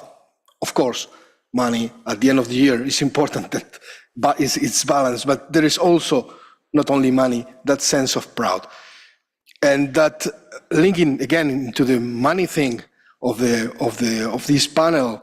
I think that there is a way that normally when society or the citizens of a country want to encourage something, to tell them that they already know that they are also important for them, are the tax exemptions. I mean, when somebody's running an activity that is important for the rest of society, apart from direct incentives or even subsidies in some moment, there is the feeling that their own existence, their own business, they have other importance for the society than are these tax exceptions. Just for being in your business, you should pay some quantity, but we are going to ask you not to pay so much in return of your services to society. I think that is also a very important thing to sooner or later try to encourage the forest owner, because he will feel that he thinks is important for the rest of society, in not just asking for help that should be a subsidy. So I think it was a very, very clear, and thank you for the question. May I comment on your answer, because I think the money can't be the only answer to this question, and I think it's one of the most important factors we have to take into account is I think you called it pride or proudness of the forest owners, and I think it's part of the answer to the question of the to consolidate forest lands, and a part of the answer to the question of how we close the gap in the not very professionally organized forest management association and the big ones. Because we tried in North Rhine-Westphalia, we tried to form shared forests where the forest owner gave up the ownership of their plot and instead received funds of those shared forests. They didn't want to do it, even though they only had like half an hectare. This was their hectare, and they didn't want to exchange it to just a share of a common forest. And we also tried, or we also convinced Forest Management Association to merge, to form bigger management association, bigger organizations. And we faced the challenge that this doesn't work, because the members of the Forest Management Association, they identify strongly with the community, and they don't want to merge with another Forest Management Association because they're living on the other side of the valley. There has never been, they never worked together. That's the problems we are facing. It's not just money. You need to convince the people to work together, and that's sometimes really hard. You have to give them some scapegoat to this local and own feeling, but being part of something that they also appreciate. So I think it's also that cultural work, that societal work has to do a lot of also in these things. Finally, money is going to push everything's go on, but people has to feel that they are doing something or on their own or in the bigger picture. That I think also is important to create all those links. We are done. So thank you very much for your attention. Thank you very much for these 4 great speakers. And we will follow on. And from my side, thank you, Juan. Now we have, normally there is another coffee break outside, normally. So enjoy it and see you in half an hour. Thank you.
Hello, hello.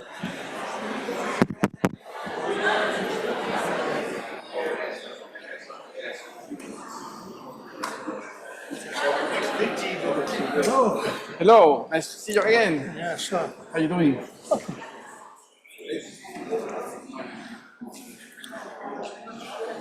Te presento abriéndote una ventana, mira. Vale. Te abro una ventana en el For Advice. Vale. Puedes decir que has coordinado miles de proyectos importantes, pero el último es el más. No, very good. Venga, genial. Venga, así te da.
Time.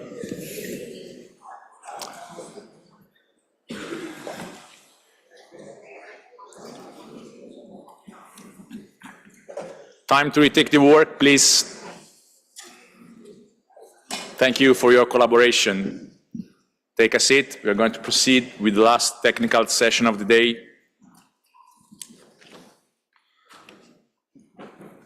We are now opening the session 4. It is a session dedicated to the multifunctional forests and payment for ecosystem services, markets, and incomes. This session is moderated by Inazio Martínez de Arano. Inazio is coordinator of the bioregion facility at the European Forest Institute. Prior to this, he was the head of the Mediterranean office of the European Forest Institute. He's at the front of several important European cooperation projects, of which the last one, maybe the most important one, is called now For Advice. For your information, it is a project to create a new European network of forestry consultants. Ignacio, the floor is yours. Thank you very much.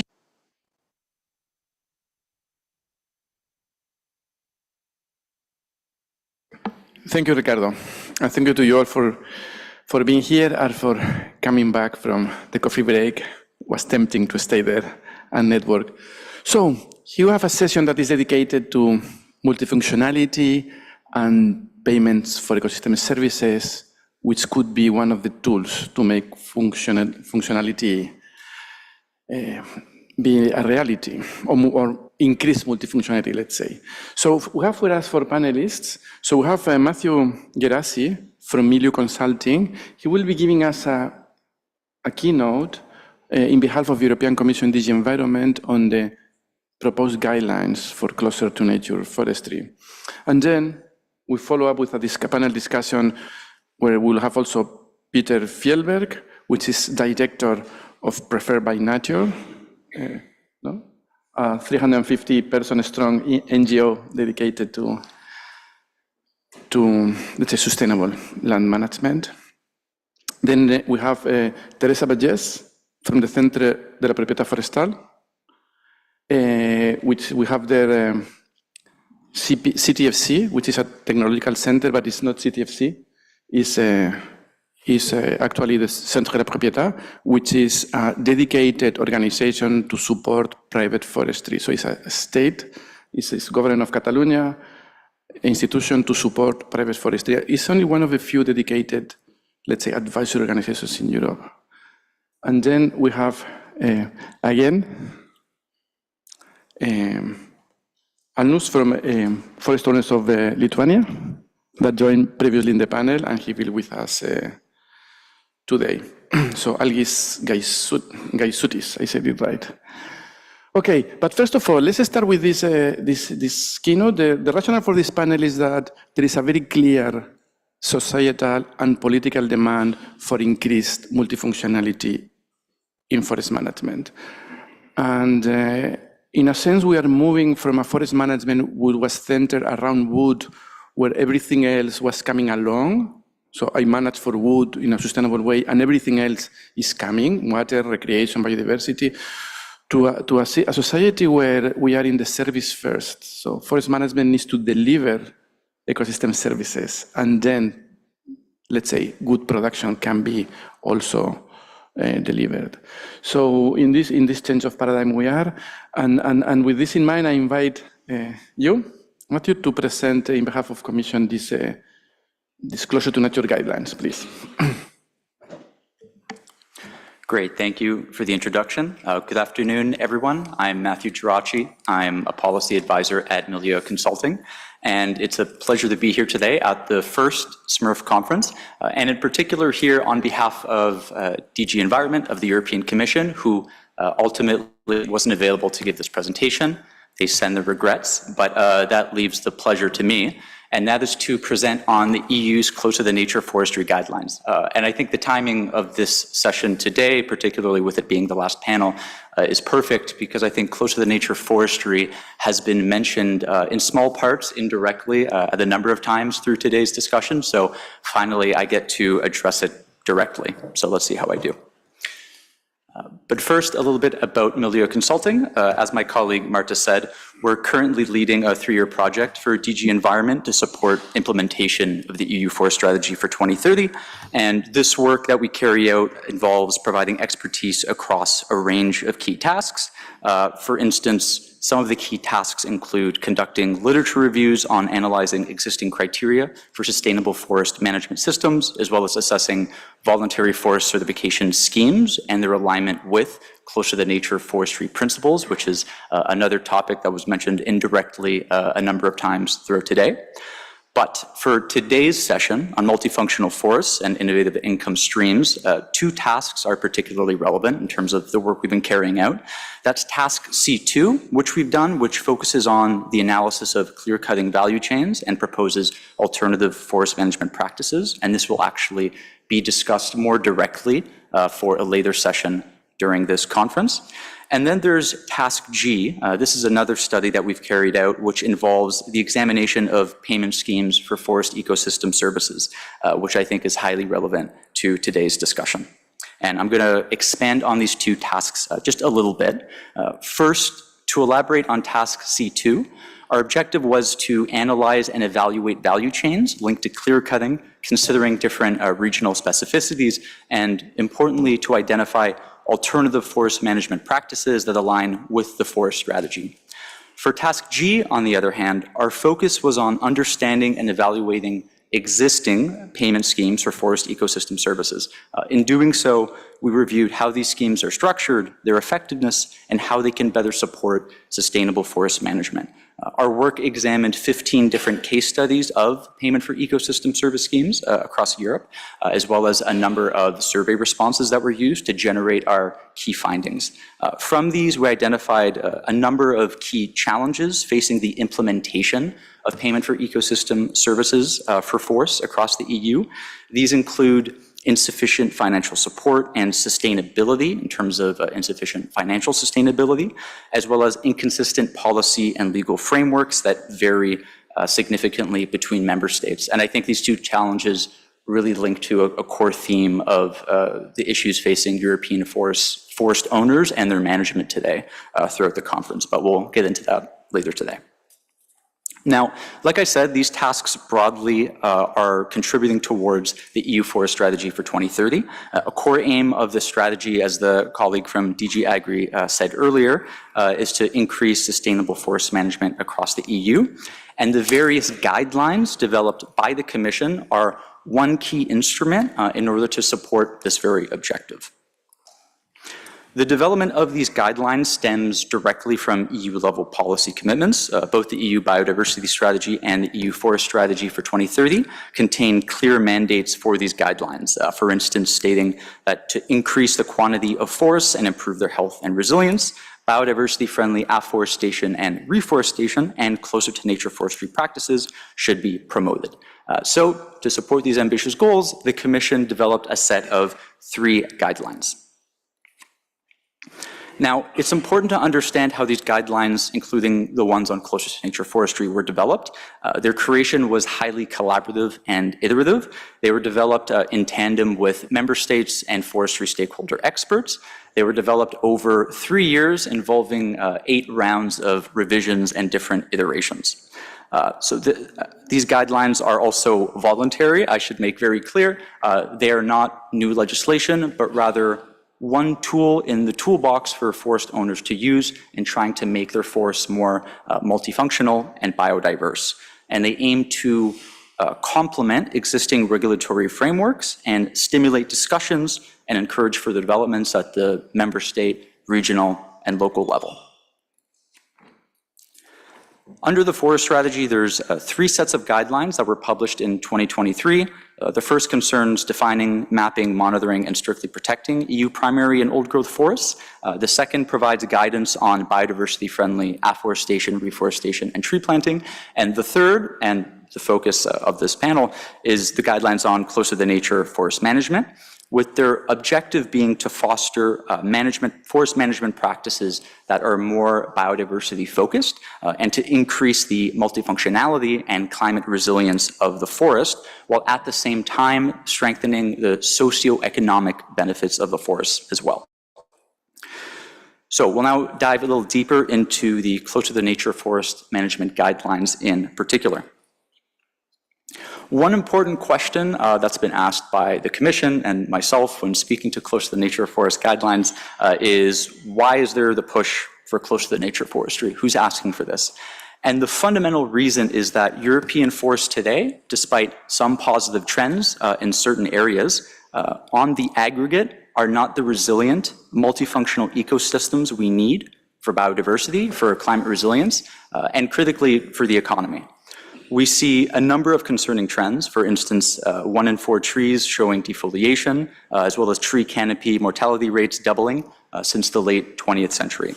Also, biodiversity, which is already fragile, shows an overall decline with only 14% of forest habitats in Natura 2000 areas in good conservation status.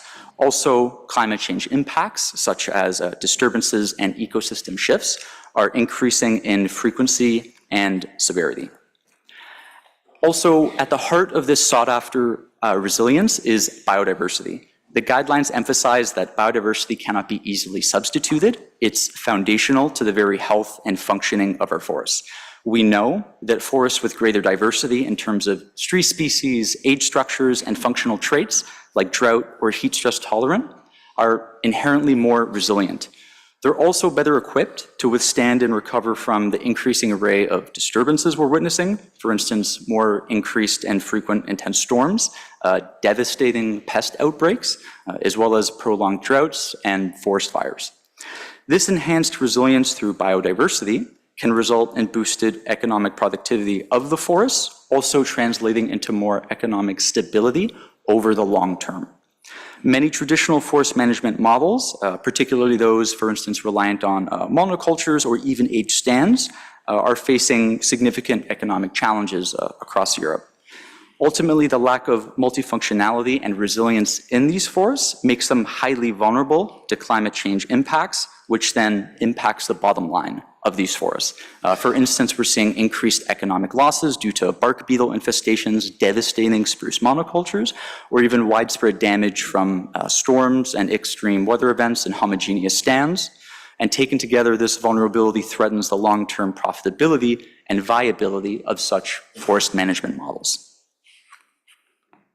So, what does close to the nature forestry actually mean in the context of these guidelines? It refers to biodiversity-friendly and adaptive forest management practices that aim for strengthened multifunctionality and climate change resilience, but crucially doing so without neglecting socioeconomic benefits. The guidelines themselves are designed to assist competent authorities and key stakeholders, including forest owners and managers, at different scales in adopting principles and measures from the guidelines in their forests. It's also important to note that the guidelines are primarily developed for forests that have a commercial use for timber, not just exclusively forests that are designated for conservation or protected areas. The guidelines themselves frame close to nature forestry as being set on a number of core principles. These principles include being based on ecosystem dynamics and permitting these dynamics to function and flourish, integrating technical, economic, and social considerations, integrating forest functions at different spatial scales, for instance, from the level of the individual tree to the stand level up until the level of the broader forest landscape.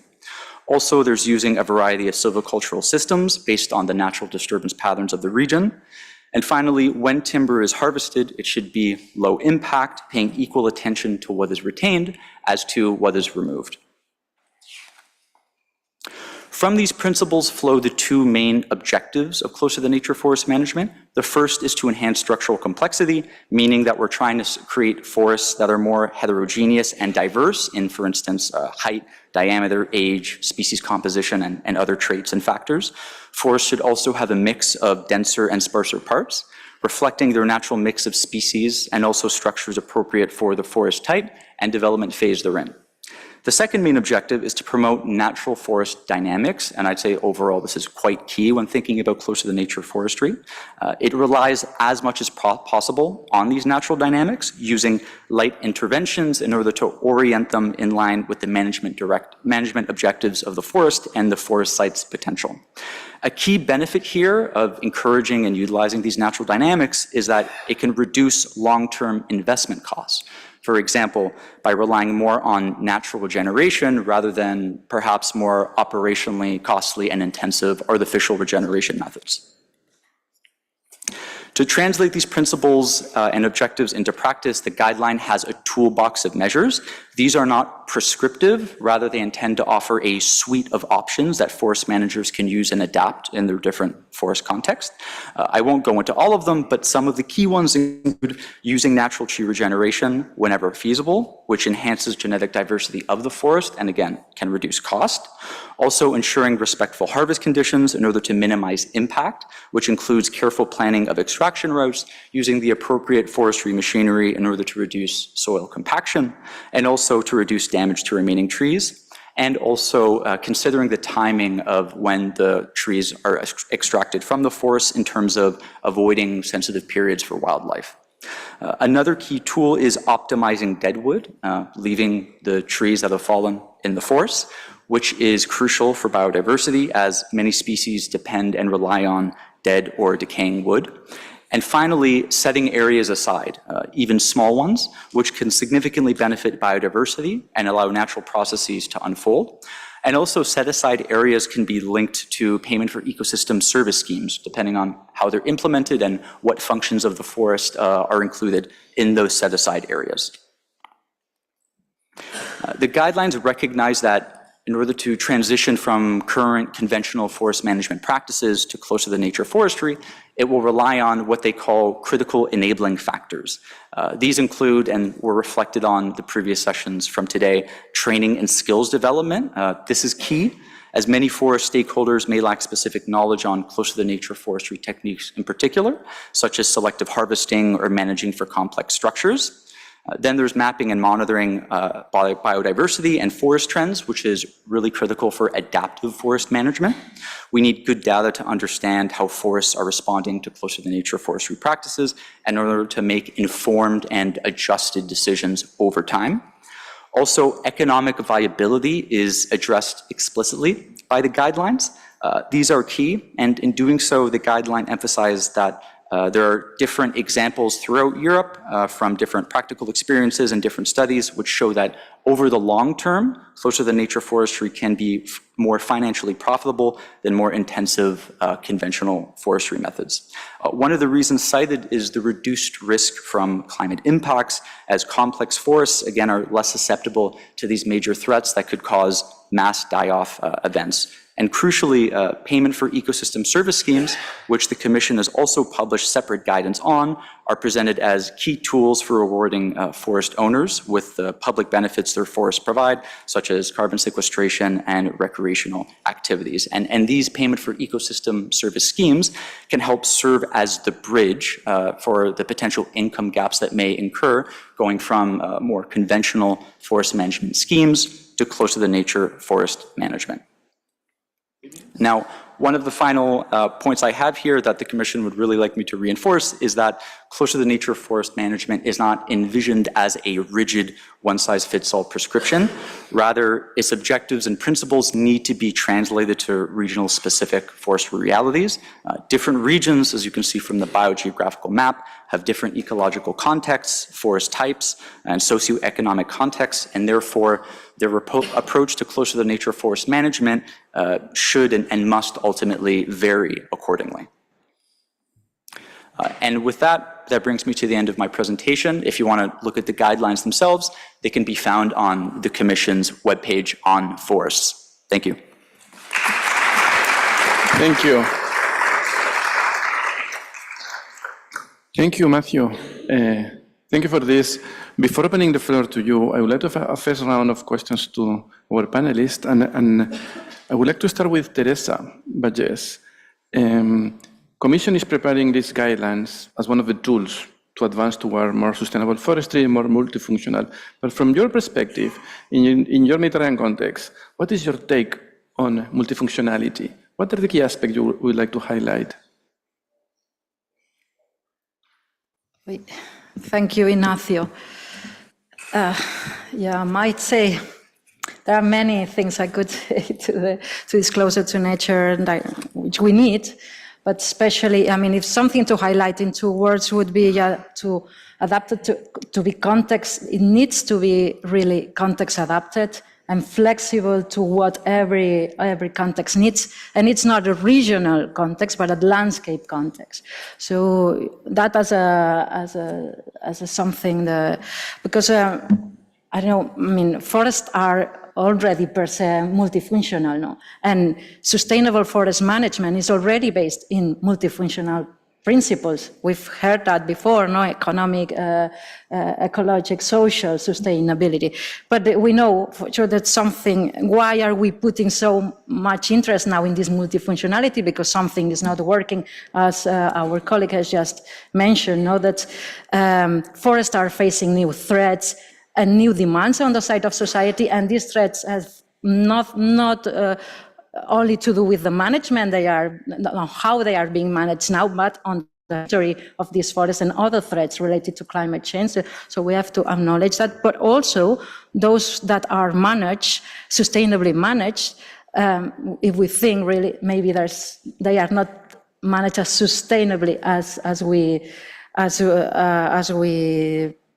say. This can be maybe because we have this inertia of managing our forests with the only driver of managing we had so far, which was the production of products.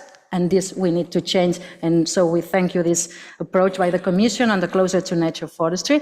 But also, and somebody, I think Pablo said this morning, we cannot manage forest in a sustainable way if this forest is not profitable. So it's also legitimate that we look to this multifunctionality, looking for money, as we said, no? On how to pay. So we need to I think we need to be able to explain how this forest management that we are applying is really contributing in a positive way, really contributing to the objectives that we have as a society on this biodiversity crisis and this climate change crisis that we are facing. No, very good. Thank you for this. But I wanted to ask you also to reflect a bit more on the multifunctionality component, because these guidelines are more about biodiversity, Teresa, no? It's biodiversity conservation. But in the Mediterranean context, multifunctionality is associated to biodiversity only, or there are other elements you would like to put into the mix here? Yeah, I don't know. There's many things we could put into the mix, but yeah, so far biodiversity is the primary one, as we are saying, but it's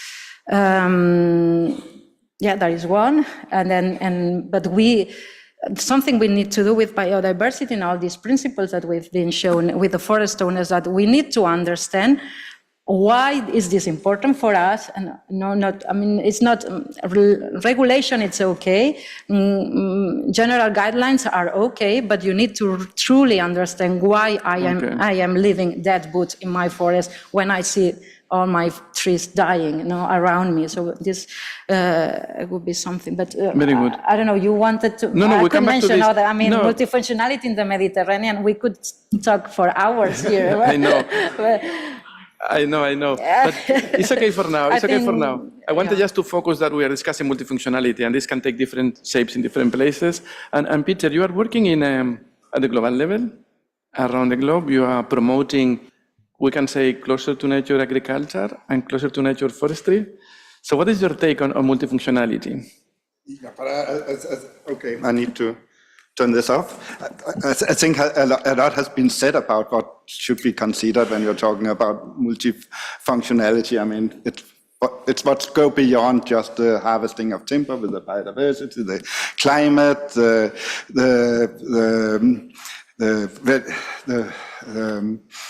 social livelihood, recreational values, etc. There's loads of areas that need to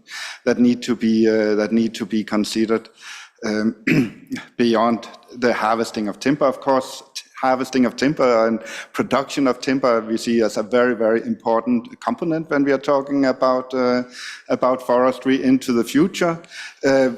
I really welcome the way that the Commission is looking into this area, and how do we ensure that we also have productive forest in the future, but that are at the same time rich in biodiversity, rich in carbon, and provide benefits for the people using the forest for different purposes, both the owner and the public.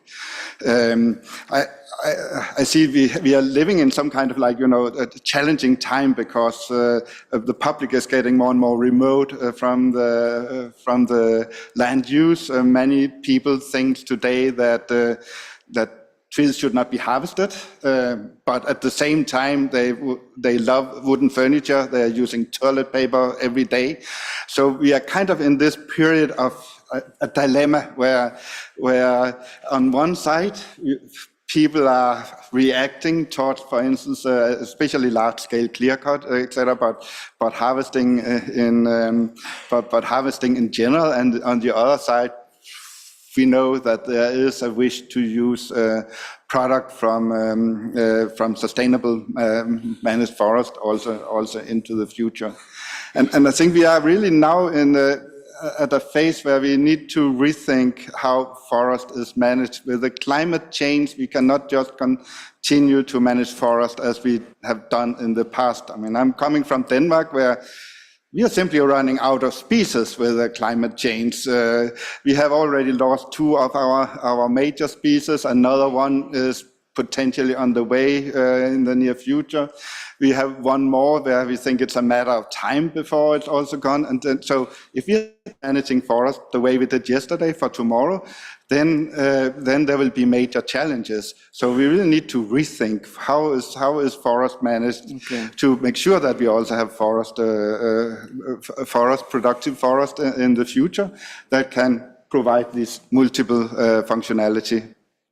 So yeah, I see that multifunctionality requires for much more dialogue with society in terms of what are the forests for, but also looking for resilience, climate change, the future climates, and helping forests advance towards more resilient state, maybe in the future. Mm-hmm. No, thank you for this, Peter. And to finish this first round, to frame the discussion, Algis, from your Baltic perspective, any element of multifunctionality today or tomorrow you would like to highlight? How do you look at this? Yes, thank you for the question. First of all, multifunctionality, what is the meaning? It is meaning from the same territory, we receive multiple services and products. Because and forestry is developed in such a way that from the same area, managing in a sustainable way, multifunctional, we provide not only wood, but quite a lot of different services to society. But That is, as usually, considered free of charge. Not important because everyone gets free. And now when we are speaking that it is necessary to create a market for ecosystem services. So we discussed during the break with Marco, Finland has quite a number of good models which can be disseminated and transferred, starting from Helmio Habitat Program, METSO, and ending with currently 3 years they are developing a voluntary nature credit system, which also could be good. We, in my country, for instance, Lithuania, we have had a very good ecosystem service payment for planting new forest through the CAP program, but society pays and quite a significant sum to establish new forest where it was no forest before. And it works quite good for some period of time until bureaucrats decided to regulate and over-regulate to foresee extreme sanctions and different other regulations. So people find out that it is dangerous. You lost land because if you transfer your arable land to forest, you cannot return back to arable land. Value of land is going down, and you still can be punished for various reasons. So coming back to ecosystem services, whatever they be, and I think that this is the direction we are going. Ursula von der Leyen expecting the summer to present something for society. What we need stability of financing. For instance, Germans have a very good 2 years. They have very good program of €8 program, isn't it? So I'm looking to a German colleague, but he's busy now. And it was idea that from emitters paying for this climate fund, and from this climate fund, then forest owners get a sustainable forest management fee for it. So I think that quite a lot of possibilities, and we should discuss simple, understandable, and not a system which violate human lives. Thank you. Teresa, please. Can I just say, on the, if you finish this multifunctionality, how we approach it, it's difficult to get all the functions in the same forest stand. So it's very crucial, at least for us, to look at the landscape level. And as the closer, for instance, the closer to nature guidelines, they told us to set aside some forests for only the biodiversity objective, and then it's the primary objective. We maybe, with the bioeconomy strategy, set aside some forests for only the production and maintaining that the others are the least impacted, the other objectives or other functions are the least impacted possible. And in the middle, we have this integrative forest management approach.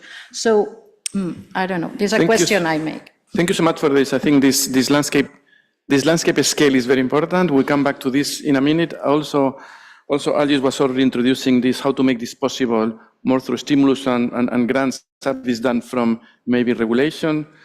I don't know, you want to have final word on this multifunctionality, what it means? If not, I would like to also give you the opportunity to have a question for clarification. And I must say now that Matthew has been presenting in behalf of Commission, but from now on, you are on your own as Emilio and as individual person. So you express your own opinions and not that of DG Environment. So from your perspective, any comment, question on what does multifunctionality means for you? Please.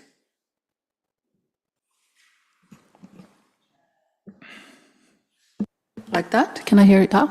Okay, my name is Carina Gerlin Christiansen, representing Northern Sweden.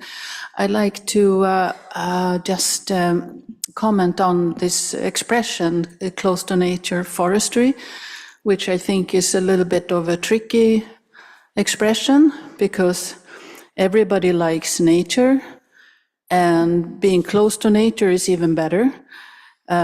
So what does it actually really mean? It's like to say that, do you like nice people? Yeah, I like nice people also. So I imagine that there's absolutely no way to say what is close to nature in all of the European Union, because every region, every part of every region have their own situation, and they would know what is best for nature in their particular region. So I think it's like absolutely impossible to have some kind of general expression on what is close to nature. I also want to highlight competitiveness and profitability, because if you don't have that, you cannot do much in this area. So, of course, this conference is not mainly about that, but I also want to highlight the importance of that, because otherwise you cannot really work with sustainability either. You just need the economic background to do things.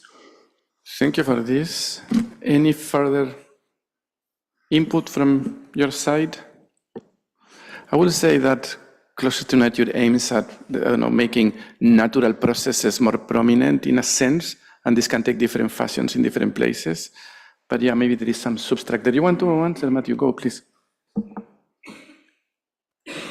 Yeah, if I could put back on my hat of the European Commission very briefly. To answer your question with respect to the difficulty in defining close to the nature of forestry, I would say that it is outcome-oriented. Ultimately, close to the nature of forest management is about making forests more biodiverse in order to increase their climate resilience. Close to the nature of forest management, in my view, was conceived in response to the emerging threats that we're seeing on the ground via climate change. We're seeing more increased and frequent droughts, as well as massive storms. We're also seeing bark beetle infestations. And ultimately, with respect to the economic profitability of the forest, that is, of course, absolutely critical and key. And the guidelines make a number of references to that, and they constantly keep the socioeconomic benefits in mind.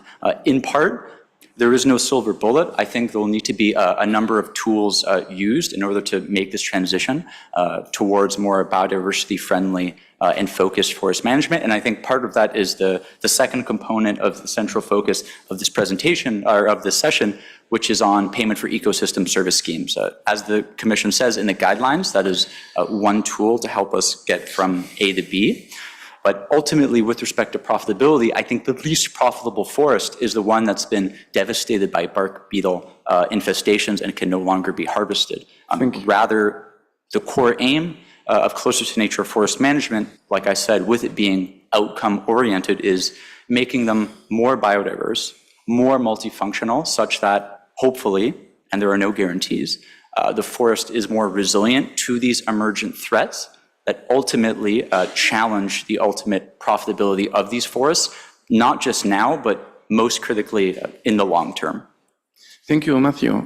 And with this, we come to the second part of this debate is how to advance in multifunctionality and whether payment for ecosystem services are the tool we need or one of the tools. So here I want you to play a game. We have a general driver towards more diverse and more multifunctional forestry. We accept this. And now we work positively, what needs to be done by who to go towards that end. So how this needs to be done in practice. So with this picture, maybe you have, I said, a lot of experience in helping sectors become more multifunctional, more diverse. Payment for ecosystem services, do you think that is the tool? Do you have some good example to share with us? Yeah, I mean, payment for ecosystem services is kind of a term that has been around for ages, and without seeing much progress, to be frank. There's a lot of smaller initiatives, etc. But where we really see that there's movement now is is something that could actually also be classified as ecosystem payment for ecosystem services, but it's more like insetting where companies are working with their supply chains in improving the sustainability of where they are sourcing from. And there we have seen a number of very fast development within the agricultural area, where some of the big brands are investing in regenerative agriculture. Here in Italy, for instance, we are working with Prosecco in order to change the producers to a more focus on regenerative principles, and it's basically working where there's a direct payment for the producers who are signing up and meeting regenerative principles. And we see similar initiatives, are working with similar initiatives around the world. We also see something similar, like within the forestry sector. IKEA, for instance, have set aside 100 million euro to invest in their supply areas in order to, again, to focus on how can we improve carbon and biodiversity, how can we invest in forest-related projects in their core sourcing area. The core thing that companies like to, I mean, what they would like to see, they would like to have to, in return for investing in their supply chains, be able to report on improved numbers. Carbon is an obvious one that have been around for a long time, but we've seen also like really interest in measuring biodiversity and other areas. So while payment for ecosystem service as such is not a term that are used very much, we see a lot of funds going into this type of projects, which to certain degrees is another branding as I see it. So 2 questions about IKEA, this IKEA effort. First one is, what is the motivation of IKEA for doing this? And second one, how does it work? Are they transferring resources to forest owners? Are they setting aside, how it works? I mean, it's a relatively new fund, so I don't know exactly how they want to invest. I know 85% of their sourcing is coming from Europe, so I assume that a significant share of the funds is going into Europe. But from a company like IKEA, they also want to make sure that they have access to wood in the future, and they also have a reputational issues around forest management, where a lot of, as I mentioned before, there's a lot of pushback on clear cuts and there have been a lot of, like, you can say, bad stories in the media for what actually have been just traditional forest management. So they see this as an opportunity, I mean, to invest in a change of the way land is managed. They, again, as I mentioned before, they like to report on also have better carbon numbers in their reporting. It's something with EU reporting directive, and many public listed companies, they are reporting far beyond just the financial numbers, and they would like to see improved numbers. And by investing in projects like that, they can if you result in forest where there's an increased carbon stored, they can use that into their reporting. On top of that, if I can mention, we have just today announced a partnership between Preferred by Nature and European Forest Institute and IKEA to look into closer to nature forest management, to look into how can we integrate that with forest certification systems. And where we really would like to, back to the questions from the back before, look into what is actually closer to nature forest management in different countries around in Europe. Going in and imagine how shall a closer to nature managed forest look in 100 years from now, and then looking into how do we get there, and combine that with economic evaluations of how a transition can look. Where is there potentially a need for support in order to transfer from traditional managed, often monoculture, into something that are closer to nature managed. And it will be very different. You can say the forest in 100 years will be very different depending on where in Europe you are. There's not one that fits all. Yeah, thank you for this. No doubt that the large corporation and forest industry in general have a big role to play here to make this possible. But Teresa, just to advance in the discussion about this payment for ecosystem services, you've been working in, not you and CPF, about management guidelines that incorporate other elements into forest management, like water production in Mediterranean context, or fire prevention, or no, so you have your own multifunctional guidelines for management, but how to make them possible? Do you think that PES is the tool? And you've also been working in a concrete PES approach in Catalonia. Can you give us some insights? Everything. So yeah, I mean, we don't think that payment for ecosystem services is the tool. It's one tool more in the policy mix that we have to incentivize forest owners to engage in this forest management that is contributing to these biodiversity and climate change objectives. So, and it's a tool, but it is really, we think, a powerful tool, because first it can bring money, both public money and private money from other sectors that are not forestry, the forestry budget or the agricultural budget, which we know we have the CAP subsidies, but they have been reduced and they are going to be reduced in the next years. So if we are saying that our forest management is contributing to these other sectors, like the water sector, like the fire prevention, like climate change, then we can legitimately ask these sectors to pay for this forest management, which is the whole idea of the payment for ecosystem services. So for public money from other sectors, this is good, and for the cross-sectoral work that is needed, but also for the private money to come into forest management.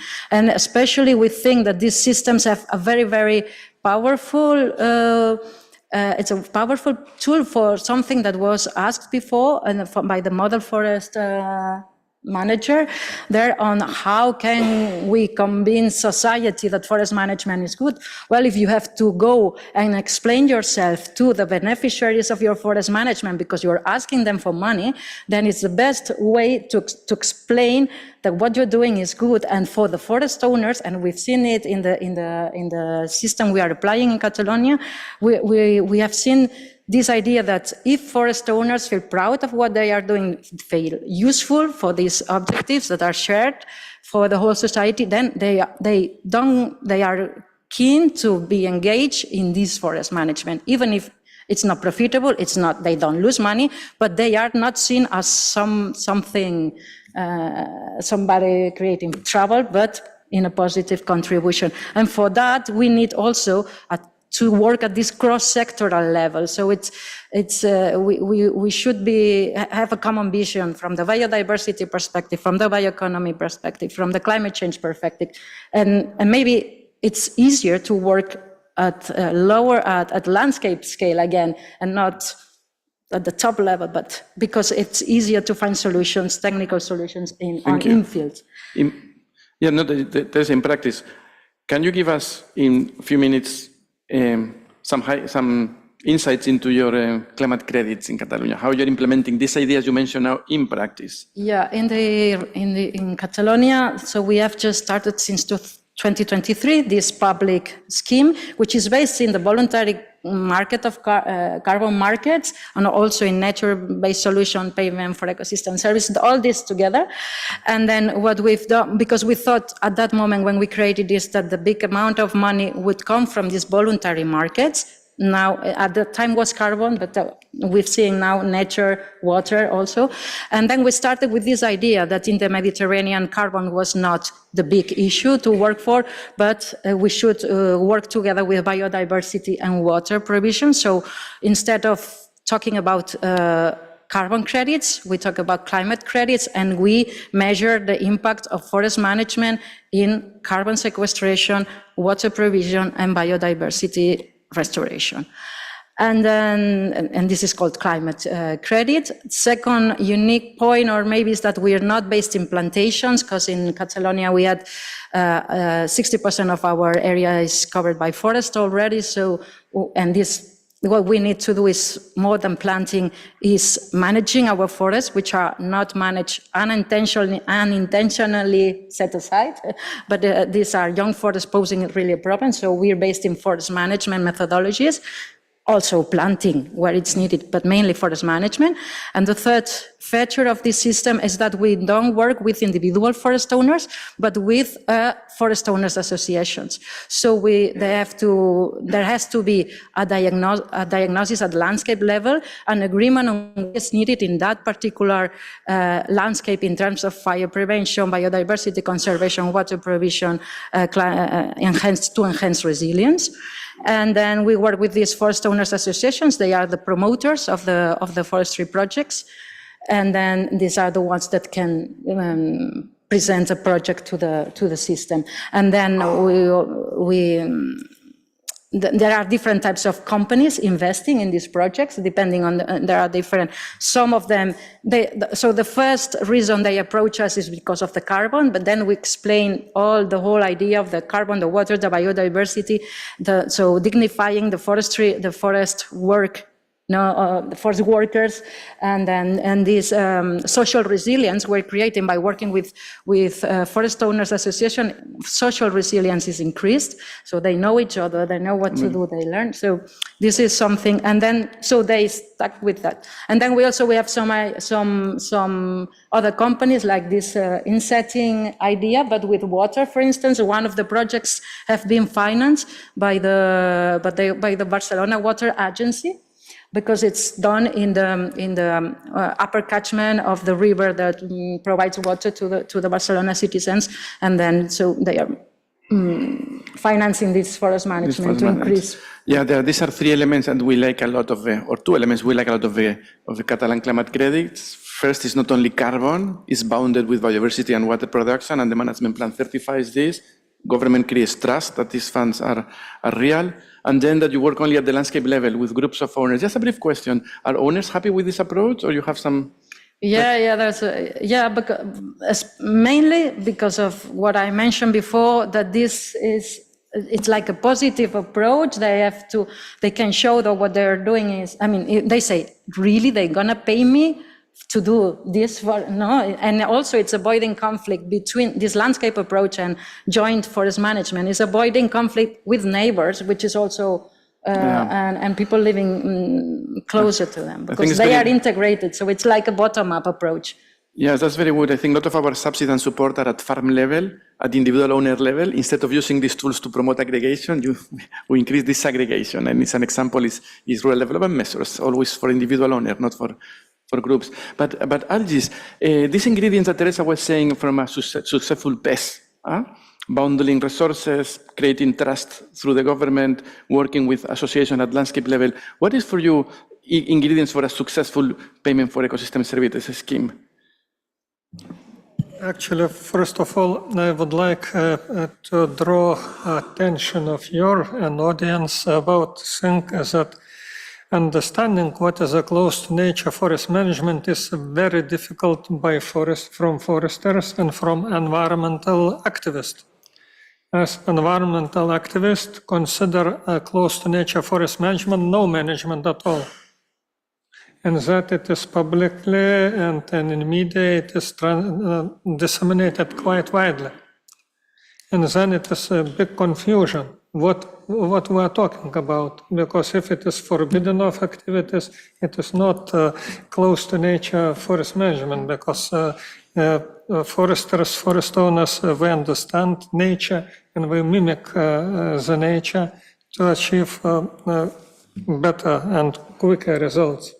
And especially when the issue is about to change forest more resilient to climate changes, because we need to change this. And if we wait until everything will be destroyed and renew, so it will be long term, and I think society do not want from us. So the first thing. Another thing, of course, we need safe harbor. If we take some responsibilities, so we should keep those responsibilities, but shouldn't be punished to achieve some results like rich biodiversity. And if owner reach high biodiversity in his forest, as usually it's punished because authorities come and forbid activities. So why I need to invest into the higher biodiversity if as a result it will be forbidden of my activities? So that nonsense should be eliminated as soon as possible. Landowner, forest owner should be rewarded if the biodiversity and the richness of his land property should be richness. So I think that it is enough already. Okay. Yes, I guess that we still have a problem of how to combine individual owners' perspective from the public good perspective that was mentioned in the morning, how to balance these elements is important. Peter, you mentioned before that pest schemes have not advanced a lot in the last years, but you also mentioned that you see increased involvement of corporation and business into this regenerative agriculture and forestry. My question is, what do we need to scale up this pest thing? How, in your experience, any lessons to learn from agriculture maybe, or how do you feel about it? Yeah, I think one of the big challenges when we're talking about smallholders is the scale, because when the big companies are looking for big projects, not small projects. So that's really, there need to be some kind of organizational structure in place. There can be forest owners association, cooperative, or it can be group certifications that actually get to the scale where it's interesting for the big corporate to invest in insetting in their supply chain. I think that's really important.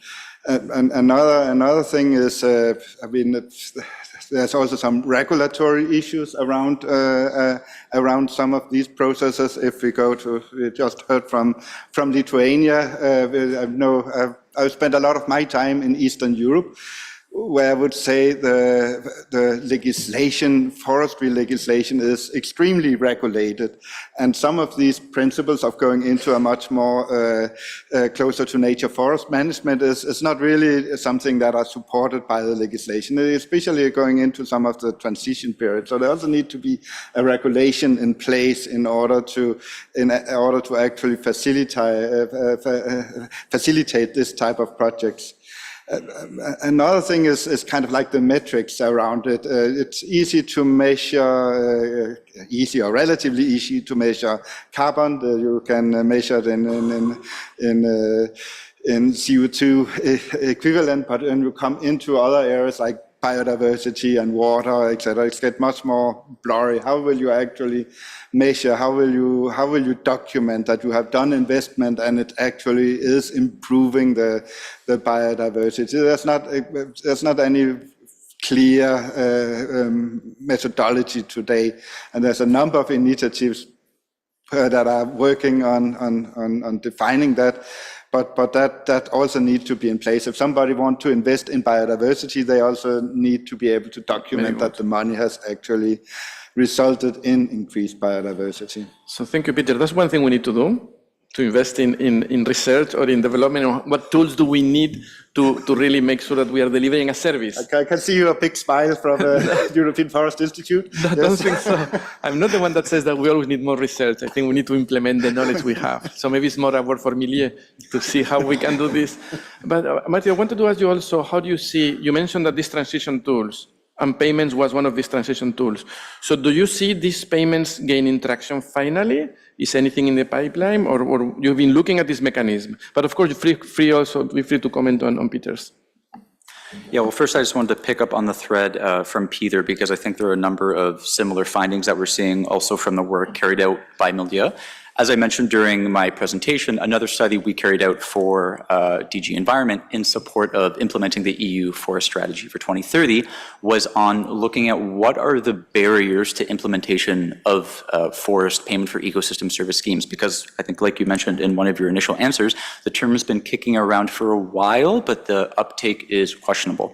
And so we carried out this study. We did a number of case studies on payment for ecosystem service schemes. We also surveyed over, I think, nearly 150 different stakeholders, both in the forestry sector and related or impacted by it. And we wanted to ask, what are the implementation barriers to implementing these schemes that we think otherwise could be a key tool for transitioning to more, let's say, biodiversity enhancing forest management practices. And I think, interestingly, corresponding to what Peter has said, 72% of the survey correspondents cited difficulties in assigning the right economic value in the ecosystem service. So they just effectively did not have the technical know-how or skills in properly setting up these schemes, even if they wanted to. And this includes, for instance, lacking the necessary methodologies for assigning value to their services. And in some cases, what we saw is that this resulted then in them undervaluing their ecosystem services, which of course is not great ultimately for profitability. And then another thing we saw, which I think corresponds to another key theme that's emerging, at least from the conference today, is that 47% of respondents cited a lack of knowledge and skills in implementing these schemes. So I also think back to one of the presenters earlier today, I believe it was Dr. Brett Butler, who said something that really stuck with me, and it's that there's a intergenerational transition going on right now with respect to, I mean, always really, with respect to forest management, right? The forest owners of today won't necessarily be the forest owners in the next 10 years, 20, 30, and et cetera. Whereas the conditions in which the forest owners are responding to on the ground, whether we like it or not, induced by climate change, will change. So I think we have a pretty key intergenerational opportunity as we move from point A to point B in terms of forest management to promote the necessary skills and education with respect to what the future of forest management could look like. And that may take a bit longer, but I think it's a worthy pursuit. Thank you. Yeah, lot of things have been said already today, now, but also in the morning, that give us hints of what we need to do. And this is exactly the question I want you to put to you all. There is in the Mentimeter one question that got the most votes or the most effect, and this is, what is the most important action that needs to be taken to unleash the potential of payments for ecosystem services? So what is the most important single action we should be doing by now? And before asking our panelists, I want to ask the audience. So please try to be brief, hopefully 1 minute statement. What do we need to do to advance? And remember, we give for granted that we want to advance in multifunctionality. We want more diverse forests better adapted to climate change, like provide a full range of ecosystem services, including, of course, efficient wood production. So what is the single action we need to do? We had one before. We need to measure better the ecosystem services. What will be for you the key action to be taken? By who? Marco? Thanks. I said that I try to be silent, but I can't. Trust the markets.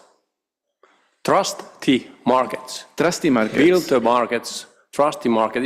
If there is rising demand of forest owners' forests all the time, demand from wood, demand for wood, energy, carbon, biodiversity, shouldn't that lead better to better profitability? Perhaps the one question is, are forest owners getting better paid in the future? Are they going to get better profitability because rising demand? Or are we going to get regulation which is leading that forest owners are losing? So could we trust the markets and try that? That's very good. Then I will ask you about the experience in Finland, about deregulating forest and what came out of this exercise. But the single action we need to take, come on, what needs to be done? We need to create markets. I think you mean creating demand, willingness to pay. This is what you mean by creating the markets, is creating who will pay for what? For forest owners, it's always better to have a lot of demand. It's better to have a lot of demand than oversupply. Of course, but the willingness to pay issue, you said before, we need to value better what is the right price, but what we need to do is someone that is willing to pay for the service, to mobilize the resources, no? And then create the right tools. Any other thing we need to do? Create demand? Could I ask a question to those who know? Would it be a solution to ensure that this payment for ecosystem service reach the forest owner somehow? So if there is an ecosystem service that is provided by the forest, somehow, maybe not the market, but maybe there has to be some kind of funding that is reaching forest owners for ensuring that the land is providing the service that eventually might be nature or carbon service. But it's a question. I'm a lawyer and I don't know, but I would like to know from you whether this is something that makes sense or this intervention would be against what my colleague is saying. Yeah, there is a related question in the chat on how to make payment for ecosystem services attractive for small owners, where the payment is very small also, and how to activate them. But Peter, maybe you can answer any of these two or both? Yeah, I mean, to this question, I mean, when we are talking with a lot of the big brands, I mean, they say we would actually, it's okay for us to pay more for the products that we are receiving, but we know if we are paying to our suppliers, zero will end up to the producers, I mean, the forest and the farmers in the other end. That's why we have, during the last year, really been promoting what we call brand to farmer, brand to forest, where the money are going directly cross-cutting this entire supply chain. So we are making a contract directly with the brands, and then we are going out and making contracts with the landowners or the land managers. And if they are changing their practice, then there is a direct payment. So in that sense, the money is floating more or less directly. We are in between, but instead of trying to promote a premium down to the supply chain, which always disappear before it's reached the landowners. Very direct and very good, Teresa. No, I think this is the key, no? So because the responsibles for engaging in this forest management are the forest owners. So yeah, the money has to go directly to the forest owners, and in this sense, in our system, for instance, is that it's a buying-selling contract. They sell the credits they produce, and then the companies, private companies, they buy these credits, and the money goes to the Forest Owner Association, who manage all the project that it develops.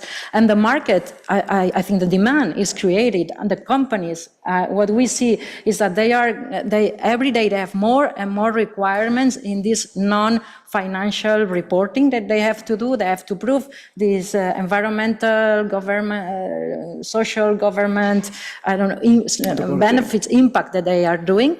So they are in need of finding projects that contribute to their reporting, non-financial reporting. That's in one way. So demand is, but what they look for is like a stable market or a market they can trust. And in this sense, that a market that is being created by a public government. Although it's between privates, the contract, we don't apply for the contracts, but it's a public market created, and we have a third independent certification, and then so this is providing some trust for the players of this market in a way. But it is true that over-regulation is one of the things that is impeding payment for ecosystem services. That we've done a survey, we've been working in a project, and compared to the States or Australia, where the context is similar, but they are working a lot more with this payment for ecosystem services, because if you are obliged, if you have an obligation to leave more deadwood in your forest, for instance, why should I pay more for who does it? No? And this is some projects that 3 years ago had this additionality. Now they don't have it because policies are going so fast in the terms of biodiversity, which is good in a way, but for payment for ecosystem services, it's a little bit. Yes, but I think definitely this the regulatory framework, if you regulate, nobody's going to pay for what enable, not the law obliges you to do. This is clear. Also, this compliance and monitoring, if it's very expensive, if it's everything. And then these value chain issues that you mentioned before are critical barriers. How to overcome them is the issue. Sorry, the other barrier that was found, it was that the European citizens were, they didn't have any will to pay for these services because they thought that the government, the state should provide them. Why should I pay for biodiversity conservation? In a way, they should.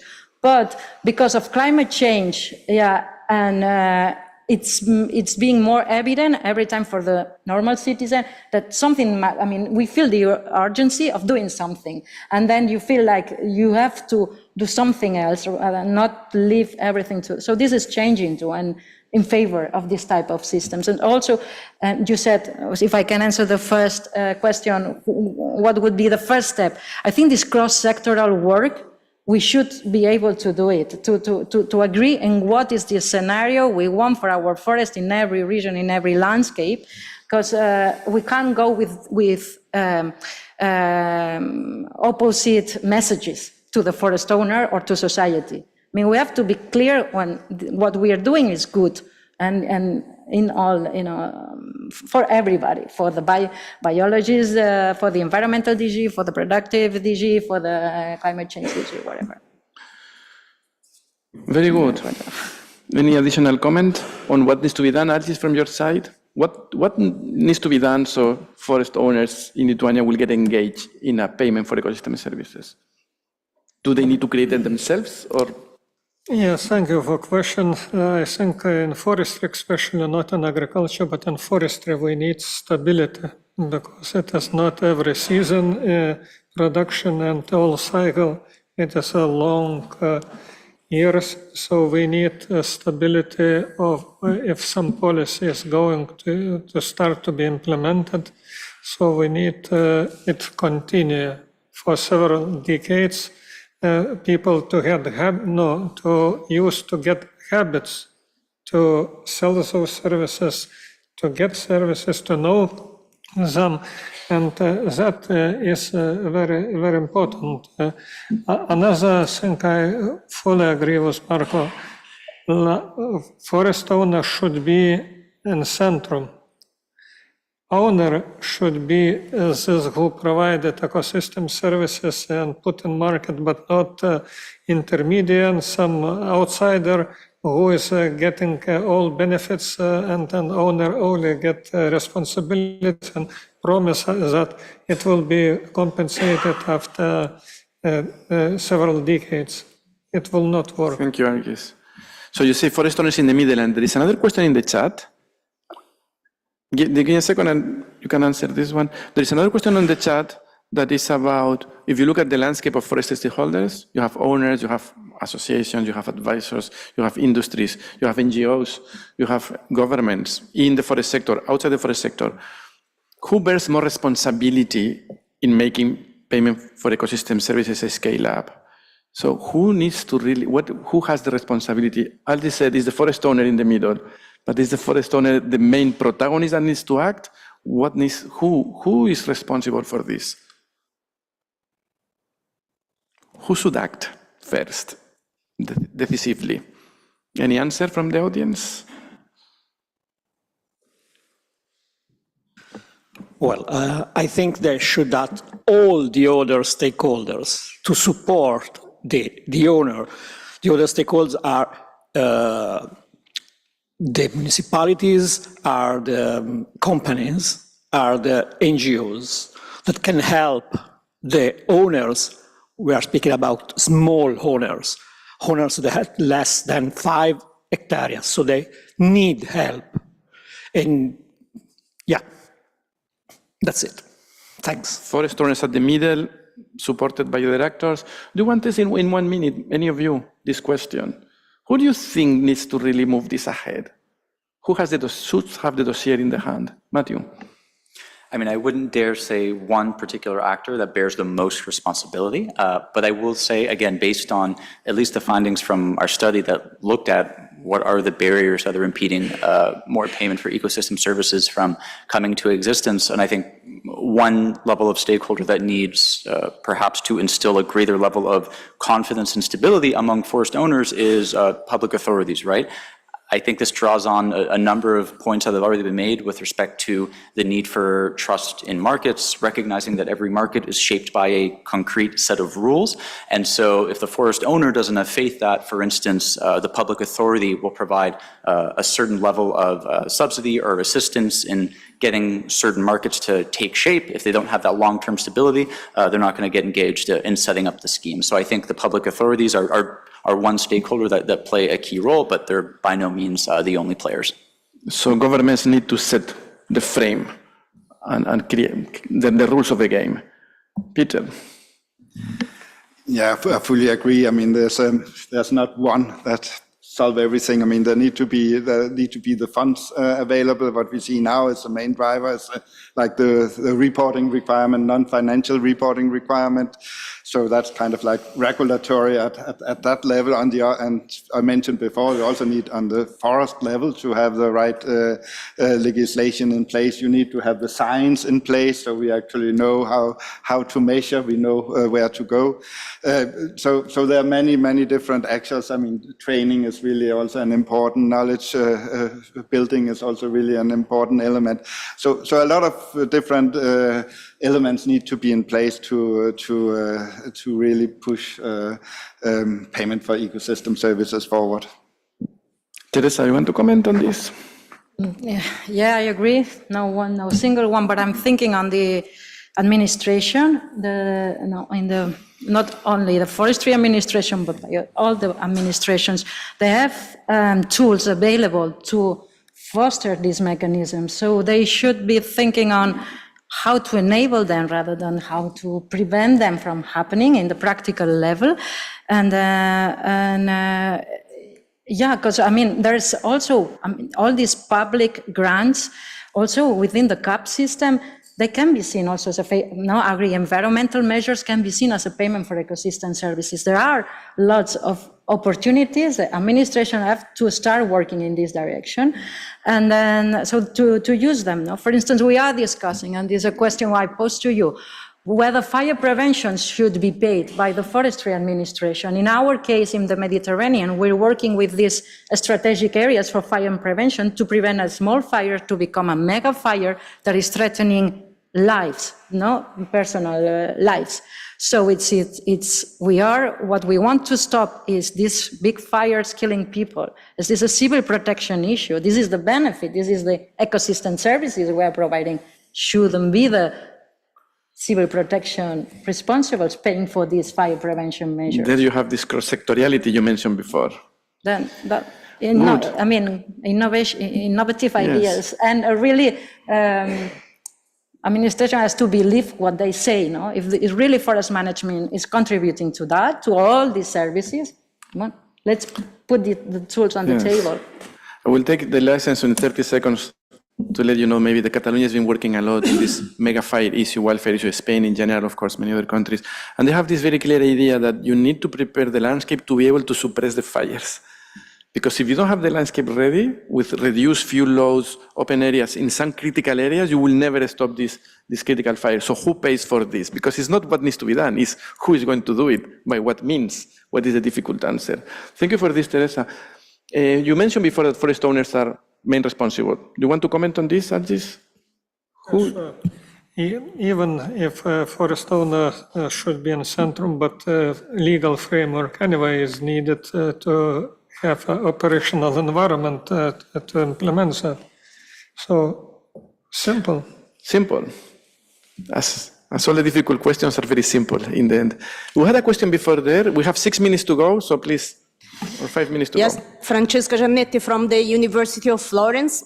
We are talking about ecosystem services and payment for ecosystem services, but if I am on the hands of small forest holding, the only credits that I could find is a ton per hectare of carbon. That is really a good number, and we have money, the exact amount of money to to pay this credit, but what about the other ecosystem services? Who will pay me to adapt my forest to close to nature? We are working in Italy in many projects. It's really easy to find people that will plant trees, afforestation project, but nobody that will want to pay intervention to move the forest from forest rotation management, traditional forest rotation management to close to nature. And this is something that if I am a forest owner, I would like to know who will give me the money for these interventions. If European Commission would like me to change in close to nature, to be more biodiverse, not just ton per hectare of carbon. We need... Francesca? Yeah, sorry. No, very good point. But I will answer to you that what is the answer for your question? Remember the game. We are giving solutions here. What needs to be done by whom? So who is the protagonist here?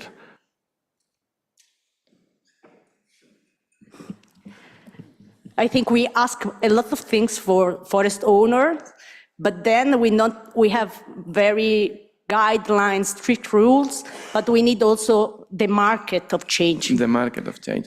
No, thank you for this, Francesca. Thank you for this. And not just speaking about the carbon stock. I think the Catalan case is an example. I want to highlight, and closing remark, I give you 30-second interventions in a minute there, but I agree with Marco when he says we need the market and we need demand. And I think governments have the opportunity to create these markets. And all the carbon markets with the cap and trade regulation, they are created in a spot through a regulation. So we can create markets, and the government have responsibility to create and regulating these markets. And forest owners have the responsibility of creating the schemes, engaging. Forest owners, many times they say, someone needs to pay me. In any other sector this happens, you make your business case. You get the services, you pack them, you sell them. You let someone come to my home and, oh, here is your money. So I think we have, this is what I want to ask you about the responsibilities here the government has, but the owners and their associations have a big responsibility also, in my view. Sorry for taking the floor. 30 seconds there, and then you close with 30-second statements. Okay, I want to highlight the forest, the functionality in regards of preparedness. We live in insecure times. We need, within the European Union, the forests need to produce energy, need to produce packaging, sustainable packaging, biodegradable packaging, and hygiene products, very, very important. So that would I like to put some emphasis on. Thank you so much. Okay, Ricardo, you allow me, you have 2 minutes. So that is exactly 30 seconds each if you want to make a final statement or comment. I'll just be very brief in saying, putting my commission hat back on, that I think the guidelines, if read, can hopefully provide quite a bit of clarity with respect to what is close to nature forestry, how is it to be conducted, in what different regions is it most appropriate. Ultimately, the Commission would want to convey that these are guidelines. They're not a set of rules. They are not regulations. Ultimately, it's a tool. It's one tool among many, but it's a tool with the explicit outcome in mind of making our forests more biodiverse and climate resilient, because otherwise, whether we like it or not, the forests of today are going to face very different conditions via climate change tomorrow. So we need to make them more well-equipped to withstand to those pressures in order to provide the socioeconomic benefits that thousands and millions of people depend on.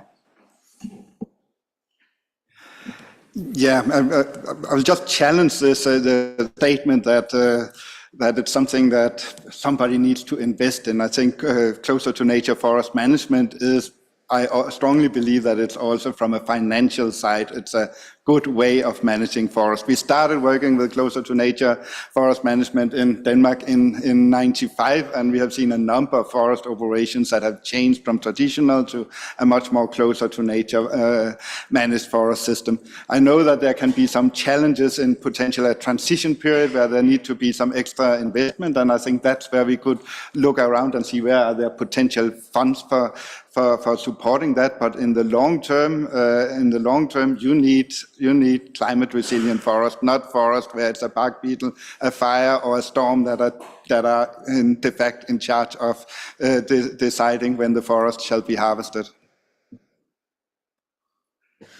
I would say to all the forest owners in this room that you're lucky, that you are part of the solution, that you have the tool. Is not that all the sectors that can say so. So that you use this rationale, this narrative to not to work for and not against what it's with all the other sectors, and starting by embracing this closer to nature name that at the beginning we also thought we didn't need another name, but now it's so marketing, it's so good for marketing this name that yeah, I mean, no, that will be all. And yes. Okay, but thank you, Teresa, for this recognition that forest owner it is a part of solution. It is good to hear from you. And I think to be a part of solution, forest owner and forester should be flexible to make decisions on management, because the educated understand the ecosystem which we name forest, and more flexibility, more freedom to choose, better it will be possibilities to adapt to climate change, to find possible solutions. As small forest owners, we have hundreds of thousands and hundreds of millions of forest owners. It will be different solutions, but finally it will be right solutions here. So I think more freedom and not over-regulated when there are no choice what to do. Thank you. Thank you so much. I think with this we are closing our panel. If you allow me, my final reflection, as I have the micro. I think that is very clear there's a social political demand. And I think that a social respect for forestry, forest owners, starts with taking responsibility. So we need to deliver what society is asking for, even if this request is fuzzy. So we need to clarify and deliver, and then create the conditions for to make this possible very actively. Nobody is going to knock our door saying, here is your PES system. We need to develop it. Thank you so much.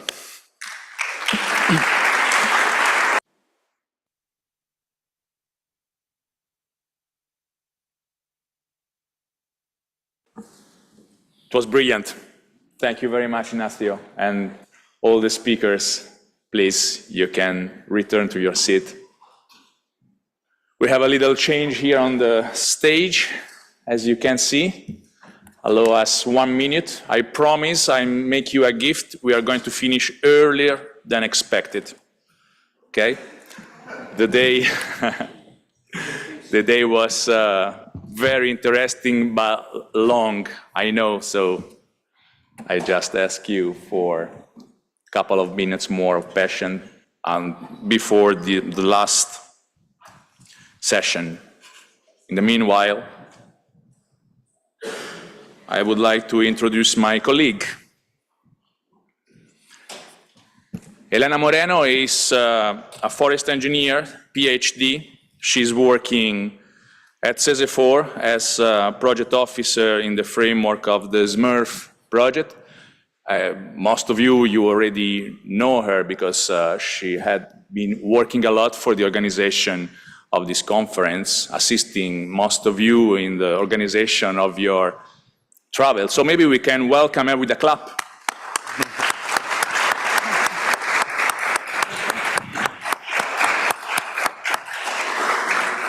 Well, and as you can see now, SMURF is changing, and now it's a LORUS. Why, Elena? Please, the floor is yours. Thank you, Ricardo. Well, what a day, right? Full of ideas, energy, and more forest wisdom that we thought humanly possible. And believe it or not, there's even more coming in the next 2 days. But today, we have saved one of the best presentations for us, at least for me.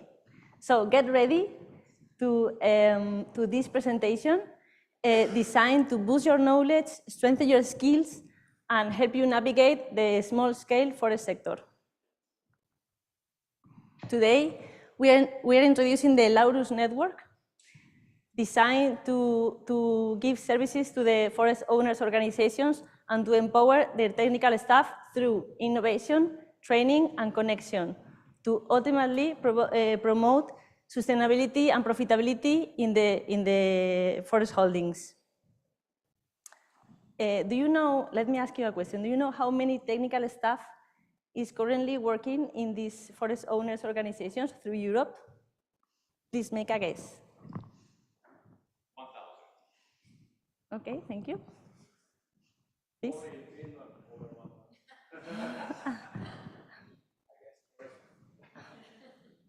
Please go on. 10,000.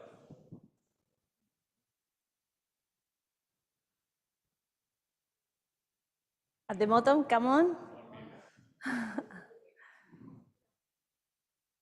Well, we estimated there are over 6,000 forest owners organizations in Europe, and 4,000 of them in Germany alone. Wow, yes, those Germans. Okay, so if each of these organizations employs just 3 people, that means over 20,000 technical staff working for these forest holdings, facing all the same challenges, and also trying to look for solutions for making their holdings more profitable and more sustainable. So let me ask you another question. Have you ever faced lack of time to manage properly your forest owners, or also maybe a heavy burden of bureaucracy, or trouble engaging members in your associations, or also just simply lack of time to train your skills or to learn new digital tools? Please raise your hand if this has happened to you at some point. Okay, thank you. Well, there might be a solution.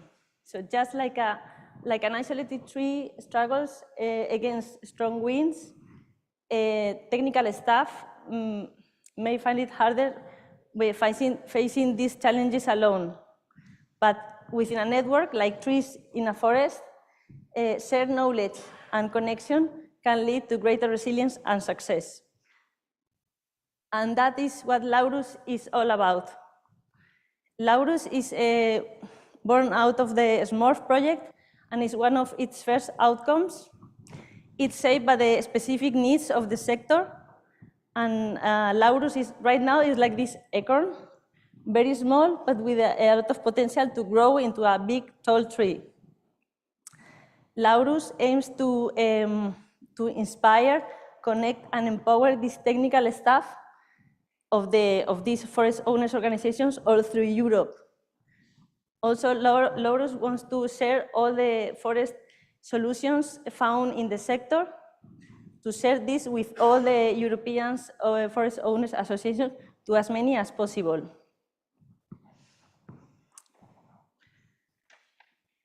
So, what does Laurus aim to be? Laurus aspires to be the go-to place when finding innovation in training in small-scale forestry, and also a trusted source of practical, forward-thinking solutions. So maybe you're wondering, what services does Laurus offer? Well, Laurus offers specialized practical training and webinars in tools, not only to empower your knowledge, but also to build your decision making. Also, Laurus aims to share these new business ideas and new business models to boost your profitability and sustainability of your forest holdings. And we are making all our resources available in multiple languages.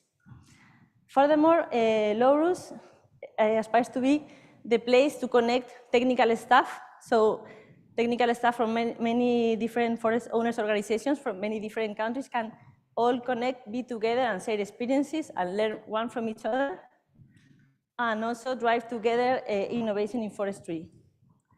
Also, Laurus will put you in direct contact with people that are already successfully putting these ideas into practice. So our starting point, for example, we are setting up a series of webinars in the coming months about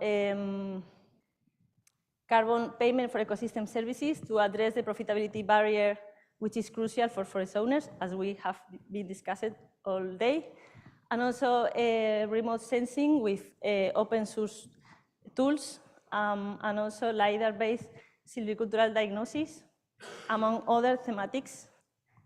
That means joining Laurus is not just an opportunity, it's the opportunity to step into innovation and training in small-scale forestry. So get involved in an initiative that works for you. Join us right now. Be wise, be innovative, be brave, be Laurus.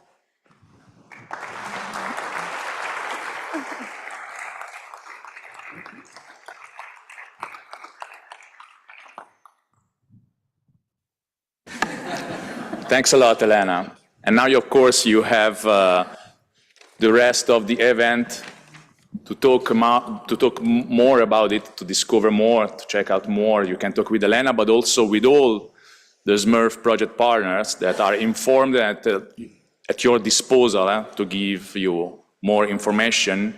And the field trip tomorrow during the afternoon will be also dedicated to get more information about the network. And so we will have the possibility to discuss further. We are at the end. Okay, let me give you a couple of information more. Tomorrow, as I told you, we have an afternoon field trip. This is not complicated, okay? We don't need any particular shoes. Sorry for foresters, it is for lawyers. So don't worry, you can come with your suits. And remember tomorrow to have with you your FIO badge, of course, for entering fast for the security, but also remember to bring your ID, please, because the security in Castel Porziano is even worse than here in the FIO, so please don't forget your ID. And for tomorrow morning, we are going to start at 9 o'clock, so please try to be here in the room at least half an hour before. So please, maybe you should get in front of the FIO at 8:15. Why not? Thank you very much for your patience, for your collaboration, for your availability, and see you tomorrow. Thank you very much.